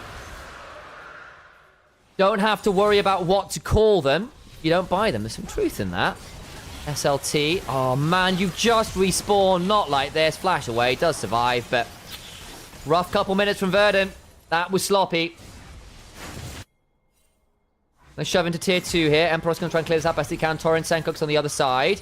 TPing from Acre. Will land the Noxious Blast. Bring back mana potions. The last time you were able to get mana potions was off Kleptomancy, if you remember that rune. Would occasionally give you a mana potion for lane. When they were called Red Pot and Blue Pot back in the day. Kleptomancy was OP, it really was. Do you guys remember when Nuguri was basically doing like Kleptomancy Vladimir top and just like chain farming on the play-ins top laners with Kleptomancy top lane? Ridiculous. Ridiculous. Klepto GP, value off the queue and your passive. Oh, sack of gold off it as well. Oh god, yeah. If you got a sack of gold at level 1, it was ridiculous. Hang on, Solar Flare back. Comp maybe in danger here. There comes the shield from the Locket.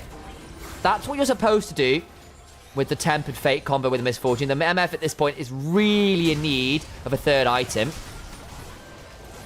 Got the Ghost off Comp. And the heal off Erdote. So, you know, probably okay there in terms of your trade options. No, not a pause. It's been such a long day.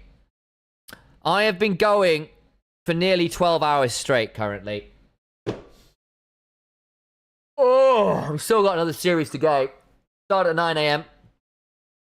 It's 7:30 over here.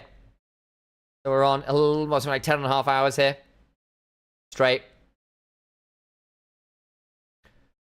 Yeah, that gold lead throw is a bit problematic. Again, still playable for Verdant. Stream says 4:23. Yeah, but I was on ASI earlier. So I was on Nymera's stream earlier, because obviously I live with Nymera. I'm Nymera's older brother. We cast League of Legends together. So I was doing ASI on Nymera's stream earlier before doing my own stream afterwards. So we were doing that one. So it wasn't all on this stream. It's worth noting. But I appreciate that the stream liveness might change that one out. Wait, what? Yeah, I did ASI this morning as well. LeBluetail got done in by yelling at us in all caps. If you want to do that, LeBluetail, you have to sub. If you want to use all caps in chat, you have to sub. This is how I get you guys to sub. If you want to yell at me. No! I'm not Nymera. I'm Nymera's older brother. That's the one. Another one gets caught out by the all caps. That's hilarious. But yes, I am Nymera's older brother. So we cast together. We have a sibling caster duo. It's great fun. See, I can yell here. Crimmy can do it because they're subscribed. It's like this is my way of fishing for more subs. Just wind people up enough that they sub to get through it. The caster formerly known as Nymera's older brother. Exactly. Atakan or whatever does. Yeah, of course it can. So Atakan does 2 things. Hey! It worked! You see, it works, guys!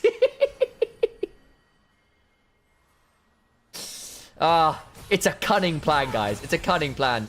Never-ending pink quads, how I missed thee. That's the one. There we go. You need to symbol like the prince. Exactly. That's it. It worked. Now you can yell as much as you want, Nellen.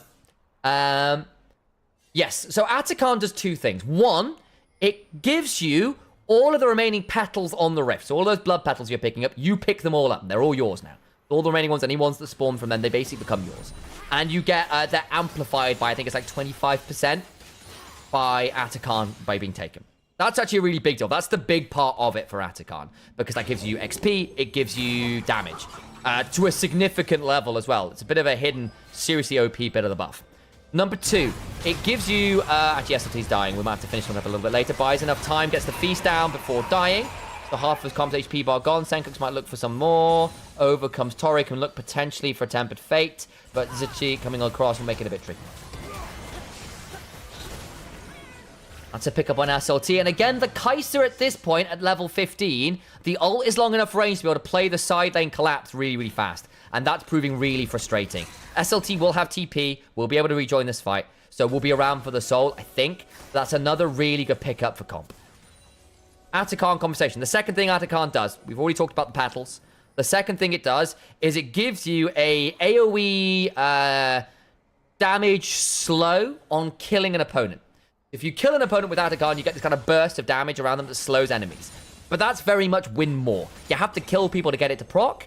So if you're not killing people, you're far enough behind, you don't get it to proc. It can be valuable, but ironically, it's probably the least valuable part of the kit. But you'll see this kind of like AoE burst that happens when you kill someone, when you've got the anti-calm burst. But it can be nice at that point. Anyone remember Banner Command? Oh god, yeah. Oh god. Righty then, dragons up. This will be Feast plus Smite secure. Oh, gentle mates, you got to try and find your way into this. I don't know how much fun you're going to have here. Danker on a flank angle can get over the wall with Blast Cone or with Warrior Trickster. Warrior will Magical Journey over the wall. Looking for Temper Fate, does get it onto Acre. Can potentially look to feast him here. That's not the best follow-up ever. SLT in the front line. Bullet time is good! Ooh, does still go down as SLT. Zitchi needs to try and get out, had to flash away. Will likely die here. That's the jungler in trade for the top lane. Not bad in the end for Verdant. The bullet time chunked out Dirty to about half as well. Devon with the Bloodthirst doing a good chunk. Into the back and goes Comp. Realm Warp behind. Looking at double the Comp. Needs to flash away. It's the clone, the chunky onto Magical Journey away. Devon's dead. That's a big one. Damage back. Double kill for Acre, who's beginning to throw out a lot of Twin Fangs, and the poison has no antidote. In the Dark Procession is Sunkirk. Those pandas have never looked more evil. We're in spooky season. And it turns out creepy dolls are still damn creepy in the form of a panda. And gentle mates crush my heart. And Verdant's chances of getting the dragon. One ult from Comp. One ult from Comp. That'll do. That'll do. That'll do. Damn. He's always been a good Kai'Sa player. Verdant, that one is likely going to be the game breaker. Man, they land the Tempered Fate onto Acre and just don't get to follow it up. I don't think the MF was necessarily the problem there. She got a good ult. It was kind of fine. They killed off the jungler. They didn't respect Comp ult. The Realm Warp from Senkux was too little too late. I actually think Ryze just didn't do enough in that fight. I think MF did her part. Maybe another AD carry is fine there too. But I think the MF did her part there. I think you didn't get enough value out of the Bardell. I think you didn't get enough value out of the Cho'Gath, who didn't get to feast there. I think the Ryze wasn't in position to get DPS down, and Comp got the angle to go in. And that's problematic. I think Kai'Sa's played out this game really, really well with some good collapse on the side lane. Yeah, and it's kind of showing a little bit here. Like, I was expecting more from Senkux on this Ryze. He might still do some good work here, but that was the first fight where Acre's been able to really pop off, and it's great value. Now has 3 items. That is Bloodletter's Curse, and Seraph's, and Roa, and an Armgarm, which can be very quickly converted into Zhonya's for another activation. This Cassiopeia is now becoming a bit of a juggernaut in her own right. Plus, she's got Conqueror. She gets a lot of healing off her passive. She's going to be a bit of a menace to manage now. Doing things one at a time does not do the one, but exactly. Exactly. And you didn't catch the valuable people. Aika and Cass and Comp were able to survive, right? Like, yes, the Jarvan was a valuable pick, especially with Soul on the line. But we shall see. Hey, thank you very much for the follow, Kanishka. I appreciate you.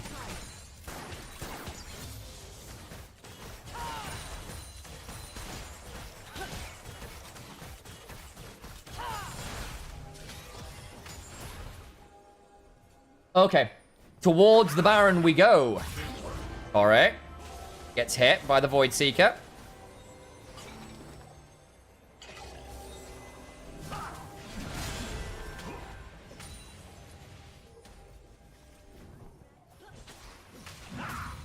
Seek Void.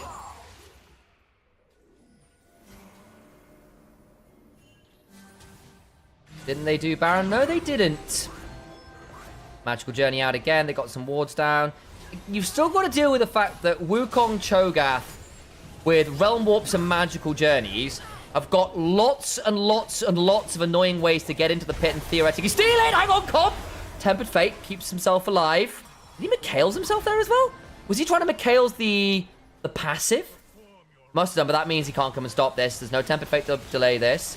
SLT on Vision. Solar Flare slow. Trying to get in range to get into the Baron Pit, will not do so, and Gentlemates manage that really well. Does my viewers count to the combined number of viewers on the match viewership stats? I would guess so. I'm a co-streamer, so yes. I'm assuming they're counting my numbers. But I don't actually know. I'm an official Costream. I was given the rights to be here. So, one would assume.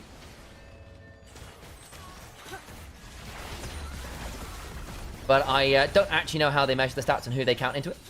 That Cho'Gath is so useless. Yeah, struggling a little bit now. I think, unfortunately, SLT started really well, but then started getting picked up pretty repeatedly in side lanes. Hasn't been able to get a lot of value in these last few team fights. And I just think as well, like, you're hitting this point where the frontline shred of a 4-item Kai'Sa, Yorick, and near death cap Cassiopeia has been able to not turn that NLR into Zhonya's and instead just build towards a death cap is pretty damn foul. Like you don't survive this as Cho'Gath. You will get blown alive. Like blown up. Blown alive? Buried alive? I don't know what that phrase was supposed to be. It was incorrect, largely, is what it was. So, here we are. No stacks and no AP means no, he's just a beggar, mate. But yeah, kind of. Like, he's designed to be frontline. That's kind of alright. He'll do about half the HP of someone Torres dead. Temper Fate is decent. Hang on. Senku's gonna jump on a comp! Oh dear! That's not a great flash away. Supercharged by Zidane. Now in comes the Cataclysm. Ika with a decent petrifying gaze. Senku's looking at the angle. They didn't finish comp. Tori needs a magical journey away. Just gets to survive. Now the damage goes on forward onto the Mistwalker. The Maiden of the Mists. The one. You got Flash Ghost out of comp and Dragon's Live. That actually could have been a bit of a throw from Gentlemates. Into the backline goes Zitsu, trying to get on Tori. Gets a bit of a Mikhail's heal. The bullet time is brutal. Aka has to go golden. Redemption keeps Tori alive. Can look to feast one. She is now in range. It's going to be a flip. It's won by Verdant. We love to see it. Now they're going to look for the ruptures. Zitsu sidesteps it, but he's kind of kept away. Needs to flag away. And that means, unfortunately for him, though, he's going the wrong direction. And we'll get jumped on here by Danka. Cosmic Binding goes wide, but they will lose the Jarvan. Baron ends up being not the best Baron power play, and Ocean Soul is Verdant's. You like to see it. Unashamedly a Verdant fan here. NLC, you know. They rise, they fight, they rot.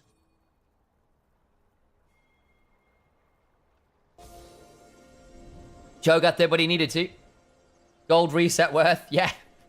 Yeah, maybe. But like, Ocean Soul matters. It's been considering, like, if you get to sustain through now with Rise, MF with Bloodthirster, Cho'Gath with his passive, like, actually the Ocean Soul is pretty valuable here. As Super 26, well, LRB and NLC after winter, I have no insight for you. No insight for you. I'm not sure it's been decided yet. I guess November will be when we're hearing more. I think there's a lot that still needs to be changed, especially with the changes to LEC, Winter Split, and Worlds kind of taking up a lot of the kind of capacity of a lot of the LEC higher up staff. That'll be being decided in November, but that means things for ARLs are being shoved back a long way. So I think it's going to be a big deal. Thank you very much. Sub Knight Neon Cowboy. We got our very own Rocker Boy in chat now. Someone from Night City clearly on in. Did I apply for LCK, guys? I did. But again, there's a lot of incredibly talented people who applied for LCK. Any number of them could be great options. I will put myself in that hat, and I think I am able to deliver on a top tier level. I've done LEC this year and stuff, so I'm in with a shot. But again, I'm a play-by-play by trade over a color cast, and with Chronicler leaving, I would imagine they're looking for color casters, not necessarily play-by-plays, but it'd be an honor. I've worked with the LCK boys before. They are lovely, lovely people. My first ever pro cast was with Orcs, who's obviously over in LCK now, but I did, was it UKLC or NLC? I think it was UKLC back in the day with Orcs. So it'll be amazing to go up and work with him again. Atlas is a hero of mine. You know, there's lots of amazing people out there. I've worked with them before. They're great. Be a dream come true. But I could say the same of any number of other people who might have applied. Look who else is in Div 2 is fantastic. Jamada, well, he'd be a great fit over there. Georgia for Troubling, also cool. There's a load of the NA casts as well. Your Cubbies of the world. Out Battery's done some great work on the other side as well. Some really, really awesome people. Devon might actually pull it off. He might do. I know. Genuinely. Empiros now in a spot of bother. Have you ever color casted? I have. Though again, like, I'm good enough to flex. But I think you'll often find that pretty much any tier 1 caster is good enough for casting to be able to flex.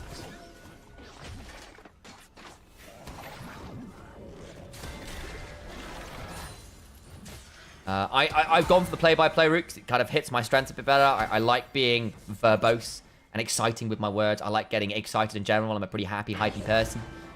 And I was also blessed by having Nymera as my brother, who knows insane amounts about the game.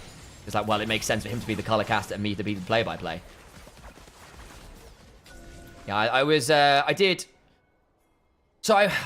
some analyst work for EWC last year as well. So I was on the EWC Central broadcast as well, which was kind of like an Olympics desk where you're kind of cutting between games. So I was like the League of Legends specialist and the TFT specialist alongside, like, we had Tasty Steve, who was there for Street Fighter. We had Blake, who was doing Fortnite. So we had some really different perspectives, and I was there to kind of like be the analyst, but also then translate the analysis to terms and opinions that would make sense to a non-League of Legends viewer, which is quite interesting. Very, very challenging. Really fun. I had quick shots as a host for that. Good fun. It was that was some of the more intense sort of like color casting analyst work I've had to do, especially because it came with the extra caveat of you have to make sure that people who are not League of Legends players or MOBA enjoyers understand why this is important. Call them play-by-play? Yeah, absolutely. So that was definitely very challenging. What does color casting mean? How is it different from casting? So, if you go check out League Mastery, which myself and Nymera put together, we got a little course together for you guys. Basically, the difference is play-by-play commentary and color commentary, or play-by-play casting and color casting, are two different kinds of casting. The reason you tend to have two commentators is you've got two slightly different specialties, as Devon, trapped inside here, will flash out of the cataclysm, which she has to flash away as well. Also a VL Goat caster. In fact, Valence League mug. That was what I was paid to do Valence League finals back in the day in 2021. Once upon a time, Baron going on down. Verdant going to take one out. We'll have to talk about things a little later, as I will show you what a play-by-play is going to do. I'll be doing the exciting part. The Baron going down, taken by the Cho'Gath Feast. Good secure. Combo to the backside, but I don't know how much fun he's going to have there. Trapped in the pit with a big old monster. The Kaiju's there, and will rupture him down. Senkuk surviving. Good shielding, but the damage from Aika, from Emperors, is pretty damn strong. Another rupture. Danko looking for some damage. Will Nimbus strike forwards. Gets the crushing blow on top of more. Zitchi trapped in the pit. Torre throwing out Cosmic Bindings. The Meeps are there for the double kill, courtesy of Danka, assisted by the Bard. Damn. 2 for 4 in favor of Verdant. You take it where you can find it. And to clarify, that there was play-by-play casting. You are doing what is happening on screen. You are getting excited at the big moments. You're explaining what's happening in team fights. It's Medic. It's Captain Flowers. It's Atlas. It's Machine if you're a CS enjoyer. They are your play-by-plays. Literally the plays as they are happening. And so you're mostly on screen. Color casters are then the ones telling you why the things that are happening on screen are happening. Or what should be happening if they're not happening.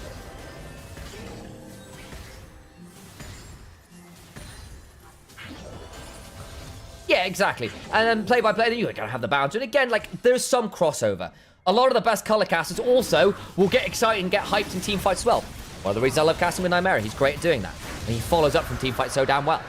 A lot of good play-by-plays will be a pretty solid analyst to offer some good back and forth with their color casters.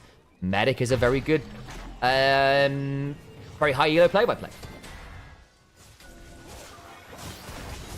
So that helps. Ooh. Disconnected briefly. I hope we're still going. Got a bit worried there. We're still live, right? Right? I feel people don't respect play-by-plays enough in the era of co-casting. Yeah. We chilling. Cool. So I basically had a little thing where I said, we're connecting to chat room. I was like, oh god. Got a bit nervous there, but that's fine. Bot side, pick up that kill. The turret kill, rather. But yeah, analysts are basically the guys who do the breakdown of why things are happening the way they're happening, or say what they want to see for the future of the game. Play-by-plays, again, you are the action guy. You are the what's happening on screen. You are setting up your color casts for success by asking them the right questions. That you don't want to necessarily do it as bluntly as like, so what do you expect is going to happen in the next wave release? And Fate comes on down, doesn't really land on him. Comp is forced to run away from the turret. Now Verdant with this kind of juggernaut in front of them just get to keep sliding on forwards. Ocean Soul is super valuable. Yeah, so generally speaking, you have one of both. You have a play-by-play and a color cast. In a tri-cast, you'll have one play-by-play and two and double color, generally speaking. You occasionally used to get double play-by-plays way back in the day. So like Quickshot and D-Man used to do a double play-by-play once upon a time. Let's go NLC, hell yeah. And with this, Verdant will be securing their position in playoffs for NLC, taking down Gentlemates, the LFL third seed potentially. They've still got to get through these Nexus turrets. Play-by-play as well, since we're culling the curtain back. You're the storyteller. Why does it matter? Who are these players? For the longest time, NLC was so close to greatness and then became unaccredited. And Verdant this split, we're here to be a threat for Lost Ratones, who've led us into a new golden age. And on the back of Comp becoming a snack for a Cho'Gath, Verdant will be the first NLC team in summer to secure their position in playoffs. Their sister team, their brothers in arms in Lost Ratones, the defending champs will be coming up next. But for now, Verdant and NLC fans can be elated, upstanding, ecstatic. Pick an appellation of your choice. We're heading to playoffs. Am I religious? Yes, I am. Not that I tend to talk about religion on stream, for the record, as that was a bit of a non-sequitur. As this is generally speaking more for games, and we talk about League of Legends, but we tend to not do too much politicsy and religious-y stuff here. So there you go. Check PayPal. If you want to pay me, you can do. I'm assuming that's what you're talking about, rather than being upset that Gentlemates lost. It was a close game. And Verdant are good. You had to expect that, I'm afraid. And if you didn't, I don't know what to tell you. You don't know ball. As we can see, good damage from the Misfortune. SLT also did some good work. It was a close game. It genuinely was actually a very, very close game. But the Ocean Soul going the way it did mattered. It's another gold graph that went all over the place.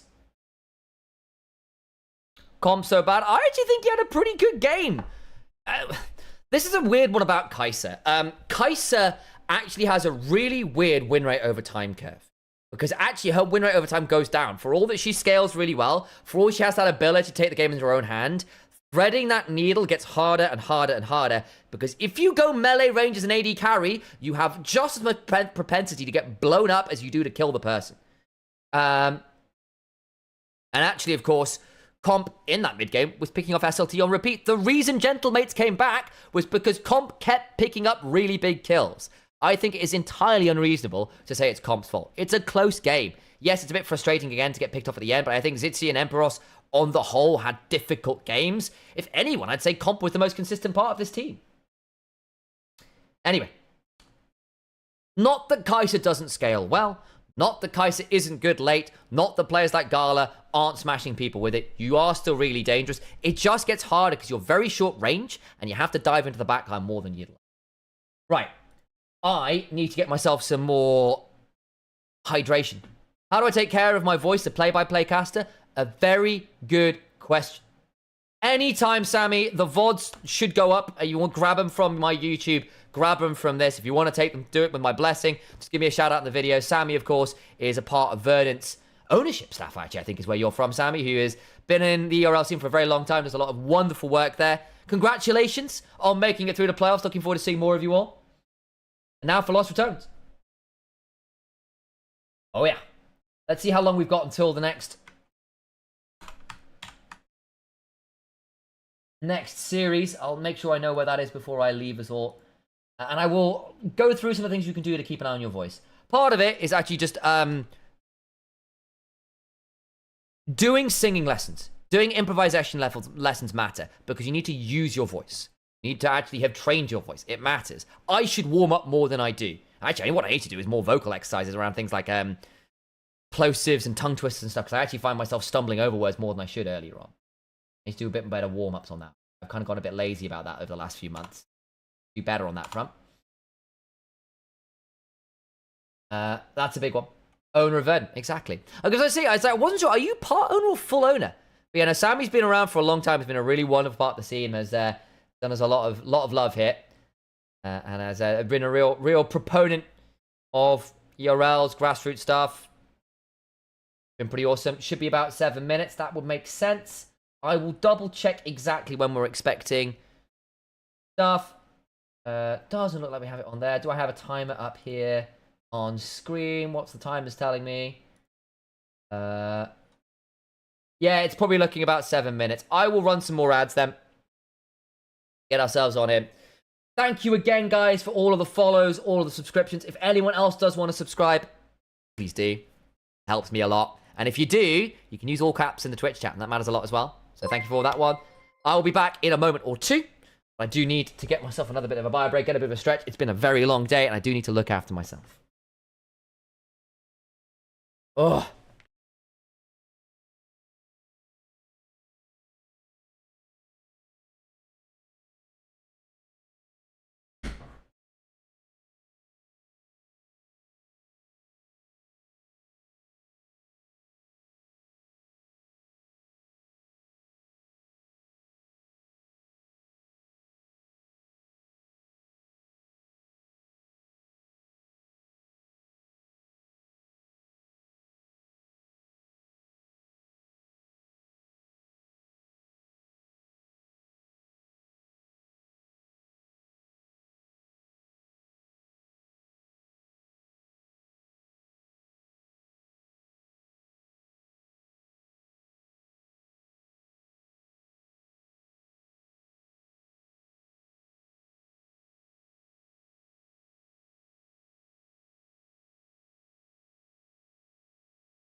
Oh, alrighty then. Hello, lovely people.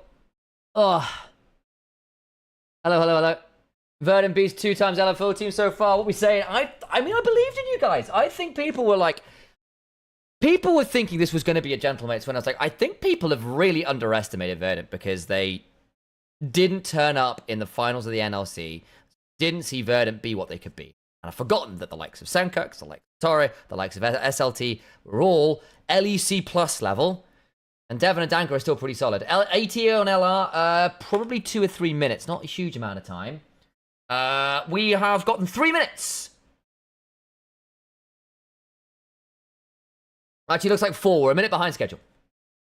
4 minutes. I will probably run some more ads in like a minute and a half so we don't get them in draft. We'll run from there. Caps are fun. There you go. There you go. I think people have, particularly if you only watch LFL or only watch LR, people have kind of gone, oh, these Verdant guys aren't that great. You go, actually, no, they are genuinely solid. I think Gentlemates were a little unfortunate to like, Verdant clutched it, and they're very lucky to have some clutch players. But we have seen that Verdant are not a flawless team. I think both their wins were ones where they had to basically clutch it out. Game 2, the fumble. Exactly. That was a very much a win. And Game 3, like, Verdant had it, then threw it away, then had to get it back again. Like, it's not like the Verdant wins were exactly without drama. And, you know, that's part of the fact that Gentlemates are also really good, but part of it as well is, like, both teams gave windows they shouldn't against players and teams that are willing to take them. And Verdant haven't been the best at closing games, and I'm sure you agree, Danksman. That last game was 50-50, but we should win. Yeah, exactly. There's some elements to that. I worried a bit about the Cassiopeia and Kai'Sa getting a bit annoying, and Kai'Sa continually punishing the side lanes. But they didn't get the most value out of the Baron. They lost the Ocean Soul. The moment the Ocean Soul went down, life got tricky. My worry was that I have not been that sold on Verdant's ability to cleanly close out a game this split. That should have been ended. We are so unstable. Yep. I'm glad you say that too, because it's one of those ones where, like, I have seen this happen a bit too much. Run those ads so we don't get them in game. And we should be all right at that point. But yeah, I think they are deservingly going forward. I suspect we'll see Gentlemates in playoffs as well. No doubt about it. They're a great team. However, there you go.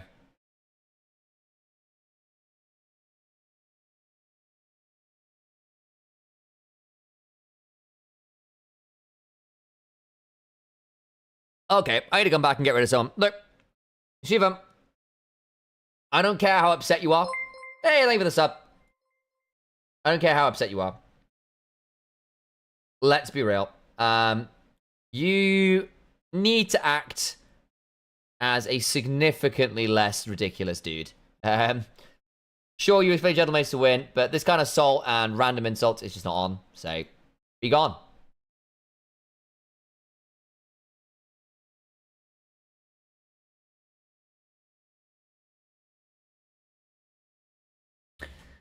No idea if that was betting fuel, but I would be unsurprised. Hey, thank you very much for the gifted subs as well, Ariales. Thank you so much for coming and looking after us. It is much appreciated, guys. I've even got Azshar's in here as well. That's amazing. So Azshar is one of Shah. We had Swag Shah here in here earlier. Azshar is one of their mods. Does a great job here.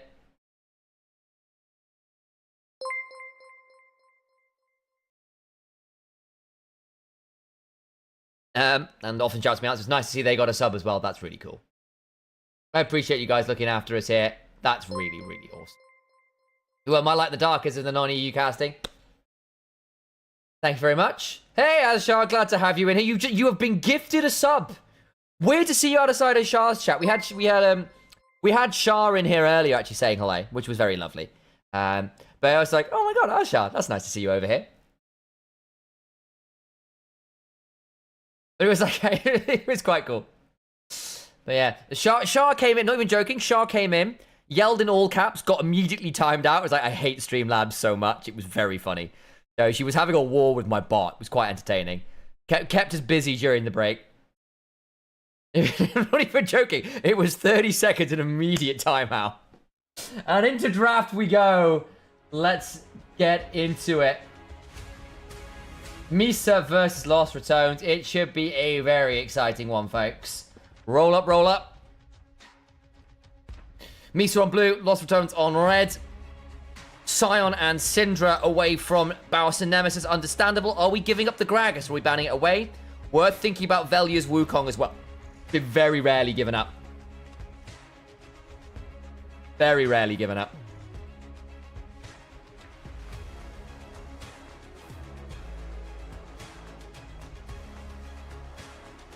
This bracket is extremely confusing. There's the full tourney being played offline. Finals is at Paris Games Week in an arena. I think everything else is online. Which is a real shame. We used to do it in person once upon a time. I never got to cast those, which is a bit of a shame. Would have loved to be there in that era of it. Azir gets picked up by MISA. First pick. Does Nemesis pull out the Old Faithful or something like the Hui? Could also look towards the Vel'Koz. We've seen him pick up once this tournament already. I feel like of all champion players to do that into, Nemesis is one of the riskier ones. Quite a lot of things he's comfortable to play into the Azir. Of course, Call Me enjoys the Azir, knows the matchup very well. Zyra Khan early on for Lost Retones, a takeaway from Jungi and Batu who do like it. But again, it's a very early lock-in of quite a counterable bot lane. Yes, Zyra Khan are good, but there are answers into it, namely by being outranged. Caitlyn among the very few remaining solid options on that front. And obviously we've seen some very nasty Caitlyn lanes of late. Caitlyn Karma, very dangerous. Caitlyn Elise, if you're feeling very aggressive. You can Caitlyn Lux. There's a few different options. Caitlyn Braum, if you want to go more for that kill option. So I think you are now in a pretty nice spot here. Potentially punish the Zyra Khan. Reckless does enjoy the Rakan when he can. But I suspect we may see a Karma here. We may see something like the Braum if you want to be a bit more defensive. Ruff could have made quite a bit of money if they played all in an arena. Yeah, but it would require someone to...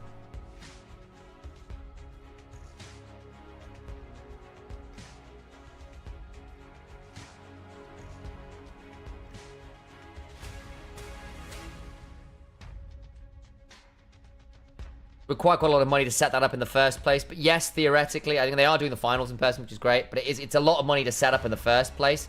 And I'm not sure whether they're quite getting the money they require for that one as it stands. Hopefully it'll change.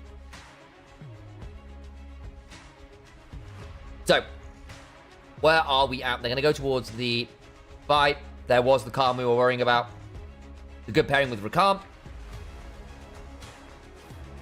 What do you do now in the second phase? Poppy is a good ban away.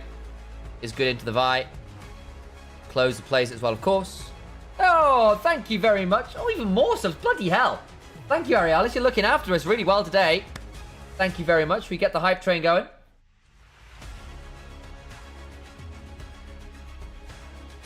We'll go. I know, genuinely. Being looked after very well here. Where are we at now? Galio away from Nemesis is good pairing with the Vi.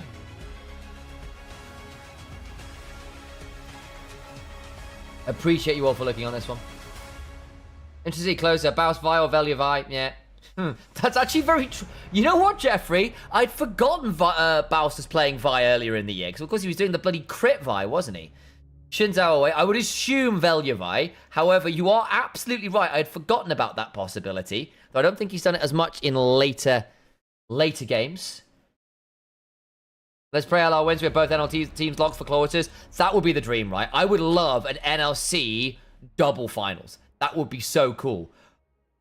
Oh, no, Nifanian! Is that NALCS closer? Yes, it is. Yes, it is.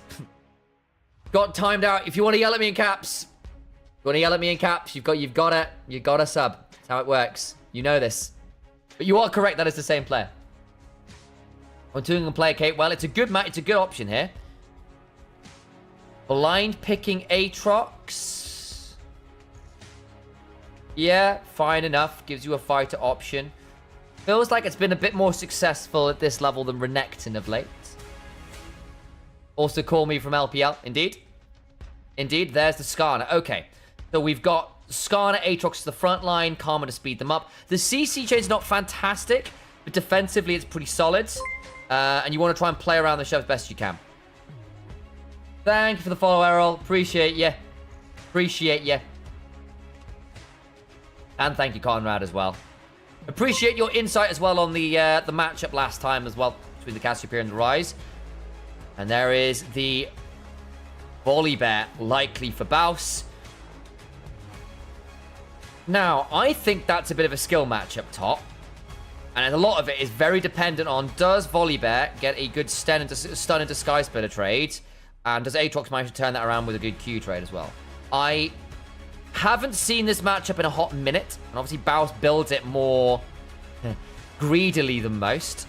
So I won't pretend to know the ins and outs of it so well. Are there any volley top mains in chat? Where's Hysterix when you damn well need him? What does he think of this matchup? What does he think of that one? I think we're one sub. We're one sub off. Level 4 hype dream.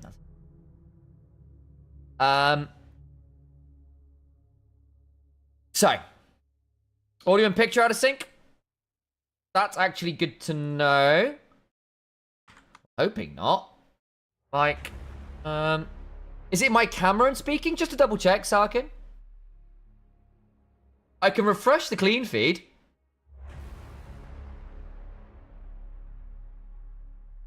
Am I out of sync? Seems to be fine here when I'm speaking. So not a bad matchup, though it does depend on your trades, though. That's fair. That was my understanding. It was more about the trade options. I like the Caitlyn Karma into the Zyra Khan. You can punish that early. I think you got very good skirmishing. But I think if it does get... If it gets later, I think you are really, really, really obligated to be in the river first around objectives. You want them coming into you so you can set up the Caitlyn trap, so you can shuffle people away with the Azir, so you can play with your range advantage of the Kate Azir. So the Skarner can have people come into them, the Aatrox punish on a flank angle. If you are trying to force your way into river, I don't think you have quite as many tools. Audio and video are in sync. Okay, fine then. Okay, brief stutter, that's alright. But thank you for the heads up, always worth checking. Please do tell me if that kind of thing does happen. Neither will building healing reduction. The fights will last 17 minutes. Yeah. I wonder whether Baus wants an Oblivion Orb. I wonder whether... Minions have spawned. I think Nemesis Hui makes sense here, right? It does. You can try and punish the Azir by trading through the waves a bit more aggressively. Azir has always hated poke, and Nemesis is a fantastic way. It's very good with Vi, because basically, Vi's got dive buddies in Volibear and Rakan, and basically, Hui has a really easy time landing those long-range skill shots, particularly your Severing Bolt, your QW. Because basically, you wait for Vi to ult, and you QW where the person is, and it's a very easy skill shot to land. It's the reason why Vi was quite good with Hui as well back in the day when we were seeing a bit of that. Open the hype chest. What do we get? Awesome. And what that kind of means, effectively, is that you want to CC chain someone, have your artillery piece, your mortar installation of Nemesis, follow up on whoever you jump on. And that's the plan. You've got Zyra to enable the Rakan, and go that way. LR, very strong pick core. Volibear, Rakan, Vi with Hui follow-up. Really, really nice. That's the plan there from Lost Returns. It's solid. I think MISA are much more obligated to get into river first as the mid-game rolls around and try and get some good value out of the Caitlyn Karma, getting aggressive shove bot side. Vi is splitting the map here, interestingly, trying to set up Baus for success. It's very rare we actually see Lost Returns play aggressively towards Baus. They often leave him to his own devices, so this is a really interesting one. It does, however, mean that Caitlyn Karma are going to get a free time bot side, and Crowny and Reckless are not going to enjoy the experience.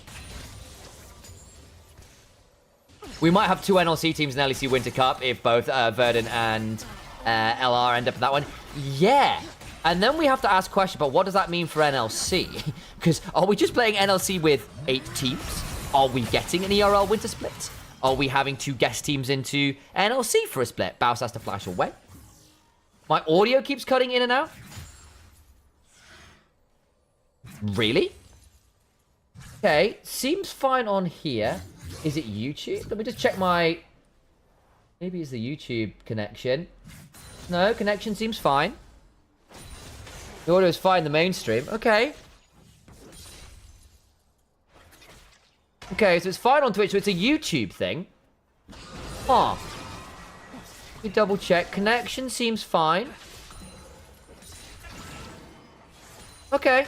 I'll keep an eye on it. Maybe it's just me being not close enough to the mic. It might be YouTube having a bit of a... It might be YouTube being a bit funny, is the other thing. Could be just the YouTube server. Okay, so some people are fine as well. It might just be YouTube servers, guy. Okay. Thank you for double checking. I'll keep an eye on it. If it does, keep an eye. I'm not dropping any frames. Connection seems fine on OBS and on YouTube. So as far as I can tell, Twitch seems to be fine as well. There's not that much going on here, but we'll double check again if it does keep going. So it might just be a YouTube server thing, and I do apologize for that. There's not a lot we can do about it. We have got a pause. I don't think it'll be a long one, but I'll double check. Where are we at? Pause in game. The minute pause, not a huge one. That's fine.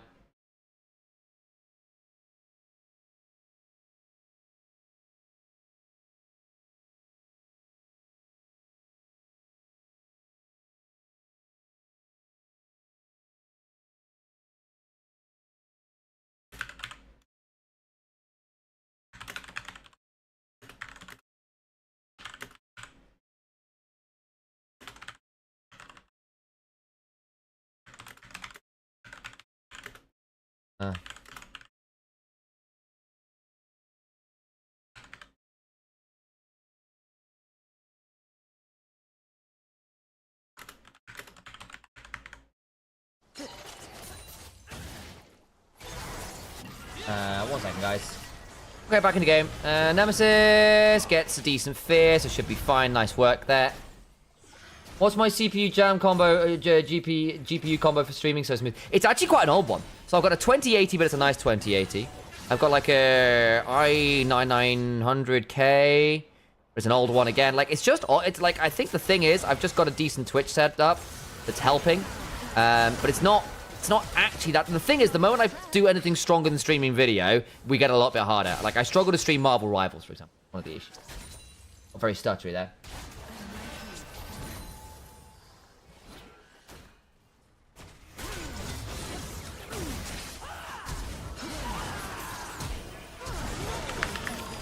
Oh, good damage onto Tungi, who was forced to flash. Nice gang from Velia. Really nice gang from Velia. That helps break the shove bot side. Getting summoners of a Caitlyn Karma lane is step one. That makes it a lot harder for them to keep doing what they're doing.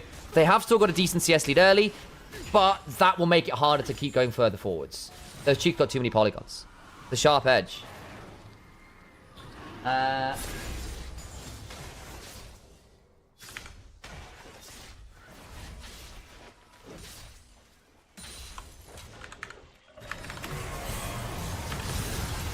There's a decent jive onto Baus, and good punish. Yeah, that's not awful. And actually, despite splitting the map, Baus is actually down a bit more farm than I was expecting him to be. Has got the early Dark Seal, of course he does. See what he TPs back into lane with. The Mihile looked to come back on in, and that was actually as Mihile's already burned the TP, so I think just a bit greedy from Baus to stick around. Calculated death. Yeah, lose a little bit of the wave, not the end of the world.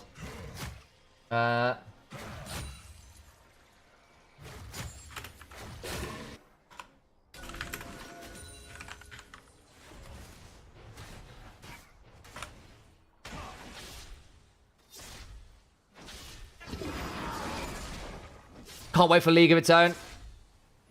I'm glad I decided to buy tickets as soon as I heard about it on LEC stream, because if I waited 6 hours, would not get a seat. Yeah, it's pretty tough. It's sold out really, really well. It's pretty cool. Very excited. Started with Dark Seal, Border Dawn's Ring, my first reader. Thank you very much. I assume that would be the Baus way. That would be the Baus way.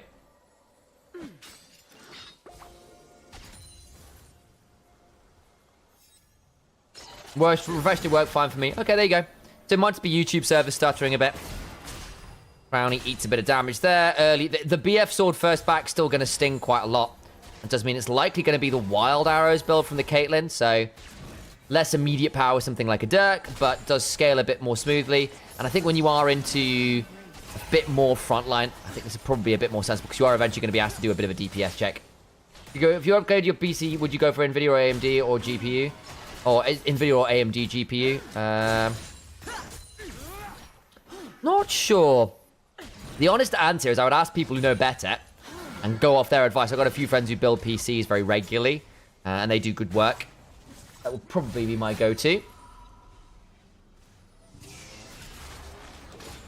My first live event ever, and we're driving 8.5 hours by train from Slovenia. My days, that's a big old trek. Well, I hope you enjoy it. Should be a really good time. Hopefully see you there in some capacity. We'll see.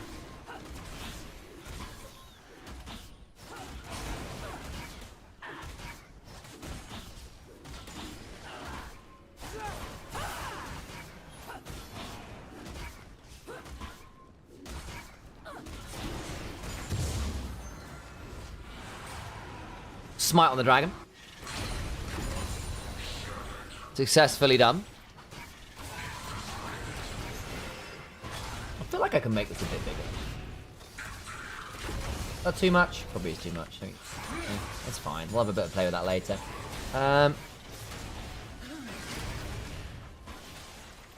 Well, grubs are going to get traded on the other side, so that's pretty decent for MISA. You're the one with the Aatrox. Yeah, not bad. Azir as well is a very good grubs abuser. With Nash's Tooth in particular. You'll take your 3 grubs and be happy enough with that one.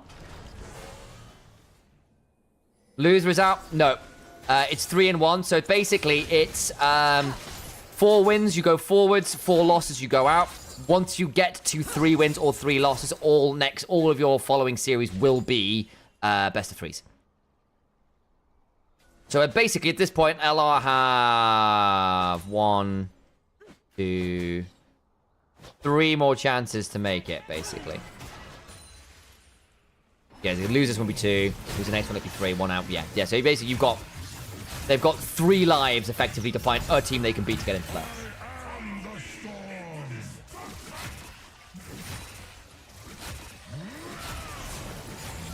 Faust throws down the Sky Splitter. Does get a decent chunk out there with the Fiendish Codex. Looking to build towards some of those cooldown reduction AP options he does love to go toward.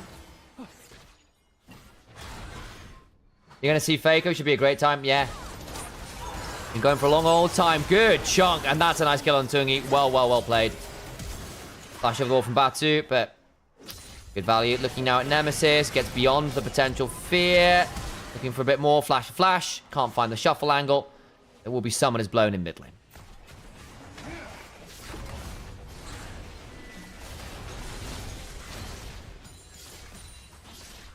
Ooh. Baby. Well, hit the 11-hour workday point.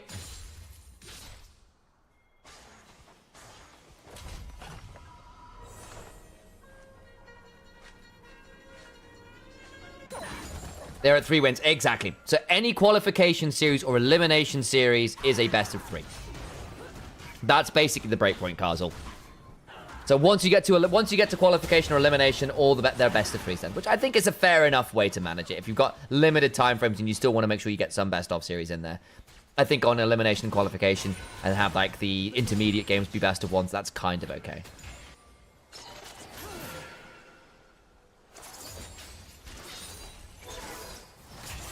Tungi should be able to get a plate here. First plate of the game, not fantastic, but hey, you take what you can get. I think it's more hype. Yeah, for sure. Can be a good option.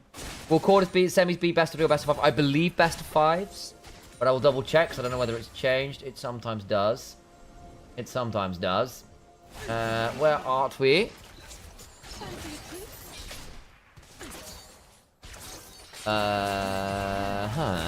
Bit of a chunk on up.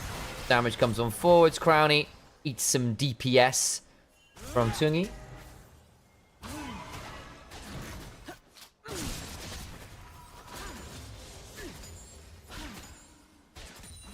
All match the best of 5, yeah. So it's a round of 16. Into quarters, into semis. But yeah, it's best of 5. I'm pretty sure.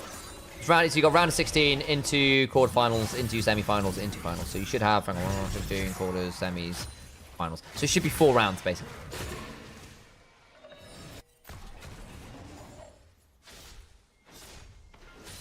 Yeah, I'm not a massive fan of best of 1s. Yeah, that's fair.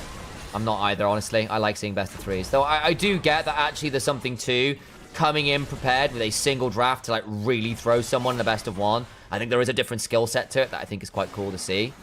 Like it's not like there is no value in a best of 1. And there's something about the kind of finality and completeness of a best of one, saying, look, this is the one game that matters. Do or die here. I can see some of the I don't know, the romance of it, I guess. Especially when you do then come out with a really niche draft to catch someone off guard, to try and get the win despite the other team being better, and actually then that mattering. Like, I see the value. Baus gets the Sky Splitter shield. A little bit of Frenzied Mauling, but Mahila is actually really strong with the Sundered Sky now. It's up about 30 CS as well, which is very unusual. Baus is it's very rare that Baus is down this much CS. And this is again with the early map split in his favor.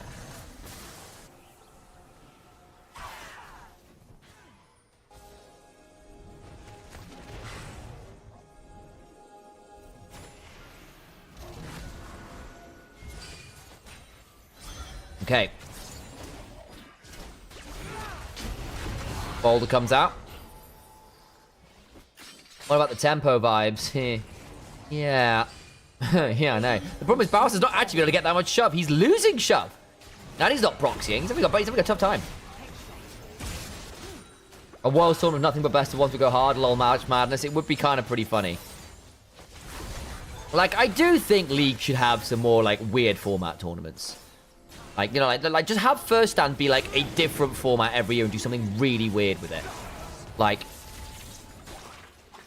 you know, basically, like have global fearless. So, like, every champion that's played in the tournament is then banned for the rest of the tournament until the next stage.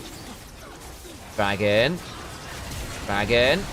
Dragon. Oh, taken. That's unfortunate for Lost Retones.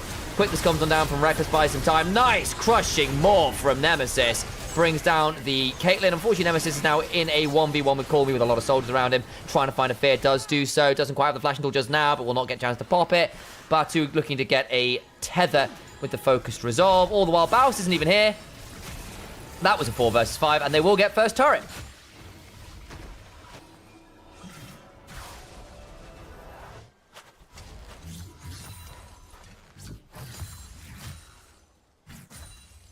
A little bit awkward there from Lost Returns, not going to lie to you. Rocket belt for Baus, my goat. This is how you make sure you get your stun.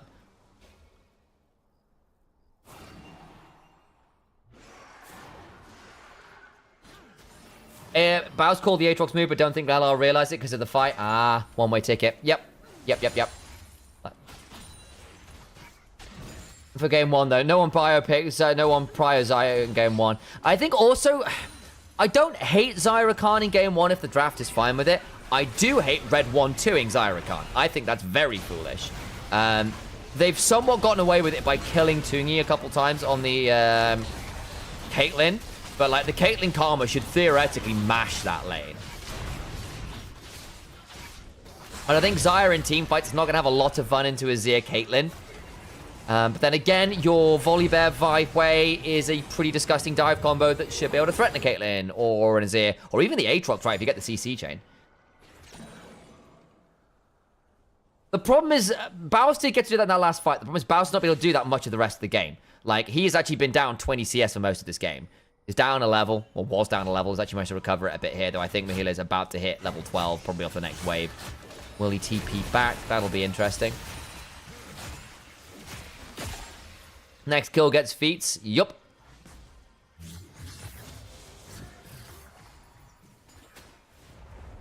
I'm seeing that in both chats once. Yes, indeed. And Galio was indeed banned, yes. Quay is fine into his ear. It's a good matchup on the whole. That's the plan, anyway.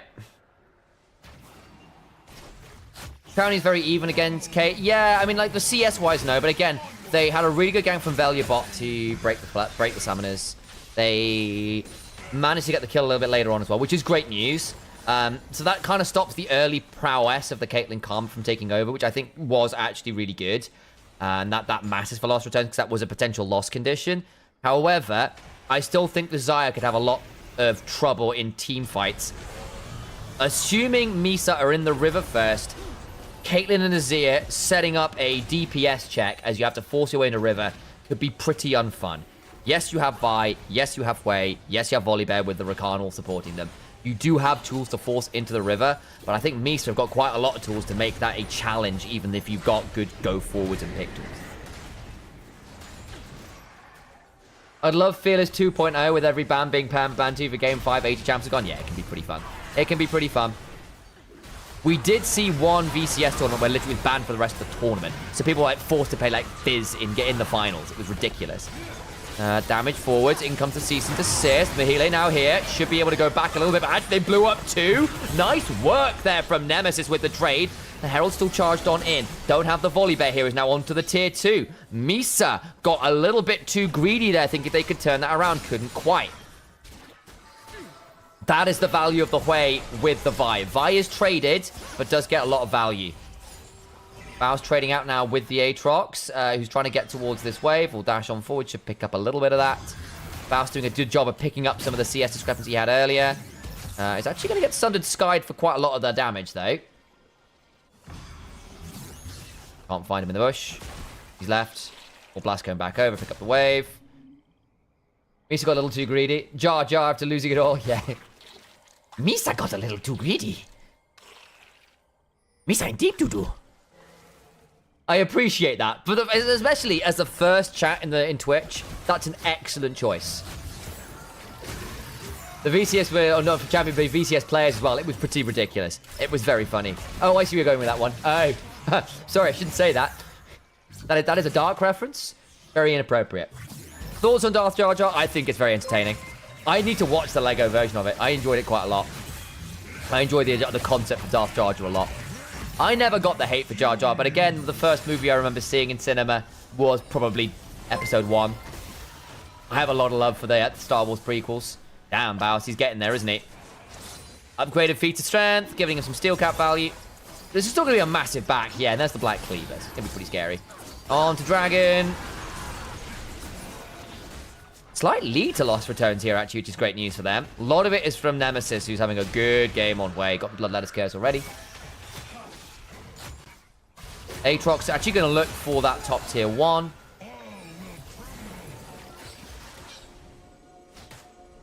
Zero, 1-0, my goat. Yeah, he's only died the one time this game, guys.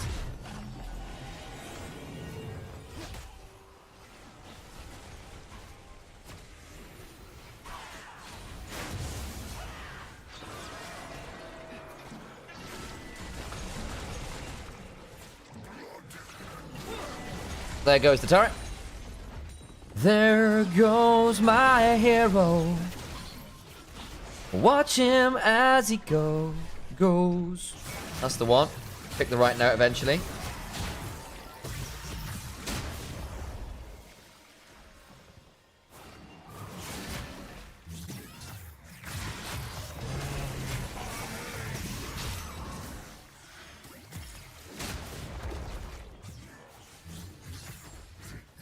This Gomp loves fights and Infernal Soul, just burn through me, so I completely agree. Yeah, it's rough. Any poke champion with Infernal Soul is a menace, and Hui is one of the better abusers of it in the game. Yeah, 90s kids love the prequels. It's true. It's true. Darth Maul was the coolest thing ever. And I think those movies have aged more gracefully than people think they have. Like, they are very different, the OG movies, aesthetically and, like, conceptually as to what they are as movies. They're no longer cowboy movies, right? They edge more towards space opera and less towards cowboy movie in space. Not that the original movies weren't space operas too, but you know, so they edge more towards that with a kind of like broader scale of things, you know. And they take a lot more from kung fu movies. It's actually where they went from. Obviously, the original series or the original trilogy is taking a lot from cowboy movies, taking a lot from Kurosawa and samurai movies because they obviously paid a lot off each other. Revenge of the Sith is genuinely a fun film. Yeah, I agree. I think it's genuinely a great movie. I'm trying to think what my ranking of Star Wars movies is. I think it is probably my top 3 in terms of best movies. I think it probably is Rogue One, Empire Strikes Back, Revenge of the Sith, then Phantom Menace. Like that's kind of my list of like Star Wars movies. I'm aware that Phantom Menace is very high up there, but that's a lot of nostalgia for me. Then I would probably go. You know, I actually think Return of the Jedi over Episode 4, because Episode 4 has pacing issues. Call Me just about survives. Flash to get beyond the wall for a second. Reckless looking for the entrance, does get it. The knock-up after prevents Call Me from doing too much damage. Spiraling Despair coming on down. Misa a bit slow to come on over. Tungi's finally here. Flash away, rooted up. Can't quite get the kill and close. Oh my god! Alright, Call Me looks to go on in. The nice immune on a lot of the CC there. And the damage, Spiraling Despair went well wide because Call Me used that arm guard. Mihile now on a flank angle. I think that's probably why they were looking to keep Velia and the rest of Lost Returns interested. Won't quite find it. What's my favorite Star Destroyer? A Venator class or the Executor? Executor. Sorry. Does Blackfire Torch proc the effect of Bloodletter? I honestly don't know. I think so, but I would not swear to it. No, I can't hit Misa any other way. There we go. Not again! Oh. That's funny. That's funny. I'm sorry. I'm sorry, Navinian. So it looks like an LR win. I think so at this point. Atakan's going to come on down. Closer might be able to steal it. Just not quite in time. Gets a drive into the warp. It's only one to really reckless. Mihile's here. Doesn't have the World Ender, so not actually that scary. Velia's keeping Call Me busy. Nice spiraling despair angle. Fleeing for a little bit because of the Grim Visage. Closer drives away. Batu dies a horrible death. Baus is going to potentially die, but no ults away. Mihile misses the Darkin Blade. The Crushing Maw comes on down. Aatrox is in a horrible spot. Now gets the World Ender back. Flash for the strike to get the stun on him. Thundering Smash. That's the one. Took me a moment. And that, I fear, is all she wrote for me. Set LR. Get the Atakan. Ooh, Call Me, look for it. Instead, gets hit by the Grim Visage. And Nemesis baits him all in for more. Oh, my god. Skyspinner forced the flash. Crowny gets the mid-tier 1. It's all turning up Lost Retones. The Lost Retones, 20 to 25 minute mega moments. They're so good at this point. Closer does kill off Velia, who's gone a little deep. At least you get something back there. First time I saw those ships in Clone War episode, they look stunning. Yeah, they are really cool. Venator classes are awesome.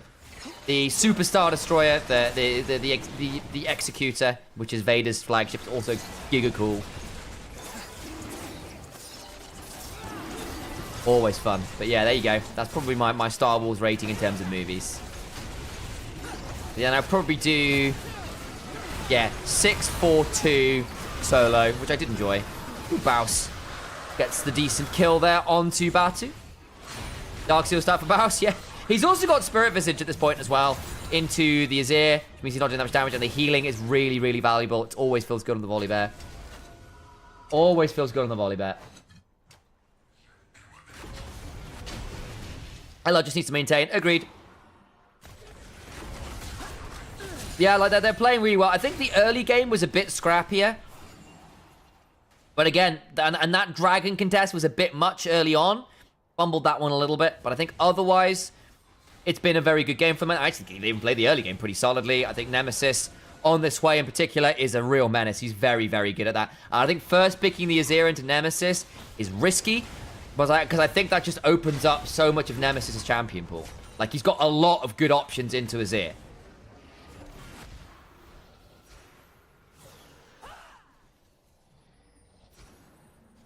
Azir has no Zhonya's, so he's extremely unsafe right now. Yeah, I mean, he's stuck at an item and a half.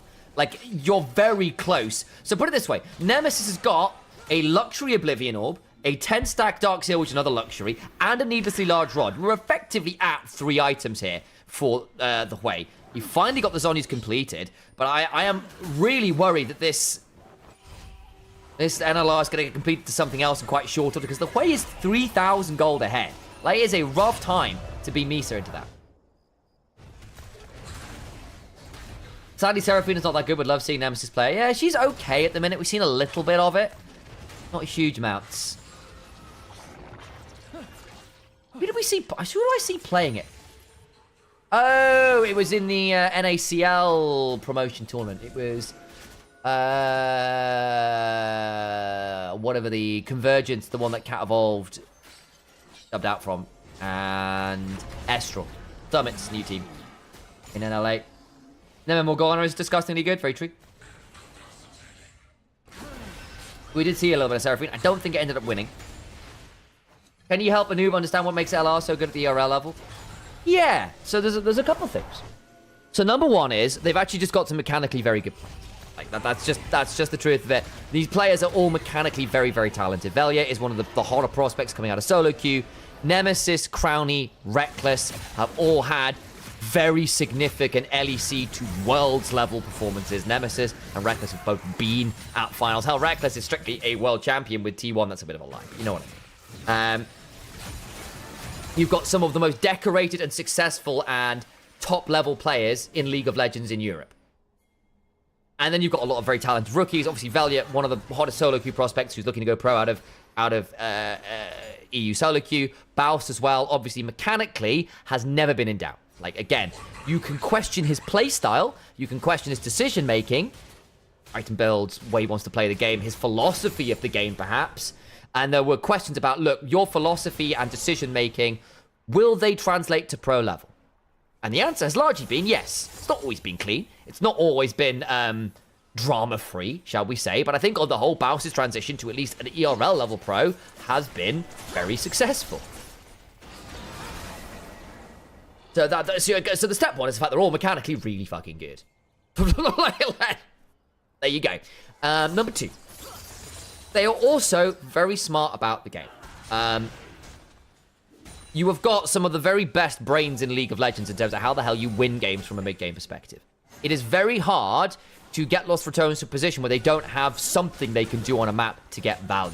Because ERL teams rotate slower, reset less cleanly, decide their lane assignments more poorly. The time in which Lost Returns save by just being better about where you should be on the map matters. That's a decent jump on a Reckless, but it's over. It's over, it's over, it's over.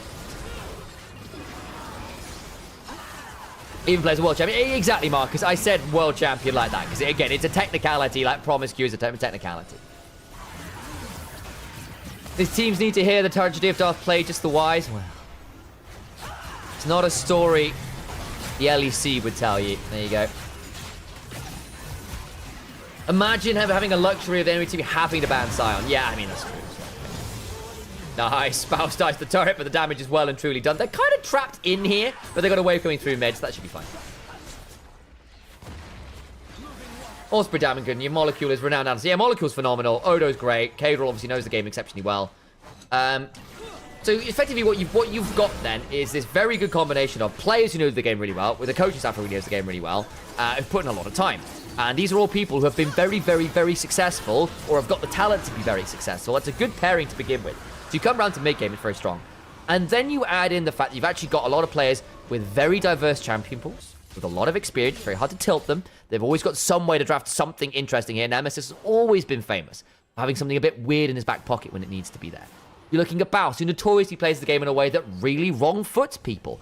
And look, you've then kind of got those X-Factor moments of Baus doing something weird, Nemesis drafting something weird, Brownie just being really consistent. Like, those matter at a certain level at ERL. Like, yes, you are playing your mid-game macro significantly better for a variety of reasons. Largely the quality decisions and how quickly it takes you to do. Because LR just do them faster than everyone else. And as a result, they read what the enemy team's going to be doing, and they often have answers back into it. And then you can use your mechanical prowess.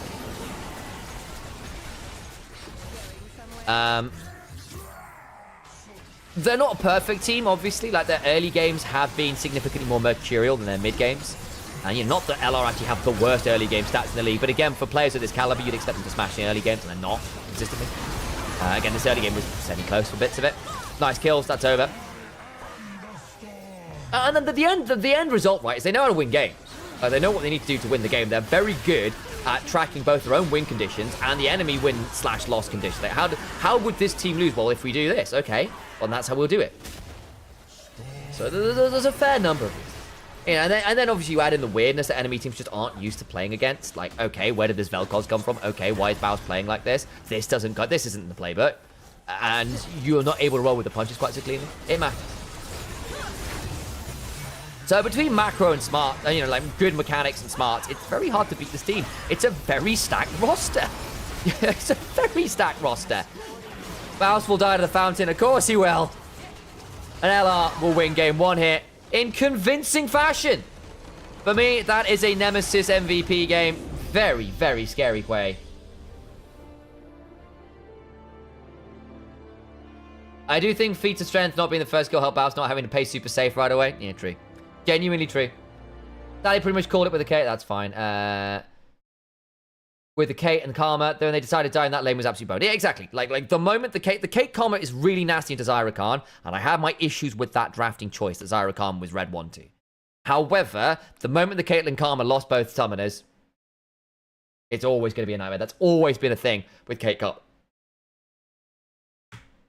Play some music. There's the damage. The Aatrox tried. But bluntly, when your Azir is doing 11k compared to 34,000 damage on the other side, bloody hell, Nemesis. And then the Caitlyn that was supposed to be winning you the game is still behind the Xayah. It's a rough time. It's a rough time. It's a rough time. Zreki wants to learn Taric. Good champion to learn. I think Taric is actually a really clutch extra pick. LR actually remind me of Albus Nox Luna way back when. Yeah, there's some truth to that. They just play the game a little bit differently. Again, Albus Nox Luna got wins off Rocks Tigers, managed to get through the quarterfinals. They were doing like Anivia Poppy comps. Good plays from them. Right, I'm going to run some ads. I'm going to run for a quick break again because I need to look after myself. This will be my... What hour are we on? Ooh, I've officially hit the 12 hours on stream mark today. One more to go, potentially, at the very least. Back in a second or two.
right in front of me.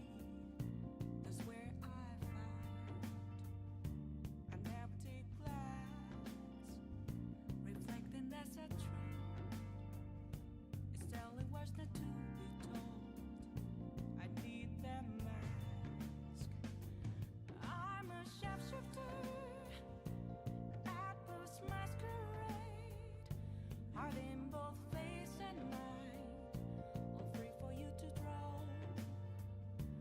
I'm a shapeshifter, chained down to my core. Please don't take off my mask, my place to hide.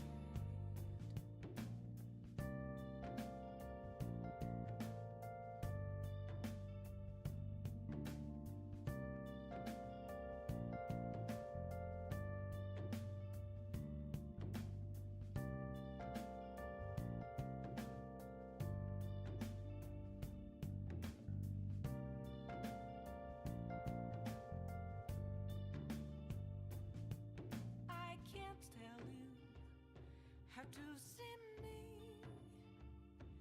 Just a cage of bones. There's nothing inside. Will it unleash me, burning down the walls?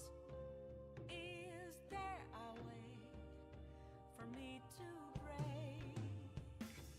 I'm a shapeshifter at post masquerade, hiding both face and mind. Back. Hello, folks. Oh, GXP versus Raw series, kind of a banger. I had a feeling it might be. Thank you for the follows, guys. Solo Solaris, Rukai, Goat Man Manas, Zasfaris, Tyzarin as well. Hang on. Tyzarin. Apologies. There you go. Thank you very much, guys, for coming in for the follow. Where are we at? Till our next game. Okay, about 1:38, so not long. Oh, sounds like Persona music. It is indeed. It is indeed Persona music, partly because it's copyright. Well, not copyright free, but you can get away with streaming it because it is game music, so it gets away with it. It's pseudo copyright free, which is quite convenient for us all. What do I think about the LEC change for next year? We did have a larger conversation about this earlier, but I think the answer is it's quite nuanced, and I think there is understandable reasons why LEC teams are somewhat aggrieved. Though I think on the whole, for the record, like I've never been a massive fan of franchising. I think we miss promotion relegation. I think it's hurt the competitiveness of the league. But if you are going to have franchising, then to change the format on very short notice and basically get rid of a whole split and revenue share and stuff with it as well, and theoretically just like undercut teams' value in spots, I can understand why they'd be upset about that. But then the response basically is if you want to undo franchising, then you need to buy the franchise spots back. But Riot don't want to have to do that because they have to pay a lot of money. And so they're trying to find loopholes by saying, well, it's not LEC Winter, right? It's a whole new thing. So we don't have it. So it's not in the agreements because it's a whole new thing, which is like a little bit cheeky. It has to be said.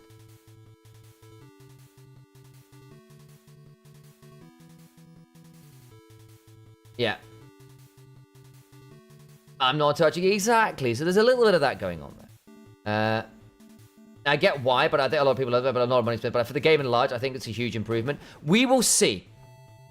Because I think there are ways where this could go very wrong yet. Largely involving whether it screws over Div 2 so much that you just don't have a second tier properly anymore. And what it means potentially for LEC orgs. Because actually what happens, we end up with like multiple orgs collapsing or the LEC's value collapsing. No sponsors will come in. Because again, people have this assumption that views equal money, and that's not entirely true. It's not. It's converting those views into money via sponsorships and stuff that matter. And a lot of esports views don't buy things, is the honest answer. And it's one of the major issues that we run into. And with that comes this issue with its very temporary viewership, essentially. Now, for the record, I love things like Tomas. I love Casper Cups and stuff where we see these bigger options. First pick Oriana, very, very strong. I think it's a very strong option. Been a convincing goal of rich people to say yes. Part of it. I think there's just not a lot of money going around the world at the minute as well. I think a lot of tech and gaming is shrinking, which is not helping. And yeah, I will be interested to see also what does it mean for Div 2? Are we getting an EMEA Masters in winter? Are we getting an ERL Split 1 in winter? We might not. What happened to the ERLs that lose their teams up to this tournament? Are they playing with a team down? Because, you know, the drastic option is not getting a winter split at all for ERLs. What does this mean for off-season for the players and teams that might be looking at these players but now can't because they are unable to transfer because of going up to winter split? What happens about academy teams going up to LEC winter kickoffs? Are KCB and KC allowed to play in the same team? If so, what happens with the conflict of interest stuff that stopped having Samsung White and Blue as sister teams? SKT1K and T1S. Like that, those were taken out for a reason, for potential match fixing and other possibilities that opens up for collusion and conflict of interest. So you do run into a lot of issues that I'm not sure have been answered yet. For all that, basically in concept, it's a cool idea, right? Like having some crossover between ERL and LEC is great. I'm personally for kind of having promotion and relegation back properly. But that does involve ending franchising. It does involve at least buying some slots back. But we shall see. There's a lot to go into this, basically. Like, I don't think it's quite as simple as this is good. Because there's a lot of ways it can go wrong, especially if it screws over ERLs, and we just don't have a tier 2 because this leads to splits dying and tier players unable to go across. Close from MISA. Oh, yeah. Oh, yeah. And he's going to pick up the Kiana. So, Kiana can mash Shin Zhao in the right scenarios. You get inside his active range on Crescent Guard, and you can blast him with your Supreme Display of Talent.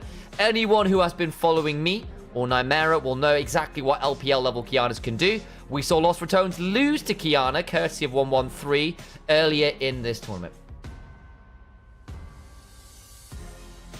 That's the whole selling point of LR. They have influence conversions, not esports conversion. Correct. But then there's some truth to that. You're right. And that's a big reason why they've done very well for themselves, right? They've got the influencer conversion. However, what does that mean for the teams that don't have that? And actually are potentially going to have a lot of their revenue taken away by, theoretically, by like actually losing rev share options in LEC Winter. Gone. Or at least for this time. What does it mean if these players move on or disappear? What does it mean if, as it said, it hurts ERL Div 2? Or Div 1, I suppose, or ERLs in general, like. What does it mean if, you know, like, there's a lot of things that still need to get answered here. Was more of a Dras problem than a hands problem? Yeah, I had my issues with it. I thought the Kian had a really good angle last time. Crown's going to hold of the Kaiser. Good with the Galio, good with the Shin Zhao. This is a decent draft for Lost Return, so I think MISA are okay with what they've got as well. That's the insight. Yeah, you're welcome. Like, again, it's not as simple as this is a good thing, or a bad thing for that matter. And I think it is also quite, worrying. How the MISA boys didn't Close used to be in the LEC. There's some really good members here. Closer was indeed in the LEC. Left early the split. I think he was finding it a bit stressful.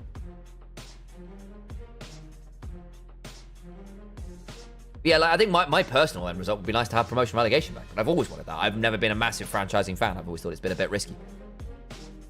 And devalues the space of competition. But anyway, that's a different end of that. Reckless, either Rel or Alistair here. Yeah, kind of fine. Nautilus also okay. Good pairing with the Kaiser, but I don't know how much Nautilus Reckless plays, really. Alistair's fine.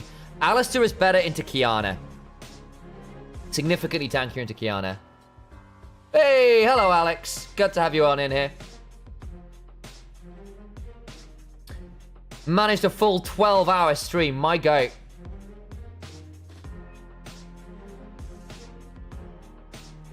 If conflict of interest can be resolved. Yeah, but if it hurts, well, we shall see. Because the thing is, it might not, because exposure, again, is not the end. Like, the problem is insignificant. If exposure means nothing, if the exposure doesn't bring money. And there's a world where the exposure actually reduces money significantly for teams, and therefore hurts stuff. Like, I know that was something that I've not watched the full video yet, so again, I'm pulling back on this a little bit. But I know that was one of the major issues that was brought up by all of the owners. Because remember, none of the LEC teams agreed to this. None of them did. And the way Riot got around it, at least according to Komato on that Yamato interview, if I remember correctly. And one of the issues they raised up is like, look, actually, this is undercutting the value of not just our spots, but our rev share. And that's going to hurt us. And so actually, exposure may not bring more money, and it'll lose money, and therefore, actually, what you're going to end up doing is making the team significantly less viable. And the exposure doesn't lead to more money and leads to a worsening state of affairs, potentially. But again, for Riot, more exposure means more views, means more skins, and for them, it's probably good. But I do wonder about what it will mean for LEC as a grand scheme. I think on the whole, it's a cool idea for a tournament, and I like the concept. Again, for clarity, I think it's potentially cool. But I can see where the concerns are, and I can see why, actually, if it's not implemented right, it could end up being a detriment in the grand scheme of things.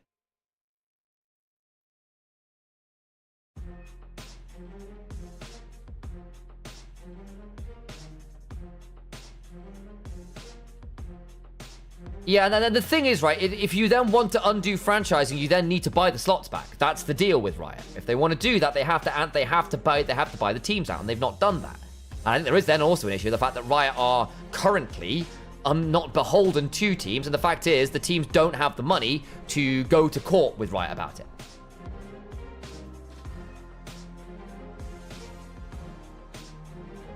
Yeah, but the thing is, to add more teams, Noah, you then, if you want to do it properly, the reason they're getting away with this is to add more teams, strictly speaking, you need to have a vote with the rest of the teams, with the owners. That's one of the deals. You can't just add, Riot aren't allowed to add teams unilaterally. That's one of the ownership deals. So you're not allowed to add teams to the league without it being like adding extra slots to the league without it being added into. So actually, to add promoted teams in NA, they had to buy out slots to allow that to happen. So to add more slots, you do that. And it also then hurts rev share because you're sharing between 12 teams, not 10. It's part of the issue. So you end up with like a 10% pay cut, effectively, which is fairly significant. And again, your revenue share is basically not predicated especially heavily on viewership, as far as I understand. And if the viewers are going to co-streams, not to you, I think that affects things well, but I don't actually know on that one, so I'll hold on that one. But my suggestion, if you want to get the other side of the argument, my suggestion would be to go watch the Yamato interview, because I know that was quite a strongly worded one. And again, none of this is against LR, none of this is against Cadrel. Again, there was that whole thing where Cadrel was just put this offer in front of him, and he went, that sounds great, that sounds really cool, awesome. And assumed, understandably, that the LEC teams had agreed to it. And actually, it was 0 for 10. The Summoner's Rift. So again, like, it's not as simple as this is good. Obviously, for Lost Returns, it's great. 30 seconds. And they got the offer put in front of them, they accepted it. Of course they would. But on the whole, what it is benefiting is realistically Lost Returns and Riot, but the LEC teams are getting less out of this. They're not getting value out of this particular. Well, potentially, anyway. Like that's what the fear from a lot of the owners is. Again, I won't pretend to be a full expert in this. And, I do need to look in. I need to finish watching that Yamato video, is the honest answer, well, to get that interview with Kometo down. And we'll see. And again, I don't. My worry as well is we're focusing on the LEC stuff. That's fine, but I worry what it means for EMEA Masters. I worry what it means for ERLs, because actually, are we losing a split? What happens to players who get stuck in one of these teams and then can't leave because they're obligated to play in the thing after, in the tournament after? Are we going to see players hired just for a few months to go play this? What happens to academy team issues? Instead of a spot? Yeah, exactly. That might well be a thing as well. We might end up with some stuff like that. Actually, is there value in developing talent as much? Like Hanzaka raises that issue a little bit as well. We might see a lot of teams just say, screw it. We're sending our team. We're going to go try and boot camp in Korea. Though again, that was tried with CLG. Shout out to Monte Cristo and the boys who tried that one back in the day, and it ended up in an interesting scenario. Double if went out there. Okay.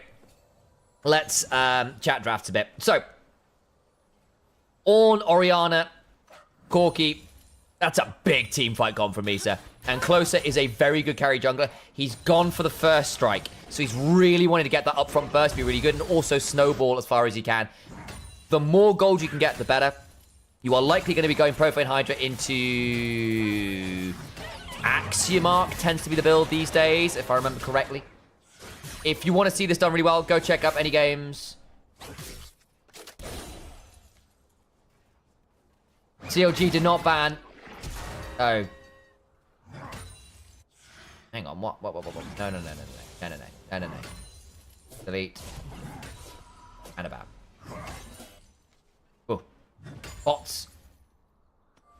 The tournament between LEC and LCSC will often on world teams would be cool. Some invasion of National. Yeah, ooh, hang on, nice kill.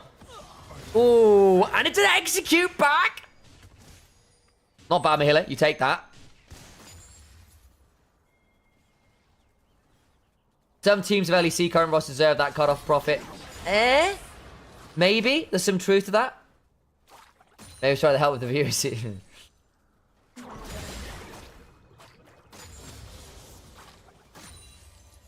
But again, you start running, like, you... Not every day the boss gets solo kill. Yeah, true. Yeah, he often trades himself out for some silly options. I think the thing is, you're then running into this issue, right? It's like, well... At that point, you can't just cut them off for money. That's not how it works. Then it just gets worse. It gets significantly worse. Because you then need to basically, if you want that to happen, what you need is for promotion relegation to allow it to be backing. So then they can drop out gracefully that way. Is the way to do it. But you then run into this issue, right? Where it is somehow a crime to be bad. Which is just not how it works. Because in the end, someone is going to have to be in 10th place. And it's very difficult to turn that around unless you actually have time to build up a system. And actually, if you're resetting all the time, it's a big time. The Rossman versus GXU might be the most insane thing I've ever seen. How insane? Sylph, how is it looking over there? Ooh, nice. From closer to get that one, that's important. And one of the reasons it went wrong against Kiana the last time was Bounce kept giving gold over to Kiana, and that can be problematic. Tell on other teams that just shows their own series, they play stuff. I think that is very... I think that's a very disingenuous statement, actually. I think that's an incredibly disingenuous statement for a number of reasons. Bo's gonna have to get out of that. Trapped into turret, just about survives, and Velia burns a flash. Oh, the red buff burn! I thought he was done. That's not bad. That's not bad at all. We'll take that. And he gets to invade on the wolf respawn. Nicely done from Velia. But yeah, Noonday, to jump on that one, I think that's incredibly disingenuous. And misunderstands a lot of what it means to compete in a league, as Colmy's going to get taken quite low. Does 90 run away from Velia, but he hasn't got the flash, he won't be able to follow, he's fine. Okay. For a number of reasons. Number one, Lost Ratones have got a ridiculous roster. Ridiculous roster. Because actually they are basically a bunch of incredibly talented players who are not getting paid to do this. Like, it was the way it worked with Nord and stuff as well. They are working as a influencer org to get value from streaming, right? And so you're not actually obligated to pay these people what they would be paid at top-end levels of LEC. And actually, as a result, it is very hard to compete with that. In terms of your ability to, like, this is a bit of a flash in the pan, really, in their ability to get these things on. Nemesis didn't need to flash that. Well, I don't know, he was quite low. There's a clockwork wind-up angle where he probably does die there, maybe, an extra auto or two. It might end up being a 1-for-1, but he would probably, may well have died. And he's got, like, no tank stats at this point. So, yeah, it would have been in trouble. Two, then it doesn't allow you to actually try and play for players that are good but need a chance to develop. And to try things out off a much more reasonable budget front. One of the issues, oh, Mahile, that's unfortunate. Couldn't find the angle, needed to go earlier. And I think Baus might still die here regardless. It's closer, can look for a lot of damage forwards. Ooh, does just about get back out with the pocket. Still get away with that.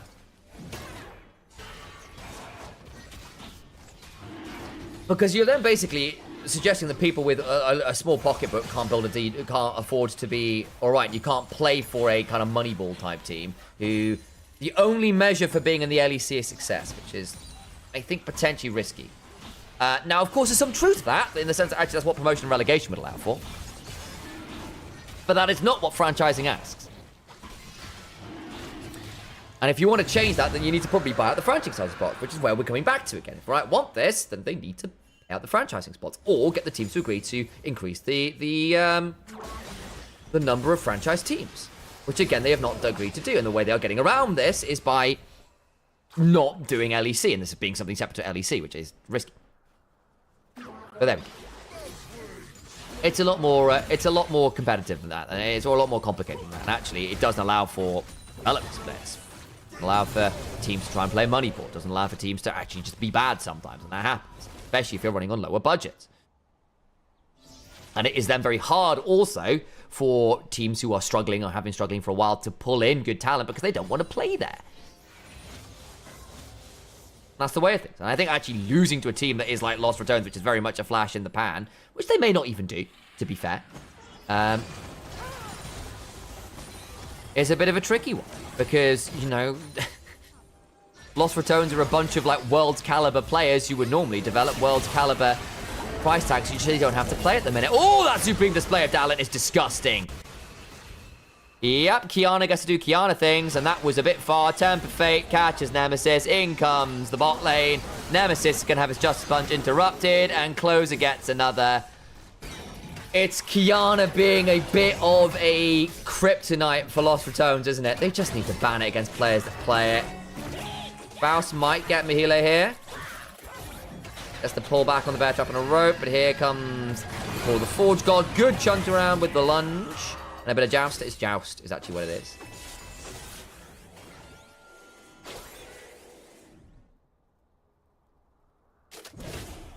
Looking pretty okay here for MISA in this game, I think. But again, we've seen Lost Returns come back from bigger deficits than that. How was game one?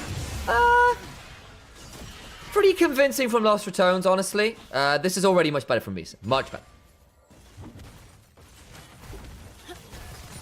Feels like more like the old days where you make a team with people you're like, yeah, exactly. And I miss that promotion relegation. How G2 got into the leagues, how Cloud9 got into the league.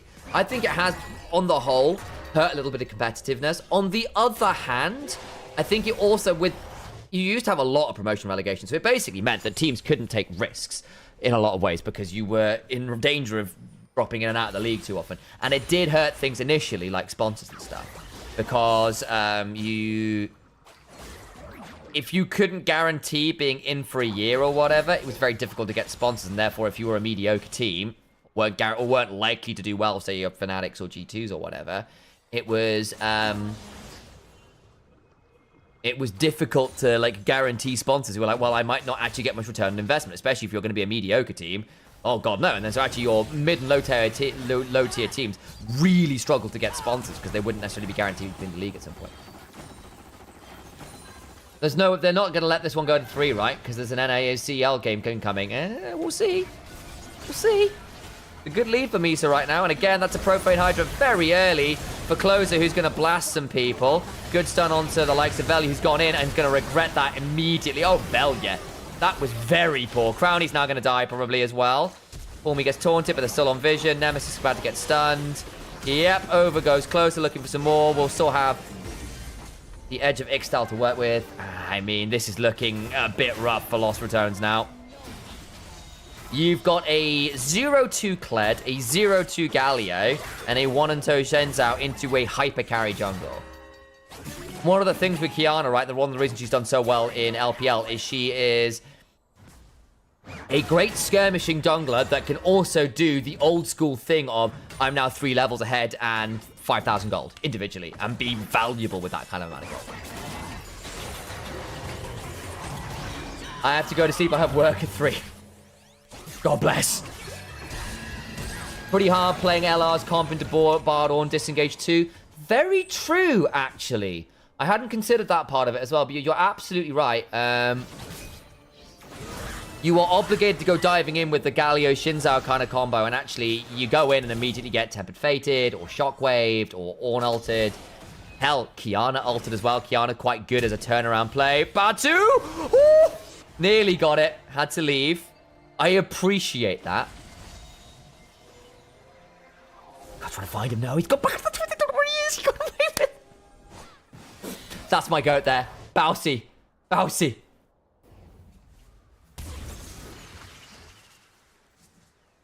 I think it's better the teams won't agree to even try and expand the league. Not if it cuts their revenue share. Of course they're not going to agree to that. There's no way.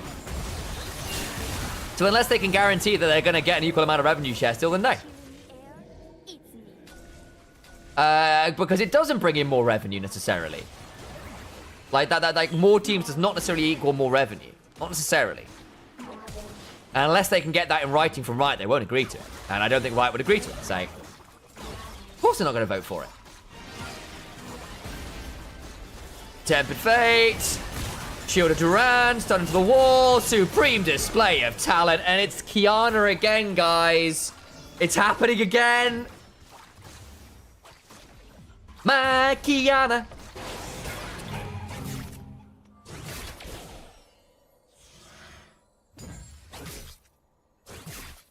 Oh, my pretty Empress One. Empress One. Best I've got so far. I need to come up with better lyrics. It kind of fits. It's not the best. Just get better sponsors? That's not how it works, Walter. Like, that's definitely not how it works. And if you want that, then you are asking for the LEC to fail, effectively, in part. Like, that cannot be the end result. Like, it's fine to want LR and LEC. I think that'd be a great thing in a lot of ways. I think it'd be another big org with a big fan base. Awesome. But you can't just do it and cause the league to collapse. And saying just unilaterally, yeah, we're gonna add teams out of nowhere, and the org's going, well, that's gonna lose us X amount of money, would be rough. Hey, Nathalex, good to see you. Yeah, it's the Kiana again. Well, why were LEC invented playing LEC against Winter? The first thing is, it's not LEC. That's the big thing, it's the winter kickoff. It's not an LEC split. So they're basically trying to find a way to capitalize on the big hype train of LR, try and find a way to find a bit more overlap and crossover with ERLs, all of which I think are good things. Like, kind of like how LC Cup, K Cup isn't LCK, exactly. And of course, they kind of try to do it a bit Demacia Cuppy, a bit Casper Cuppy, and for the record, I love those competitions. I love the idea of finally getting some ERL, LEC crossover. I think it's been long overdue. However, I think there are understandable complaints about how it's being handled, especially considering potentially just a revenue share. There's a lot of complaints. There's questions about, like, actually Koi and Carmine Core had to basically spend a long time and a lot of money to get into the LEC, whereas LR kind of just get it after a year. And like, there's lots of conversations about that kind of stuff as well. And I won't pretend to know all the ins and outs of it. And again, my suggestion would be, and I still need to finish watching the video with the honest answer, is the Kometo Yamato interview. But like the base concept isn't a bad one. There's a couple reasons, Waldo. Number one, it's undercutting the value of their slots, which hurts sponsors. Number two, it's cutting revenue share, as I understand it, and I don't know that for sure. This game is boring. Yeah, it's kind of been just LR kind of struggling in the early game pretty heavily. This is a big old lead to give up. Yeah, slots getting revenue share. That's what the franchise slots pay for. Exactly. That's the big thing. Like, again, and and as I understand it, it's hurting rev share. I don't know all the ins and outs. So again, I say this with a certain grain of salt, but that's a big deal because effective. You're adding 2 more teams. You're what, like, that's 10% or so pay cut if I've done my maths correctly. That won't cut revenue share. Well, potentially it does. I don't actually know. But again, I'd look into it. But I know basically all the the thing that has been confirmed, at least from various reports and stuff, is that all the LEC orgs voted against it, and it didn't matter right, did it any?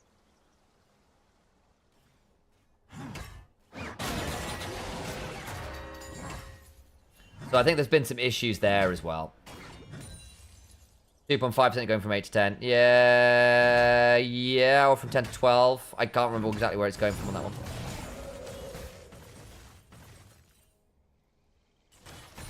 .5 kills a minute in GX per arm versus Ross. Bloody hell. What's happening over there? And again, I don't know all the nuances on it.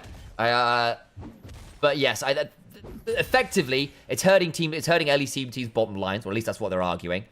And it's also undercutting their slot value, which is a big deal as well, because actually they leverage a lot of things against that value.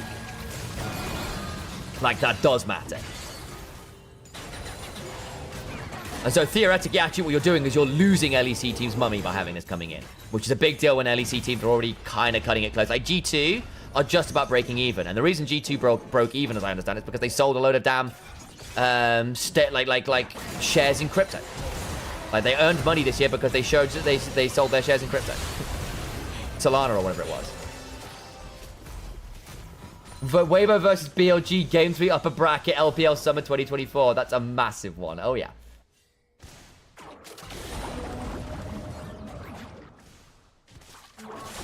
Is Rocket Belt Galio good? It is. If you play it like very aggressive. So Knight sometimes does it. Nemesis sometimes does it. It allows you to have a lot more upfront burst rather than just be tanky. You can actually get quite a lot, particularly into squishier comps. It allows your wombo as a Galio to hit a lot harder. It does mean that your ability to frontline is very limited.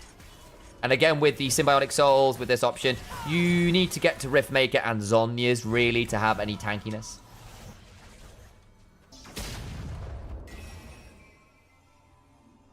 All items going to hurt? Yeah, they are. The moment, say, that Profane Hydra gets upgraded, that Triforce gets upgraded, I think it's going to be increasingly hard.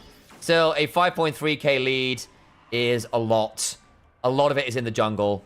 And you are obligated as the Shinzao to go forwards quite a lot this game. And so really, Lost Returns are going to hit this point where they're going to have to go forwards with their comp and just enter this absolute slaughterhouse of Bardal into Ornal, into Kiana, shoving you into a wall and blowing you up. It's not fun.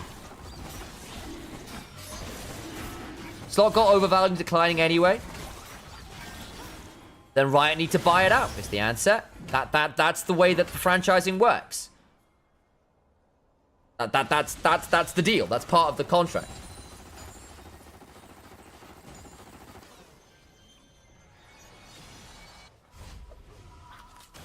I just want a more competitive LEC. Yeah, I can get behind that. Yeah, I agree. It'd be nice to have that happen. But I think you have to then do about it the right way. Well, Riot wants LEC profitability. Yeah.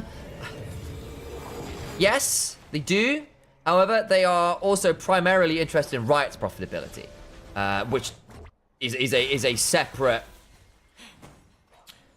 That is a separate pillar, right? That is.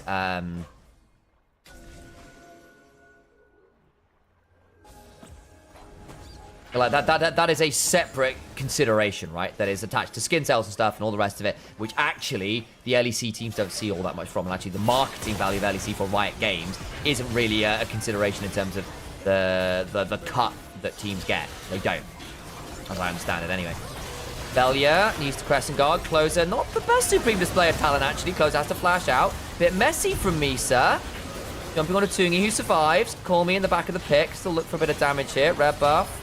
Doing quite a lot of work actually for a second or two, but it's still not enough. And MISA will get the kill onto Nemesis, who dies. So yeah, and again, part of the argument is that adding that this isn't necessarily making the LEC more profitable. Arguably, at least what the teams are saying, they're arguing that it's going to make them less profitable. And therefore, the LEC on a whole is less profitable. And therefore, actually, the teams will be able to afford less successful rosters, and teams will start folding or having to go with cheaper players. And therefore, the competition will get worse. So actually, it doesn't end up better, would be what they're arguing, right? Exactly, and viewership levels on the whole don't directly increase revenue. Crowny looks at the kill to Mahile. They're going to try and call the Forge God this. Good chunk back, knock up on Bounce. He's trapped under the turret, has to get out. Crowny's desperately low. Mahile survives. Cormy's coming on over. They want to try and donate the kill over to the Oriana, who gets it with the command dissonance. Nicely worked. Hello, Mr. Watts. Good to see you.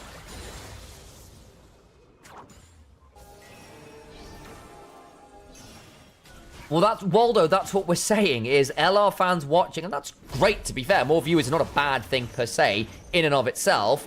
But it is also not a metric that gives you more money, per se, necessarily. Again, there's a lot more that goes into it. But actually, if what you're doing is you're devaluing slot value, which hurts LEC teams' ability to leverage that against things like sponsors and things as well, you can end up with a problem there. Actually, if it's cutting revenue share stuff, because actually teams are getting less views or less time on screen or whatever else it is, or less rev share from the league, because actually they don't get rev share for this, or rev share is cut because they got two new teams coming in. I don't know all the details on it. Then actually, the LET teams end up getting less money. And so they earn less money on the whole, despite more viewers. Like, it's not a guarantee you get more money from this. And arguably, as we're saying, they will get less money. Don't make that assumption. It is not necessarily correct. Yeah, exactly. If you give up 50% of your company to get exclusivity, and then one later you don't get that exclusivity, that's a big deal. It's a big deal. And I can see why that would be a challenging option. I stopped watching LEC because no Nemesis. Fair. Again, a lot of people are fans of players, not teams as well, which has been a thing with esports because of the high turnover rate. It's one of the reasons why it sometimes struggles. Say, NA has struggled with creating new heroes, new players that people really want to get involved with. Because actually people still fell in love with Double Lip, Yergson, Dyrus, Sneaky, Jensen, right? Dyrus. Oh, I've said that one already. I'm a cutie pie. Like these players, and they're not there anymore. And you don't get to have like a football player's career of like, okay, I watched this guy at 20 and he's still playing till 34. You don't get a 14-year career. You get like a 2-year career or a 5-year career. Yeah.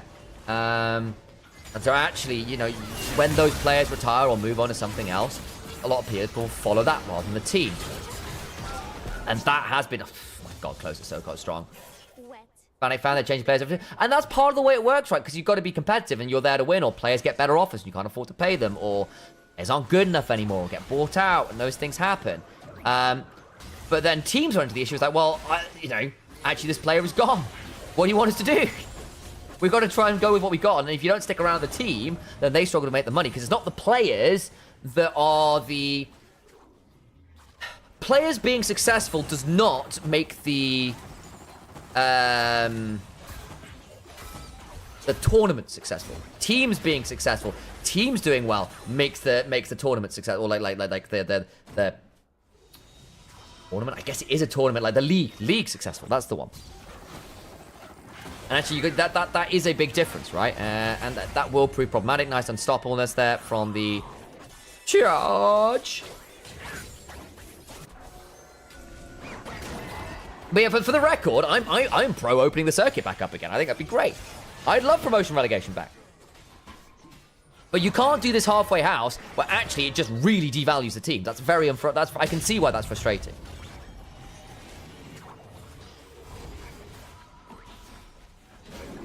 And as we said, there are nuances here where people are understandably fans of players and their personalities and what they play and all those kinds of things, not necessarily teams. Or actually, you would follow the player, not the team. It's like Duembi for in the LPL, massive example. The Shy, Rookie, Uzi, God's sake, yeah. Are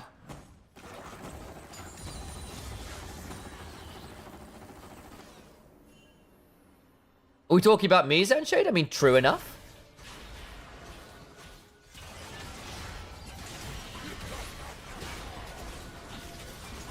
Oh, sorry, yeah, suppose, yeah, okay. And again, like, slots are overvalued, potentially, yeah. But then the point is that actually, understandably, if you're in a franchised league, exclusivity is part of the buy-in of those price points. That's part of your point there. That actually, it's not just the cost of a spot in the league; it's what that's also offering you. Like,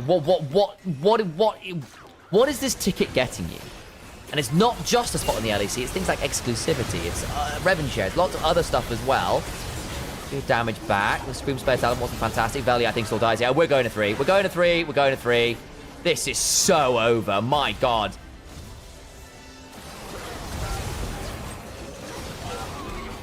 And again, Spoj, I think you're missing a little bit here.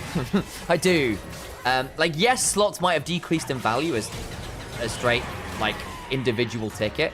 But I think LEC spots are worth more on the whole than LCS spots, or have been for the last few years anyway. You move to the Valorant model? Probably, but again, Spoj, then they need to buy up the slots.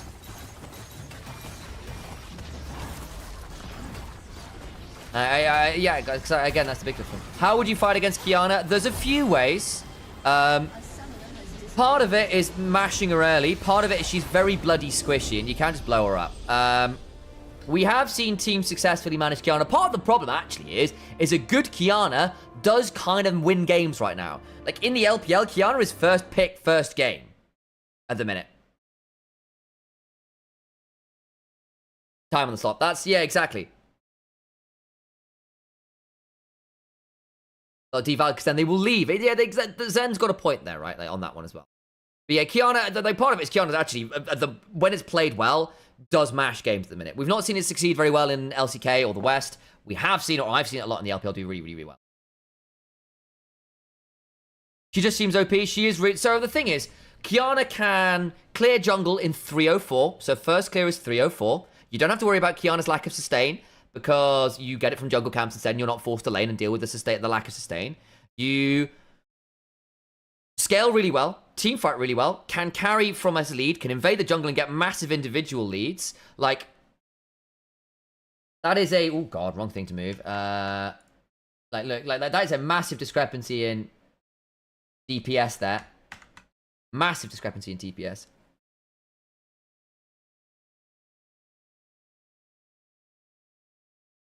Which is a pretty big one. Crownie also just didn't get to do anything in this game. Like, that's very rare to see Crownie's Kai'Sa do... Actually, did he do less damage than... I mean, he did nearly... Only 2/3 the damage of the enemy Bard. Like, he has literally done 3,000 damage less than the Bard. Like, that is wild. Like, it's not a great game from Crownie. He didn't really get to play the game at all here. But yeah, like, Kianas can just take over games. And, like, those damage numbers aren't that exciting from the Kiana. But the key thing is, the damage that she did largely led to people dying, which is a bad time.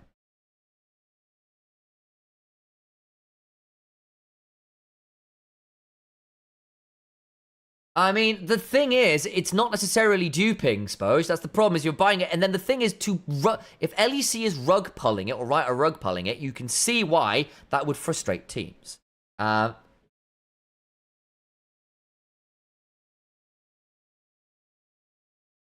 Yeah, because again, it depends whether teams don't want to give up info, right? I can see why they might not want to do that. But we'll see what the scrim stuff happens. That'll be an interesting question as well once we get there. And again, like, this all comes back to the fact, suppose, if you don't like this idea, then the spots need to be bought out. The honest answer. And again, like, I personally think the current model of franchising is somewhat outdated and isn't working that well for League. Because effectively, the franchising was done partly in panic in a response to Overwatch League doing its franchise league. And they wanted to try and match and ensure that teams were not going to leave or underfund League of Legends by putting more resources into other esports. That has now passed somewhat. We shall see. But yeah, again, I think it is disingenuous and short-sighted to assume it is immediately a good thing, what's happening. I was also very disingenuous to assume it's a bad thing. It's not like there isn't value in doing this. Again, I love the concept of this tournament. It's just a matter of how this one... Nice to have you all in here, indeed. How are you doing, Al, by the way? Because this will now be my... Officially, we are on the 13-game day, by the way, baby. 13-game day.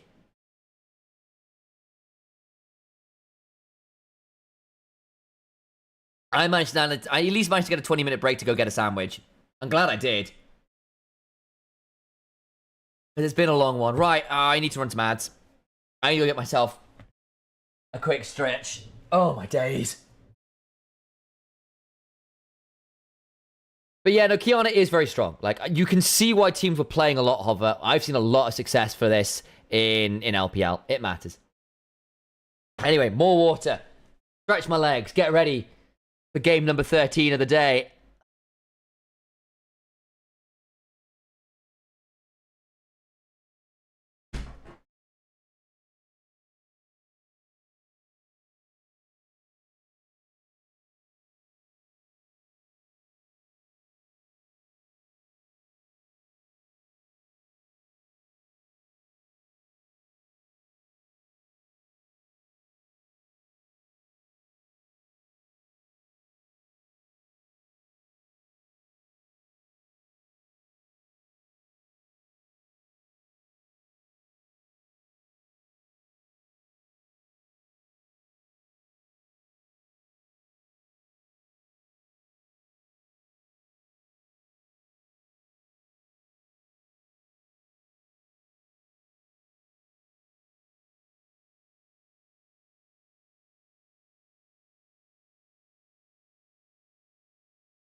I'm back. I've got more water. Apologies, my energy's going down a little bit here, guys. It's been a long, long day.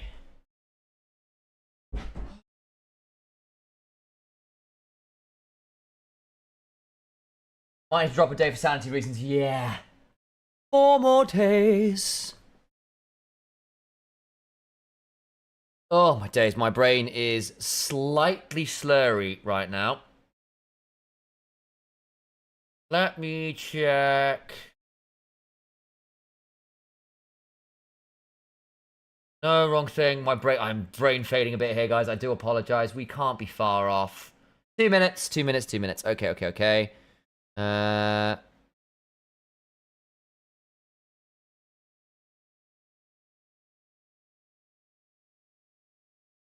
Yeah, I mean, you're right. There's also an extent that people don't like watching their regions league. Like, it's been a big issue with the LPL.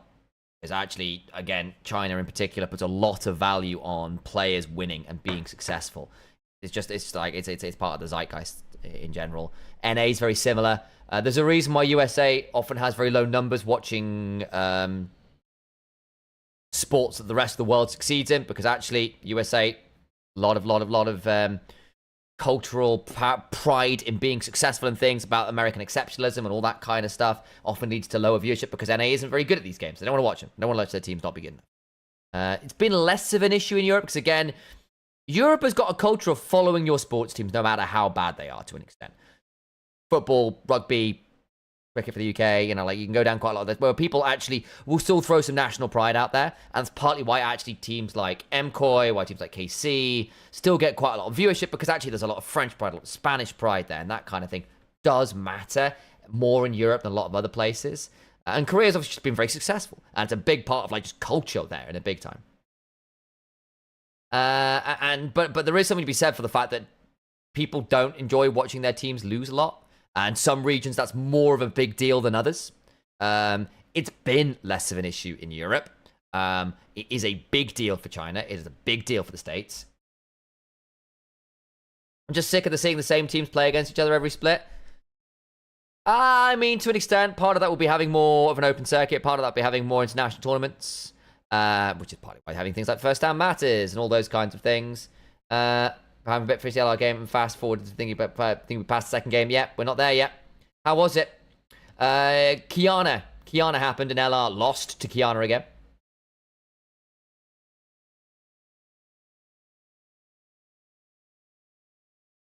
The issue with franchising for me is it ruins competitive integrity of the game. Imagine you can buy your way into the Olympics. Yeah, to an extent. I think it means that good players can often end up somewhat gate-kept by the fact that they, even if they do well, actually they can get dropped from teams and stuff, and it means that, yeah, I miss promotion relegation to an extent. I do.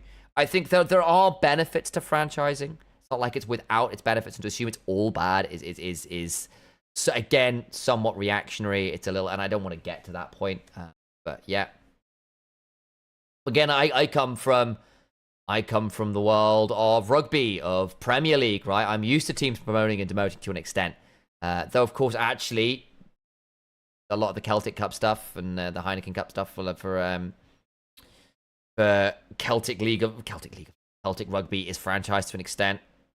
You have got the Six Nations, which effectively is franchised, right? It's always the same six teams playing. It's like there are ways to make it successful. But yeah, exactly. And but part of the reason why it works in Premier League, for the record, is, you're right, is the Premier League is a big league. What is it, 20 teams for the Premier League? 20?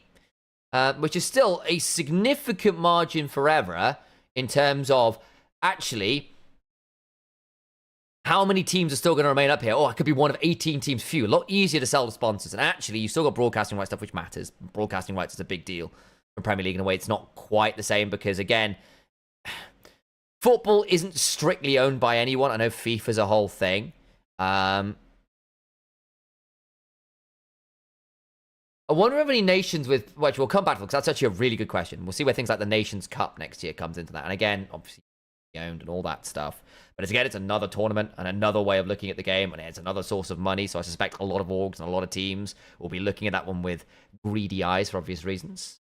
But, you know, you can't not discuss it in some ways, at least from where I'm at. What's stopping a billionaire from buying their little kid a guarantee starting to one of these teams? I mean, that did happen with IG. That literally happened with IG. IG had their... IG's incredibly wealthy owner. Or basically, or like the owner's father funded the ownership of that one. The old ones. No, I think that the owners have changed now. And the owner got to come in and play a game. Won the game as well. F1 is also franchising, right? Yes, it is. It is. Europa Champions League twice. Yeah. I am Jose Mourinho. I coach the best club in the world. Exactly. That's the way.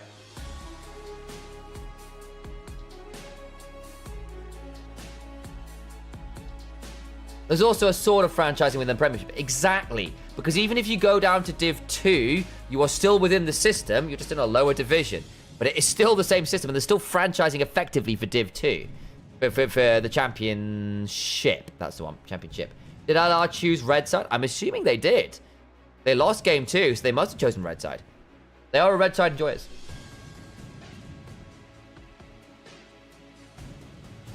I wonder why Veli doesn't play Kiana. It's not his wheelhouse. He is an AD skirmisher. And yes, Kiana is strictly that, but she's much more an assassin, Ben. In the way of, say, a Neferi, or even Neferi's a bit more fightery, right? But she's not a fighter so much as an assassin. It's a very different playstyle. It's more R6, it's more Z. Neferi to an extent, right? And she's a very hard champion. She's very complex. And it's not really what Veli's been doing. He's been more on the Wukong, the Shinsao, the Viego side of things, you know?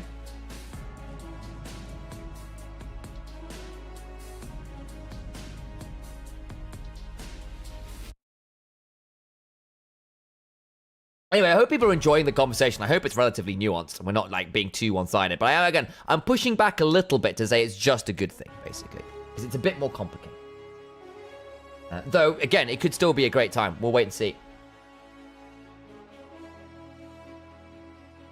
There's the Gragas for Baus. Should be scared. And an early Lucian. Now, Nemesis was a Lucian player back in it. Pretty sure. I don't think we'll see mid lane Lucian. It's been a long time. Are we a Feliosing this? But Velia plays Z, I think. There you go. Well, in that case, again, Kiana's just a very different champion. She's just a very, like... You have to be really good at Kiana.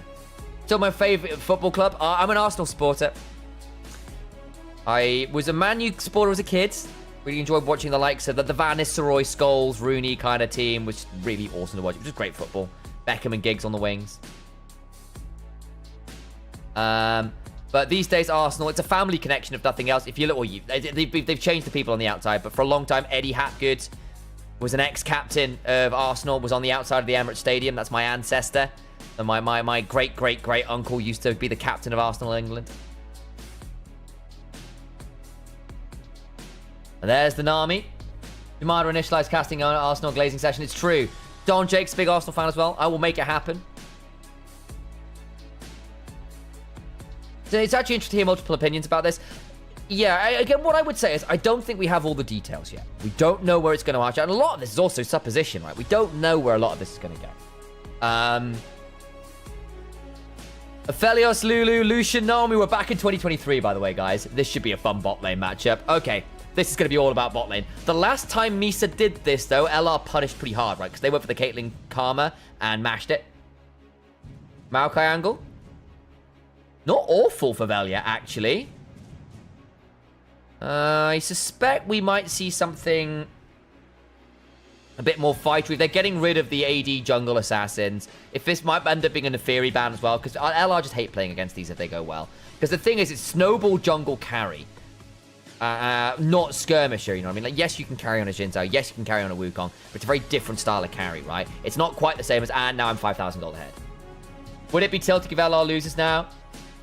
We'll see. Nocturne. Yeah, it's close specialty. It's a very different champion. Plays the game very differently.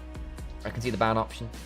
Zillion against Nemesis can be really annoying into close range AD carries. Very annoying with the Lucian. It's a double enchanter. And they have done that before for Crowny. They don't have the Galio. So they can't look for that. Bundle away from Velia. Yep, good into the Aphelios, especially without the Thresh. We couldn't get over the pillar. I think you could Maokai Szechuan if you want to go that route. Skarner is down, right? Yes, it is. Neferi's fine here for Velia. Wonder whether we might see that. Not bad with the Nami throwing tidal waves over. Having a snowball jungler against you when you have a Baus with a certain passion for overextending is never a good thing. Exactly. Both times that they've lost to the Kiana, Baus has given up early goal to the Kiana, who's then gotten ahead of curve, and then Velia just doesn't get to play the game post a certain point. Like, that is exactly... Honestly, the way to beat Baus is to have a jungler that benefits from Baus dying a lot, not just a top laner. Because then that lead goes elsewhere on the map. Because then when LR are trying to leave Baus alone to do his silliness, if that lead goes elsewhere on the map, it's a problem. I said about Kha'Zix, it's a very squishy comp. It's not great fun into the Gragas, but everyone else has a horrible time. And actually, Neferi can struggle a bit as well. I think Poppy's a safer choice, and he got banned last game. Boring, but good. It's a good skirmisher. Messes with Neferi, messes with Lucian, messes with Gragas. Kha'Zix would have been fun. It would have been a squishy comp. I think it would have been very risky. You did have a Lulu behind you. Good target access. It's sort of like... I mean, fairness, I think Neferi does what Kha'Zix does, but better. Not gonna lie. In a lot of ways. But yeah, Steph Barrel, I'm not sure we had that... We had that conversation very briefly in game, but glad you called it out again, because you're absolutely right. It is one of the better ways I feel to punish Baus is via carry jungles. Like, I do wonder whether people start doing things like AP junglers that get a lot of value out of it, or hell, Graves, if you're feeling really, really frisky, or a Kindred, you know, something that can really wrestle control of a game and be the carry. I think Kiana is the best option for that in the jungle right now. Neferi's not bad either. So I can see why they took that away. What do I think of Cassiopeia? Cassiopeia into Ryze, individually a good matchup. We were talking about that earlier. Can potentially be at risk here. If you lose Flash into Ryze, Poppy, Cassandre can be pretty tough. I don't know how easy it is going to be for you to follow the plays of the Neferi and the Gragas. It's Nemesis. I think it's much more for lane matchup than necessarily for combos. I might be missing a little bit here. You can theoretically punish people with your Miasma. Be a bit annoying for the Poppy, I guess, but you're not actually that dash heavy this game, with the Cassandre notable exception. Kiana was picked and won again. Mashed him. Closer did unspeakable things.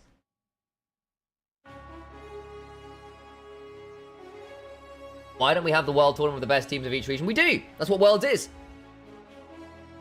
If you're meaning for countries, theoretically we are getting that next year with the Esports Nations Cup. But that is, again, it's via the sort of like the ESL, EFG, Saudi stuff, right? It's the same kind of branding and TO as EWC.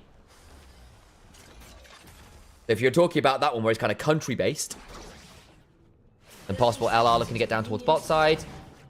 Try and potentially manage this Aphelios Lulu, which could theoretically have quite an aggressive early lane. Double enchant to bot side. Welcome back to 2023, folks. I hope you didn't miss it. Hope you missed it, rather. It's probably the better way of putting it. Phase Rush for Poppy and for Ryze. Same for the Gragas. Conquer on cast, no surprise there. Fleet for Aphelios, no surprise there. PTA for the Lucian over an Electrocute or whatever. Yeah, that's fine. It's a little bit more usual for you guys to do that one anyway. And we've lost the Electrocute Lucian just a touch of recent. I mean, teams where... Well, talking about the best teams of each region. Oh, I see what you mean. Well, I mean, generally speaking, people qualify anyway by, like, winning their regions. Which often involves, as with most sports, good players demand bigger prize pools, means teams that can afford to pay them. Could Diana be a good pick in that angle? She has been buffed, as have a lot of AP junglers, because we've not seen a lot of them right now. So maybe, but part of the issue is, like, there's not very many good AD mid laners. Not. So, what do you run mid? Dace, maybe. Kiana, not Kiana, Yone is off meta, but he's kind of there a little bit. Tristana very occasionally. You don't really have a lot of good AD options mid, do you then run?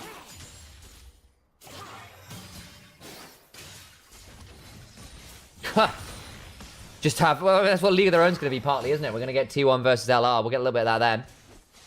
Best of EMEA versus best of whatever other regions have. I mean, we kind of already have that. I mean, if you want to just get, like, all-star teams, we did used to have all-stars, which they tried to do seriously for a bit, but it just didn't have the viewership interest. There's Asia Games, which does that, to be fair. Asia Games does it. But again, that's mostly on a country-by-country basis, though in fairness, the way the LCK is, it is the Korean league, right? So it's a national league in its own right? Whereas EMEA is a bit more nuanced. In fact, it's a lot of regions in there. Velia's bot side very early. Red buff, invade. Poppy's now going to realize that weird things are happening. Tsungi will burn the barrier, but it's not going to lose too much more. What does that lead to? Just a slower clear, I guess. Earns Crowny and Reckless a bit of shove, which can be a big deal. Wei Xiao Shy versus Mad Life Double Lift back in the day.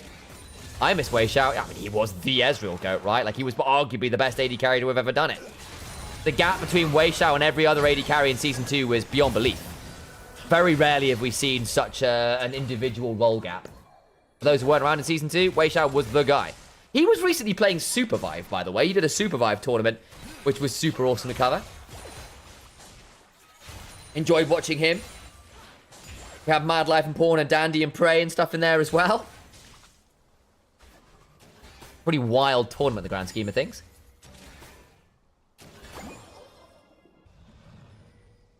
Does Ryze win another game against a cast like Verdun did against May?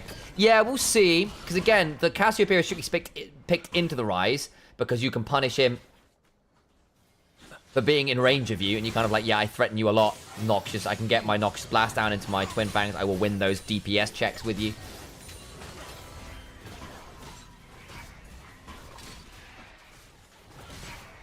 TSM Mad Life and TSM Double Lift in 2016. That would have been a different world, wouldn't it? Man, I can't believe Mad Life wasted some of the prime years of his career, or at least the tail end of it while he was still good, with bloody Space Prison. Space Prison! Oh, CJ made me cry a bit in the end of days. All Stars because of good one-man Xpeke. Esports hasn't been the same since he retired. Been a very big change in the guard, hasn't it? With when we lost the original holy trinity of Alex Ich, Xpeke, and Froggen. Nice first blood, redive, and Poppy's not there. LR know where their bread is buttered. Get this bot lane ahead. And in fairness, LR of... Yeah, exactly. Froggen, Xpeke, Alex Ich. Indeed. But yeah, LR know where their bread is buttered. Get this bot lane rolling. It's true. It's always been one of the major win conditions. Do Crowny and Reckless. Have good gold leads from laning well. Life is okay. Nemesis will win his lane passively. Yeah, top side can sometimes be a bit messy, but hey, who cares? Have we gotten Crowny and Reckless through lane? Life is good. I think that's the correct call here.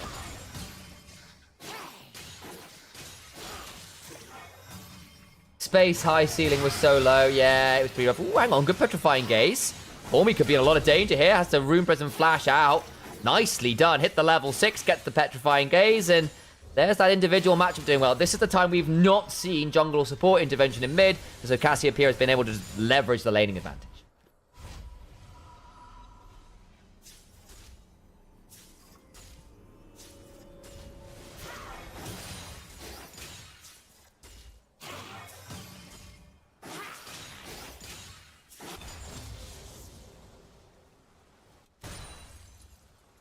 Closer back in Europe is awesome to see. Yeah, I mean, he's a great player, right? I mean, I feel a little bit bad for GX. He's no longer playing for GX because obviously he was a big part of their they were going to go with Closer and Jackie's. Really exciting roster. And obviously he decided to leave that org for... I'm not sure he was ever completely upfront about it. Completely fine. So I don't want to speculate too much. But either way, did leave, went back to Turkey. Probably a bit homesick as well. You know, he's Turkish, so got the opportunity to leave Berlin, which is a very peculiar city in a lot of ways. And if you don't vibe with it, I can see why it could be quite tricky. Why did LR choose red side? Because they've got players that really value counterpick. And they wanted the opportunity to change up draft a little bit. They are one of the better red side drafting teams. Though I will say again, I have my issues with the Xayah draft. They still managed to make it work.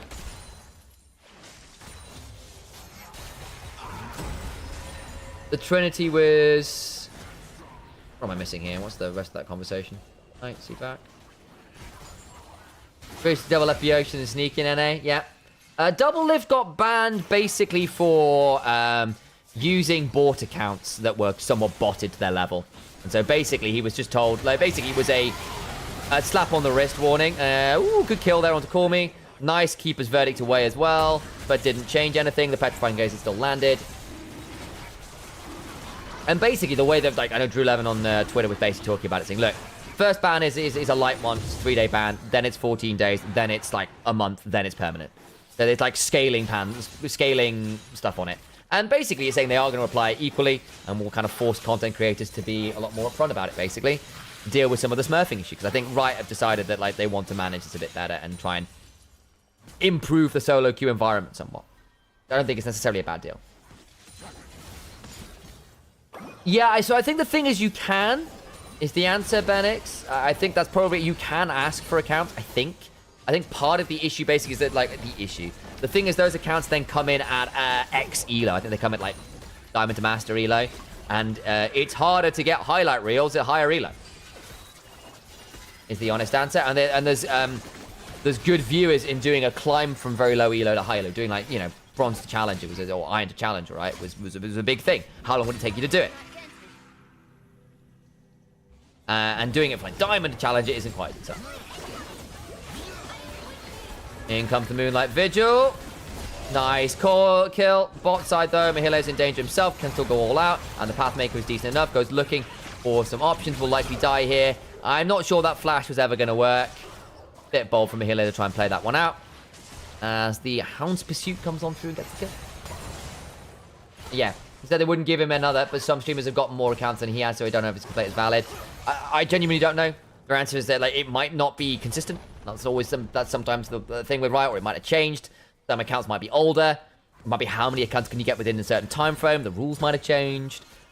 It could be straight up misinformation. Always the thing.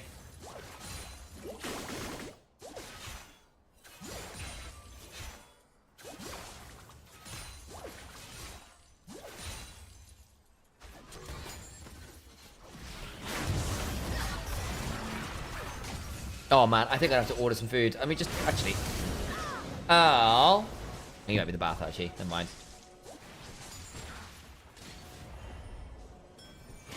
Cool. Stun to the wall. Baus, flash away. Graviton binding Eclipse. Teleports unleashed, but unfortunately Baus has been unleashed into an early grave. Who got the kill? Actually, I didn't see. I think it will have been Closer. Okay. Not the end of the world. Not the best, though. That would have been really good if it had gone to the Aphelios. I think you really want to get as much gold on them as you can. Yes, advanced elimination is always best of 3 at the minute for Swiss stage.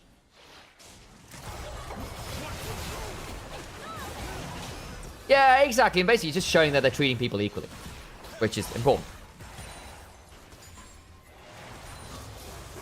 As far as the account thing goes. And I think double lift is kind of okay. So yeah, fair play. He was pretty upfront saying, yeah, that's reasonable. I take it. Good kill there from Frowning Reckless.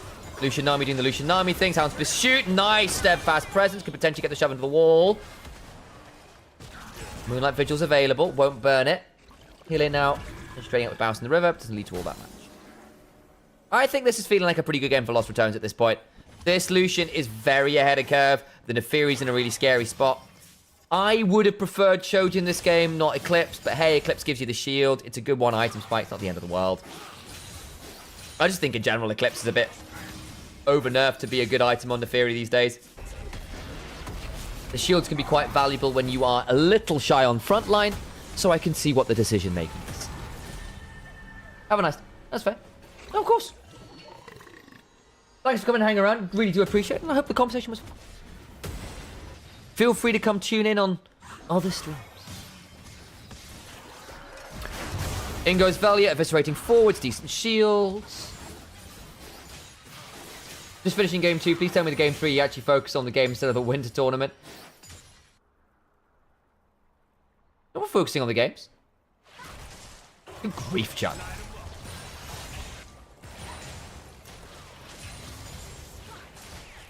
Gotta skip to work. Enjoy. So I'm actually not sure when the protections for... I think they end after Swiss stage. I don't know whether they apply for playoffs or not. I actually don't know.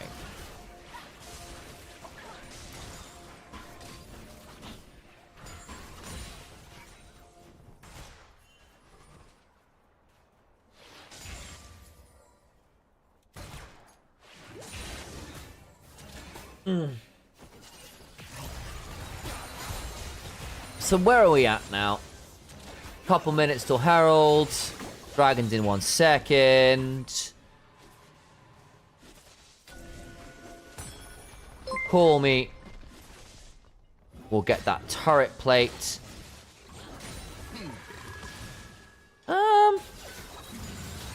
Tungi. Ooh, that's a nasty chunk. Yep. Imperial Mandate's been completed, so it has. Yeah, that'll do it. Gonna jump on a bows. I don't think that leads to all that much. Can they look for the turret? Maybe. But I think it's giving a lot of space to Neferi and the Lucian army in mid. You can't play Bastard. No, you can't. So I think in Swiss stage, you're still protected. Yeah, I think it changes for play. I think you lose protection of playoffs. I think. In Swiss stage, you can't play the same team twice. I'm pretty sure.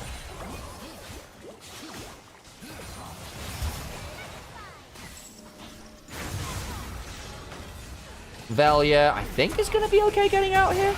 Will be. Nemesis. Oh, dear. Nearly lost that 1v1. Does Closer want to flash for this? I think he might. There's no option anymore. Looking for the Until Strike will force Velia to call the pack. Still goes down. At least Misa got grubs. They did. And they get that kill onto Nemesis, which is pretty valuable. Batu not going to look too aggressively here. On top of the mid lane line bush. Oh.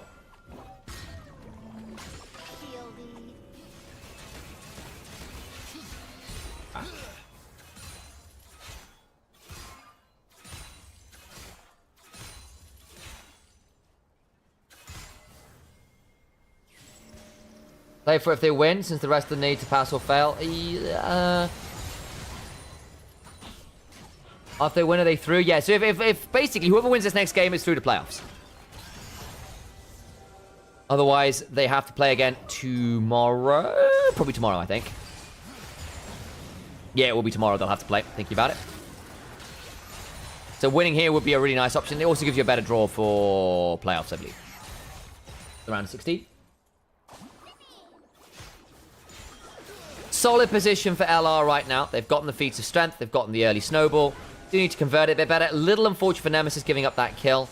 And again, the Cassante could end up being a bit of a problem. I think the Force of Nature is actually very astute into a Cassiopeia and a Gragas, who often want to go through very similar rotations. Cassiopeia in particular hates it, because obviously it works against repeated spellcast, the same ability a lot. I think that's very smart. A little less good into the Gragas, but the Gragas is unlikely to burst you out. Yeah, 2 more days of regular season games, and then we're first stage games, and then we're into playoffs.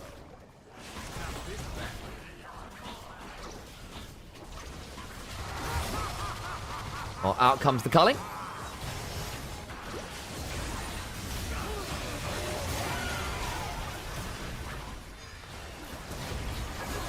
Look to come teleporting in. The path, the Petrifying Gaze wasn't the best. Close has been left low. That's still going to be a take. No way! Did Call Me just steal that away? Oh, no! And there's a shutdown on the Lucian. Oh, LR. That's such a mess. Nemesis, though, got the Conqueror stacked. Gets pulled back towards the team. Doesn't have the most amount to work with. Here is Mihalis jumping on top of that. Force of Nature causing a lot of trouble. Valley tries to go back in. The Interpol strikes. Get the pull back across multiple members. MISA turn it around. And oh, no. Flash over the wall from Bows. I don't know whether that actually stops him from dying here. Yeah, I think he's likely going to die. Does he have TP? No, he doesn't. Has no flash. He's about to walk over. Vision here. They'll know where he is. Can charge into the wall. Good chunk onto him. Smite. Hammer shot. Woo! Woo! Woo! Oh, dear. Close. Okay, Bows gets one of the way out. Can he get over the wall? He can! Let him die. Don't allow him to survive this. This would be silly. does finally fall. At least he gets one on the way out. Still, that is a very unfortunate throw there from Los Ratones, who give up the Herald and a lot of kills and a lot of shutdowns. Yeah. I wonder whether Nemesis might be given the opportunity to kill that one off and doesn't quite do it.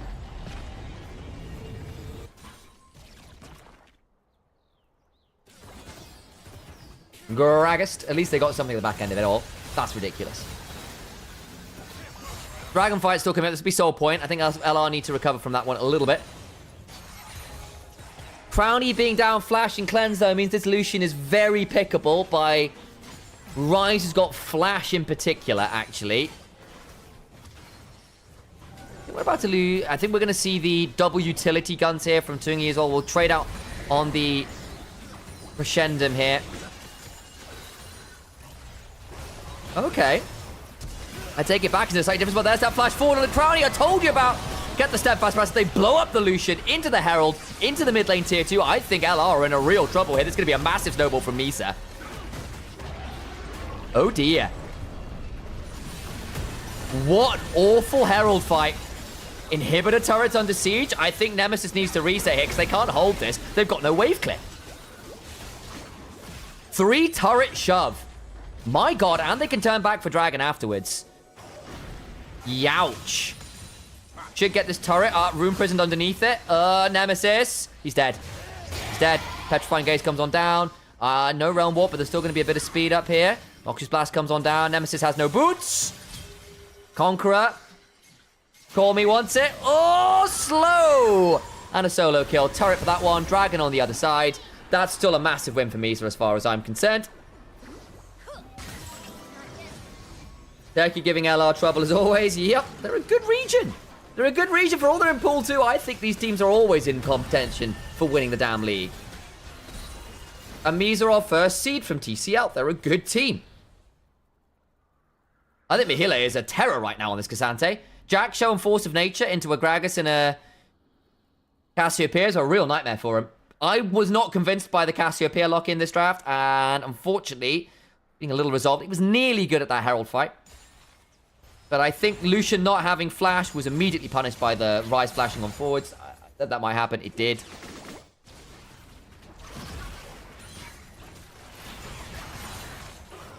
But yeah, and then also looking at the team and I'm going, Rise of Phelios with a Lulu behind them. And good front line. Into a very mid-game spiking team with Neferi, Gragas, Lucian, Nami. Like, you want to be winning now. I do think it gets trickier as this game goes on. Especially if Lucian is down summoners. But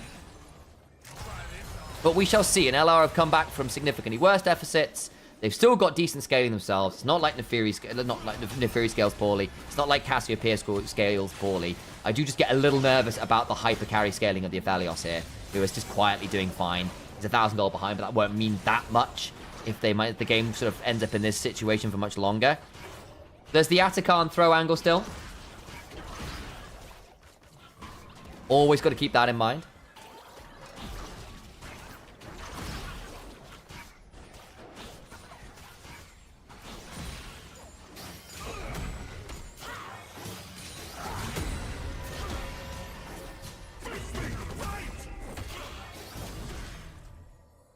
Nemesis is going to be not having very much fun here. Oh, I think Nemesis is dead.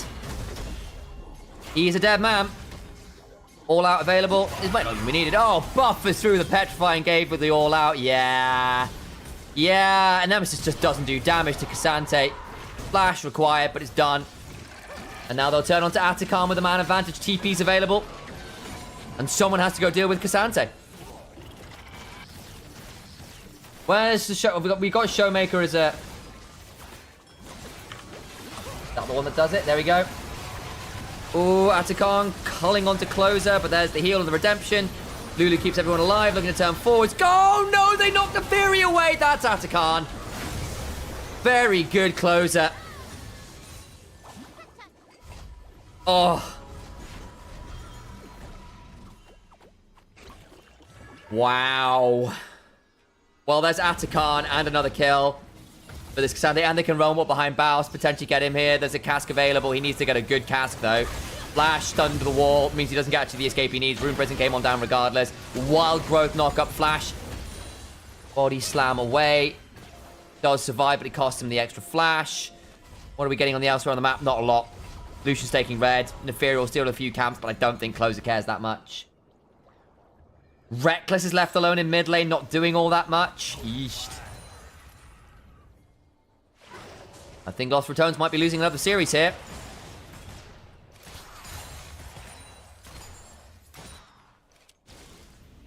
Nemesis having a pretty terrible series, low-key. Yeah, honestly, had a really good Hui game. The Hui was fantastic, but last game, poor. The Galio didn't really get a lot of value. Struggled against the Kiana in particular. Rough time in lane with the flash away from the Orianna. This game has just not been great, is the honest answer. I wasn't sure about the Cassiopeia in this draft. Yes, individually good matchup of the Rise, but I did get a little bit nervous about what value you're having in terms of team composition. Very pick-heavy comp, and the Cassiopeia isn't necessarily that. You can kind of punish the Poppy and the Cassandra, people stepping forwards into you, and the Rise, again, can still struggle with that. But I do think it's still a little bit of a disconnect. And I think the Cassiopeia can potentially be left out of some of the proactive plays that Lost Returns are making. Yeah, exactly. The Hui was genuinely great. And again, it's not bad into MISA going forwards. Again, the Rise, the Poppy, even the Aphelios can be quite short range. Cassante's melee as well. Like, you've got positions and good spots there where you can theoretically get a lot of value from people walking into your Petrifying Gaze range. That said, you're not getting that much value out of Miasma. Not really. Poppy, that's about it. Cassante, to be fair, does get stifled by it somewhat. But again, not exactly a team full of dashes. Certainly not in your individual matchup there. But again, you're reliant on people coming into your range. And if you're all going forwards with Neferi, with Lucianami, with Gragas going forwards, it's not quite the same. It's not completely off theme. Nice pickup there, though. That went well. That was nice, actually. Good pickup, and that's a big amount of gold going back towards the right. Not the Cassiopeia that needed it. Picked up that gold as well. Important. You take that. And again, it's still only 2 dragons to Misa. Still playable here. That kind of thing will matter, because I do think you've got good enough side lane pick here with Cassiopeia and Grags to set up Neferi to blow up the Rise on repeat. And theoretically do that. That's an option. I think the Cassante is going to be hard at 5, 1, and 3. But the Rise is doable. I'd also keep your eyes on this Aphelios. I think if Aphelios gets to a 3rd item, he's going to be very scary. I think the double crit's already pretty good here. There's not a lot of armor to manage the Aphelios if he gets good burst combos. But it's been a quiet game right now from Tungi, but that's not a bad thing. We've not seen a lot of Lucianami play for the last 5 minutes. And again, Lucianami is harder to execute as the game goes on. We've seen it work. Pays has done some magic on it. A lot of LPL AD carries have done some good moments on it. Ruler, obviously a monster. You know, you can do it. But I do think Close has been excellent again. Though I think Velia has had a better game here on the Neferi. It's not as devastating as the Kiana getting fed was. Nemesis is trolling no boots. I mean, exactly. Cassiopeia, notorious boot buyer. There's the LDR for Crowny. That's a pretty big deal. Might actually be able to manage the Poppy and the Cassante a bit better. Call me. Should get out here and does. Okay, needed to Realm Warp for it, though. Does it matter? Not really. Baron up, but Atakan's already been taken by Misa, so that's not a threat. There's no dragon for 3 minutes. Is what it is. We'll reset and walk back out to Wrap. Picks up another NLR, building towards Death Cap. That'll be a breakpoint, which I suspect they will hit before Dragon, actually. May need to get the 3 or so waves. We'll have teleport. Yeah, if you can funnel farm into Rise to get towards that Death Cap, that'd be good. But then again, you also want it for the Aphelios heading towards LDR, who's got Noon Quiver. Not that tanky a team, so you don't actually need the last Whisper in inventory. So yeah, that's fair. Just hopped in to see what teams are looking good. LR are both looking pretty good. Misa's having a good game here. It's 1-1. LR had a really good early lead and then fumbled it. An insane 3-turret shove from Misa after A good Herald fight. Managed to invert the goal by about 3,000.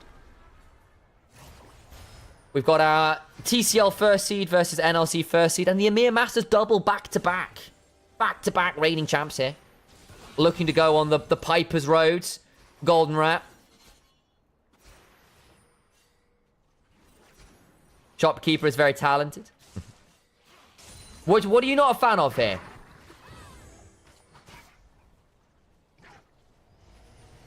Oh, I see. Oh, I'm with you now about Galio and Malphite. Yeah, I mean, exactly. They're just like... I think the Shopkeeper's just really good. Is the honest answer. And it's down to pay for the exposure and make giant boots for statues and mountains. So I feel like that is a lot... that is a solid herd of cows required for mountain-sized shoes. And again, that's a question. Does he make them himself? I think he just sells them. Because things like the Blade of the Rune King, like that's definitely not been built by Boris. Good knock up there. Oh dear. Belly survives for a second, has to flash away. And I think, had to be healed up as well there. Does survive. Gonna heal up off the Krugs. That's a start now on Baron. And they've got a lot of DPS between Ryze and Aphelios with 7 Crescendo. Velia has got Hound's Pursuit, can get in here. Bounce looking for a potential angle. This can get a bit dicey. Velia over the wall, can look to try and steal this. Watch that. Nefiri, steadfast presence denies him in. Really good from closer. Really good from closer. What about the fight afterwards? Crownie trying to dash away. Reckless needs to flash out. Mihile doing a lot of work all out. Still good damage back from Crownie with the 3 items. Last Weeper's getting work. All out, he's gone. Nemesis chunking as well. Should be able to bring down the Cassante. Big shot down towards that one. Hound's Pursuit now coming on forwards onto closer, who's in a 1v1. I don't think he wins. That might be an additional pickup here as well. Baron secured nonetheless by MISA. Flash away. Crownie was being offered a donation there, doesn't quite get it. Mega Blast Cone should get him out to safety, potentially. Looking for the double tap. Vigilance not there. Passive comes on through. And actually, Closer survives. It's only 1 kill in trade for the Baron. Big pickup for MISA.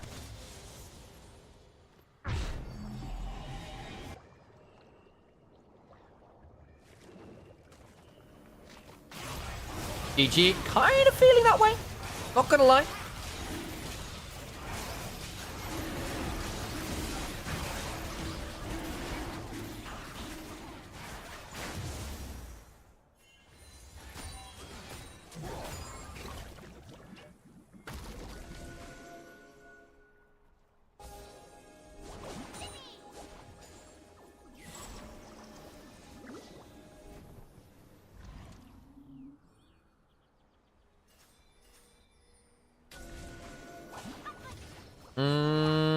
What do I need to check? Oh, yeah, that'll be fun. I can do that afterwards. It's not a problem. Wait on that.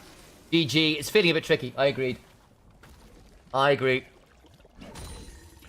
Team to blow her up. Yeah, that's fine. You got caught out by the phrase blow her being in there, Steph.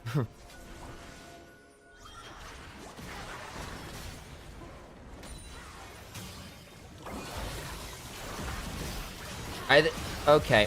So. Decent enough wave clear.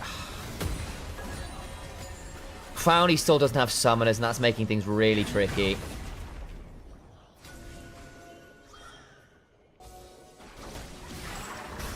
Do I even want to see the end of this? We'll see.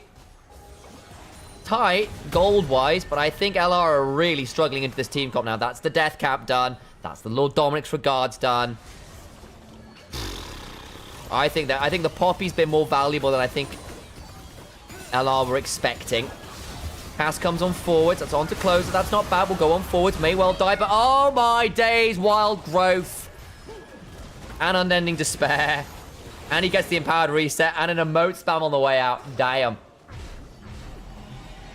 Yeah, well, look. Poppy is full build at level 3 with red buff. Never mind with Sundered Sky. She's a ridiculous champion. And Closer is one of the better players on. Like we've been joking, myself and Alex have been joking about Poppy full build for a long, long time. Yeah, Mihile has done some serious scary stuff on Cassante. But actually, the fact that the last time we saw him in solo queue on this was 6 months ago, with a 16.67% win rate on Cassante in solo queue. He wins 1 in... what is that, like 1 in 20 games or so? It's ridiculous. And he's popping off like this. That's ridiculous. Solo queue ain't stage, guys. ain't officials. Thank you for the follow, Lasuna. I appreciate you.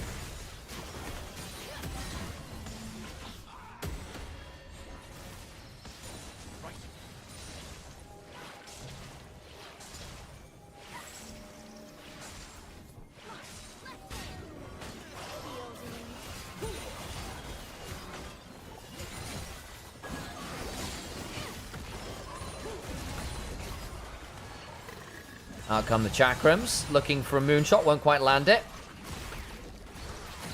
Oh, nearly the fourth item for Fellas. I think he's going Noon Quiver. No, Mortal Shield Bow last as well for even more burst protection. When you've got the Lulu behind you as well. I think killing this Aphelios is going to be a problem. I think LR are running into a damage issue. They're fine if they can have the Neferi collapse on individual targets. But I think if it's a straight 5v5, killing the Aphelios through the Lulu, through the front line, and then also having to manage with the Rise, who's also got his Zhonya's now. I think Lost Photons are losing this. I think it's a really tricky game state. Soul Point for Lost Photons, maybe that's your way in. But I don't know whether... Does Chem Soul save you this game? I mean, with the way that Cassiopeia can potentially play around those low health bars, the way that Neferi can, decent healing in there, you know, not awful. Maybe that's enough to get you back in. We'll get into the river. All right. Last dance here for Lost Photons. Either whether they can get the right shoes on for it. Bowser's looking forward. Only really lands on Demihile. Sante takes next to no damage at all. Oh, no, Crowny. Oh, Crowny. Oh, Crowny. He double lifted it. He just face-checked a solo then who said, absolutely not. Call me now on a flank angle looking for the Rune Prison. Looks to get on top of Nemesis, who's hit by another set of Untofo strikes. What a disaster. Just content, guys. Velia gonna try and pick up Call Me. That's not bad. You get something. But it's not saving the game. Baust and Velia need to hold the line. Can he clear the wave? That's what Velia's doing behind them all here. Does have that potential to get some value. Reckless now up, trying to get some healing on the Baust, who's immediately blasted because he's gone full AP. Wave is largely dead, though, and Velia is managing to tag it and pull it away. That's not bad. Triage from Lost Photons. They're bleeding out, but not dead. Gonna turn back to Dragon. Can't end the game. You take that as Velia. That's pretty good going. Desperation stations, but importantly, the game goes on.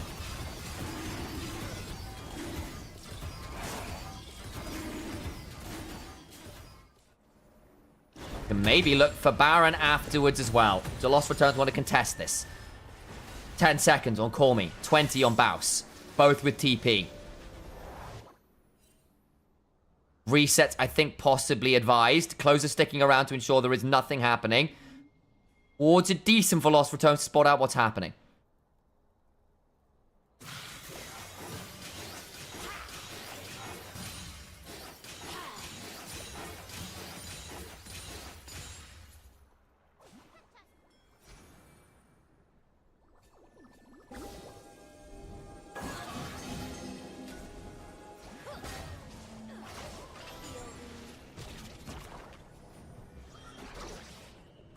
Oh boy. Alright. 35 minutes in. Getting a bit dicey, to say the least. The gold lead's not that monumental. But when you start looking at map state, when you start looking at things like, well, Aphelios is now 4 items. Cassante is ungodly strong. Like, you get more nervous just compositionally here as Velia steps on forward and immediately is in danger. Another Untofo strikes Crowny! Not again! Again, Mihile just says absolutely not. 3 strikes and you're out. How has that happened again? Heavy is the head that wears the crowny. And unfortunately, Crowny's head has come off. That is a tilter. That is Baron. And that might just be the game.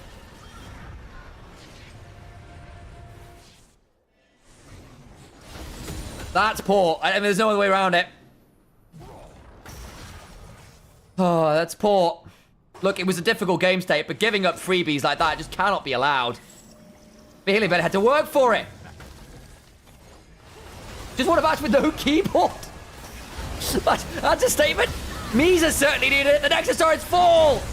And TCL's first seed will prove themselves some rat poison to Lost Ratones.